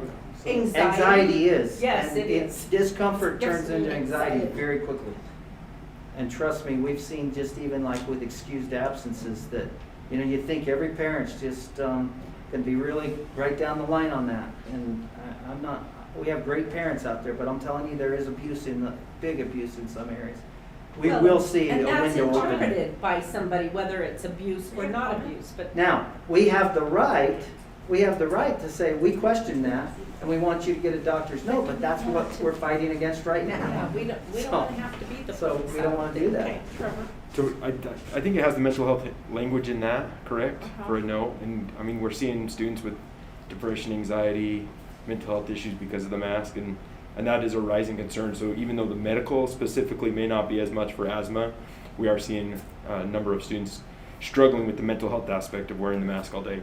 And that might be because of the added pressure from staff to remind them, the added pressure to, that they're dealing with in school. But the mental health aspect is a pretty serious concern for counselors, teachers, not only themselves, but because they're also having to remind the students just on a regular basis to keep them on, and it's just an added pressure. So as far as our mental health in our staff and our students, it's adding a significant amount of mental health concerns as a whole. So if it is excusing the mental health, I see that being a bigger portion of the notes than the actual medical. Just an opinion. Medical's pretty broad. It Yeah, is broad, pretty and it's broad. not up It is to, broad. it's not up to us Which to is police fine. it. Which is They are the fine. parents of their children. And I didn't hear any of the people who said we don't, we're tired of sending our kids in masks and we want all kids to show up without masks. They're saying, just, if it's bothering my child mentally or headache-wise or whatever a child's situation is, they're not demanding everybody else go without a mask. So the two sides of that are a little bit, like, if they work, wear your mask, you're protected. And if a mask bothers you to wear it for whatever, if it's emotional, mental, asthma, whatever it is, why is somebody saying your face has to be covered? I demand your face is covered. And we shouldn't police it all. We should let We're parents be talking parents. two different things here, and you're talking Yeah. parental choice, and we shouldn't be policing No, it. medical. Well, I honestly believe. It's broad. I honestly believe if we were talking medical, we would have a whole lot more exemptions. The reason why we don't have many exemptions is because these parents, as we heard here tonight, have gone to the medical experts of our county, and guess what? They're not they're not claiming that's an exemption. And they're frustrated. We heard it tonight. The parents say, that doctor did not have the interest of my child in mind. Well, I'll bet the doctor sees that differently. I bet the doctor did not agree when he walked out the door. Another one I don't have the interest of there. So, but that's part of the frustration is what is deemed medical by parents versus doctors Are is we not the going same. to interpret So that? you're talking parental choice, and if we give parental choice, then we're basically opening it up to parental choice. Well, I'm just, And not there's a medical. motion on the, there's a motion on the table. Yeah. And so are we going, and then are we going to tell Well, our staff to We're police discussing it, it? and what I'm trying to say is, this window's gonna open big, and I'm fine with it if that's the window we want to open. If we're There's- agreeing with parental choice, because that's really, it's gonna be really difficult to say medical exemption and have a principal decide a medical exemption. Okay, so to clarify, this is what I'm hearing. The motion and a second is for medical. For a parental choice for medical, just hear me out. Parental choice for medical. Okay? Now, but in the discussion, we're saying parent choice. I haven't used that term. Am I not I did. interpreting this correctly? Well, I haven't used that term. he Our used parental superintendent's not a choice, didn't board you? member, and he In your used that motion term. again, Steve, didn't you say parent choose or parent decide? Who's got that motion Parent determined or- typed up, written down? As dictated Eva has by it. parent? Okay, let's hear the motion. Steve moved to interpret State Health Order 2021-2 as medical exemptions from a licensed professional is optional and that a parent may provide a medical exemption. Okay, so now, That's the motion. okay, I know, but so let me just ask you this question. If I am a parent and I don't want my child to wear a mask just because I don't want them to and they don't necessarily have a medical condition, is that covered under that motion? If you're the parent, I'm not gonna call you out as a liar. It's not my job. That's not what I'm asking. Is it, I mean, are we, If, we've got. I can answer that for you. That's what I'm saying. I I don't can know answer if that. school personnel If you needs as the to be parent put in write that down, situation. my son doesn't want to wear a mask, I think the school would probably have a problem and deny it. So what you're gonna Right. write down is I would like to exempt my child, he is experiencing anxiety and discomfort. Well, they don't, no, Isn't that about that's the against same thing? HIPAA. They don't even have to explain. Okay, maybe All they don't have to know. say is I'm exempting my child from wearing a mask for medical reasons. Okay. And people do That's not not a have bad to idea, explain and it it's to clean. the school. It's clean not, now. it's Okay. not their responsibility. Let's take And a vote. HIPAA is serious and people should not, and our staff should never demand to know what that medical condition is. That is against the law. Okay, Mary, I'm just trying to clarify before we take a vote. That's all I'm trying to do is, there's so many conversations. I was just trying to clarify But that we we're know what clear the on this. motion is. Okay, so I'm gonna offer up the vote. Any more discussion? Okay, all in favor? I, Aye. Any opposed? Okay, Is Lucille still on? I didn't hear her vote. She lost, I've got a Oh. message saying her phone went dead. Okay. Can you read that motion one Is more time? that Just- 4? Aye. Yeah, 4 And and. then Move to interpret State Health Order 2021-2 as medical exemptions from a licensed professional is optional and that a parent may provide a medical exemption. Do you want to say something Okay. different? it can't, we've moved on it. That's what it is. Very good, I just wanted to hear it. All right. Okay, we need to go into, well, let's go down to our information items if we Yep. can. I'll go real fast. real quick, Superintendent, will you visit with the principals and I guess our other administrators to let them know? Our staff should not spend the time and the stress to try to determine if the parent should have done that or not. We just We'll be talking tomorrow Let morning in parents- principals meeting. Yep. do what they do and we need to educate. Which is my first information item. What's that? The follow-up thing that I kind of see though is the health department coming out with a subsequent order that addresses only that because of the ambiguity. Yep, could be. And, my intention, I can't put that on the order. My intention is to follow the order. And my interpretation of the order is that, So, do you want to move a motion that in the event that happens, you've given me direction? Otherwise, we either come back for a special meeting or we can't become in compliance until our next May meeting, which could happen in the next few days. So, I mean, you just need to know that I have already gotten an email from Sid Dixon through, and now Richard Saunders has put his name on the bottom of that maybe was intended to have his name on the bottom of it, but it's all, that's how things are moving. Who is he to make these kinds of mandates? Well, he is the director of the Utah Department of Health. That's pretty powerful. That's pretty, in my mind, until we are told that that's not a position of authority that in this Or world. until we decide that Pardon me? we can't just Yes, Control Steve's this. going to make a motion. I move that in any event, the district stay compliant with any subsequent health orders. Okay. Do I have a second? Can you repeat that? I move the district stay compliant with any subsequent health orders. Okay, do I have a motion? That motion, do I have a second? I mean, a second, sorry. Are you with us, Lucille? Okay. There's no second. I was just questioning whether or not we have it in here that we can continue to make more and more and more motions, because they have to be, anyway, that was a question. Yeah, that's why I didn't take Sure. some action. Okay. Well, I would think anything under COVID-19 revision of plan or what we're presently doing could be motion to.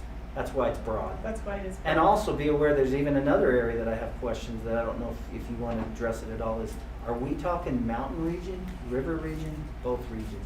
Because in the event that the Navajo Nation does allow their students to come back to school face to face, and we do know that 50+% of our parents want to come back face to face, they may require that for that to happen, they be wearing a mask. Now, the Board of Education has just said they don't have to wear masks. There's exemptions. They could wear one. If they have a medical exemption, so However, that's you're under the probably Navajo fair Nation. in any school, Well, that so- if a student has a medical exemption, Well, who provides it? And in this case, this Yeah. motion lets the parents provide that medical exemption. and I would refer to And Nelson and Elsie So, and their. just be aware that Lucille.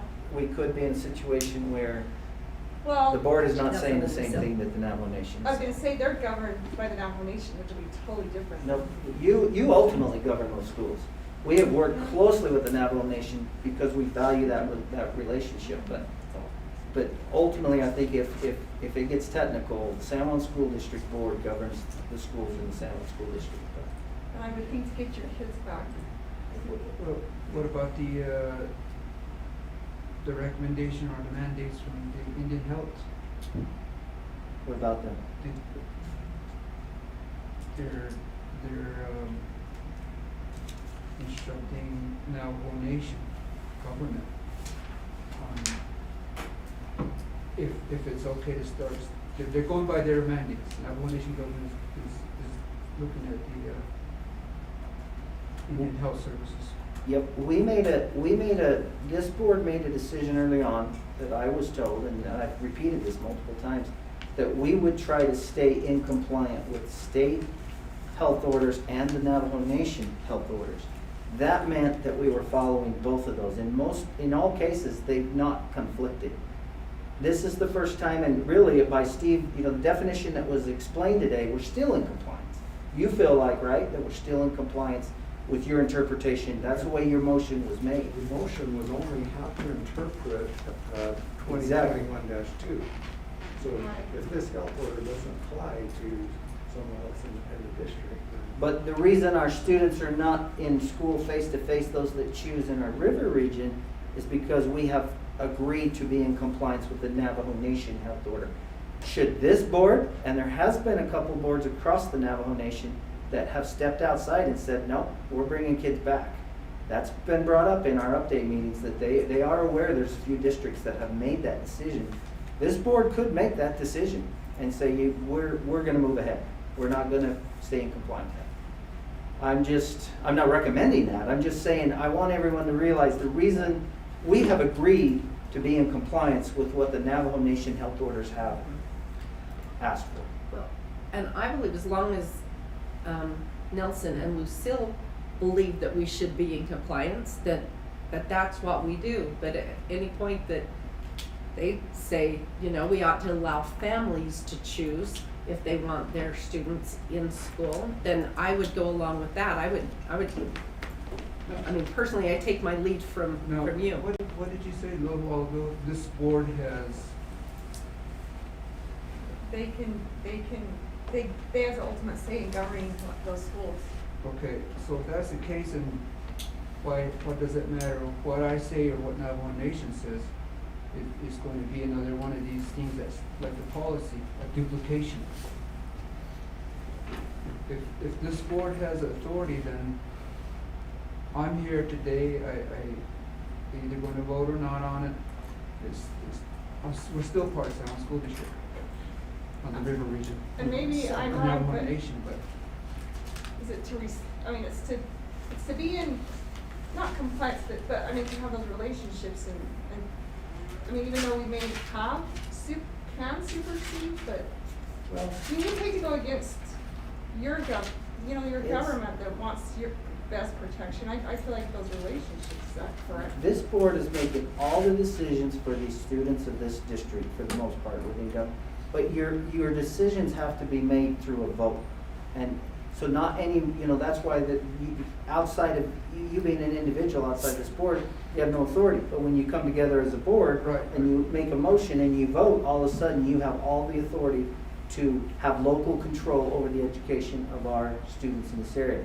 We have had a very unique situation play out this year where this pandemic has really required that the Navajo Nation has been very involved with their health departments and their health orders, and the state of Utah and the health department have been there. And all I'm saying is up till this point, we have not seen those things conflict. There's been no conflicting. We've been able to have virtual going on in the river region, choice up here, that virtual met you work that through. But now with this motion, you didn't state it was to run any one region. If by event our students come back in our river region, there's literally, the way it stands now, those parents, if there were a parent that came and said, I want to exempt my child, we'd need to allow for that. Because we've passed that for the entire district. So I just Well, and wanna as be you clear about mentioned, it's just, that motion was just clarification of the current Utah health order. interpretation, I think. Clarification or interpretation? I think it was interpretation. Interpretation, yes, thank you. Better word. Because I think, and that's what I'm worried, as Steve pointed out, I'm worried that clarification is still gonna come. I'm really worried about it. And it might, but I hope at this point in time, we're asking the questions of, where did this come from? Just somebody in the office making a clarification isn't something that we, say, okay, how fast, how high? They need to be somebody who has an authority. Such as the director. And then of the that's health still department. a little questionable, but we need to ask those questions as administrators, board members, we need to. I think we're okay as it is with the river regions. There'll be some families that will probably be on the exemption of their child because of medical reasons. Then there were others that will probably continue to mask. So Sounds good. until that day comes, we'll deal with We'll it. deal with Fine it. for now. Good point of view. Okay. All right. There we go. Lucille? Did you? Eugenia Newton Charles, she's a delegate from Shipbox, and Charlene So, they're the ones that table the school that they call summer session. So what other schools are doing is they're doing a resolution and then giving it to our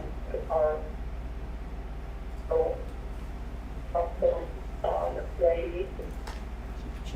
Whoever the representative is, and then what they're gonna do is take it back to the council and let them know what schools on the road are planning on doing or what they think is for their kids.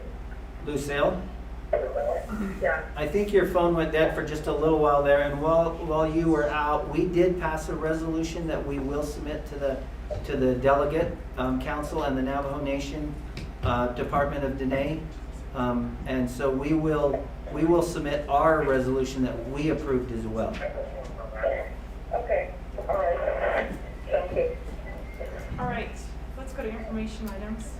Okay, so principals meetings tomorrow, we'll discuss this and bring on board amongst other things.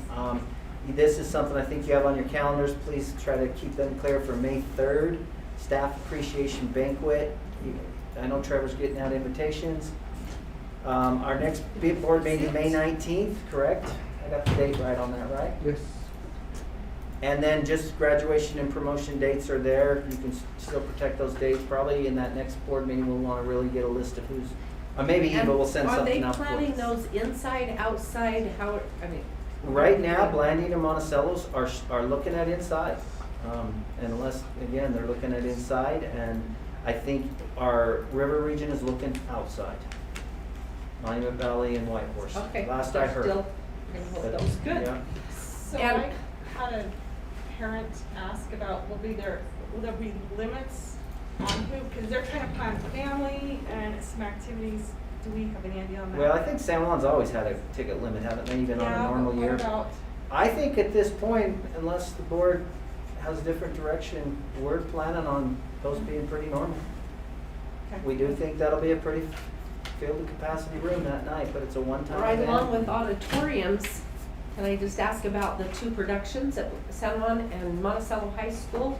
Are those? They should be limited capacity. You They can are just let- limited?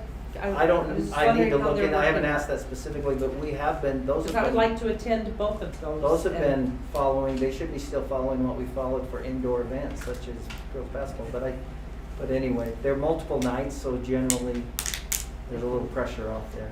Okay, thank you. What's Navajo Mountain doing? I think that, I'll find out, but they're probably outside as well. But if they felt like they wanted to go in any of those three schools, we would not tell them they couldn't. I mean, I think they're thinking that will be more agreeable to their public. I think they're looking through the eyes of their parents. And they've had them outside before. I've been to Whitehorse a number of times on an outside graduation, so. But anyway, to be aware of that. All right, okay, we have got to go into closed session. The first, let's go in to discuss personnel first, and then we'll leave the real property, and then we'll have to come out and finish up with an action item. So I need a motion to go into closed session for those For two personnel. things.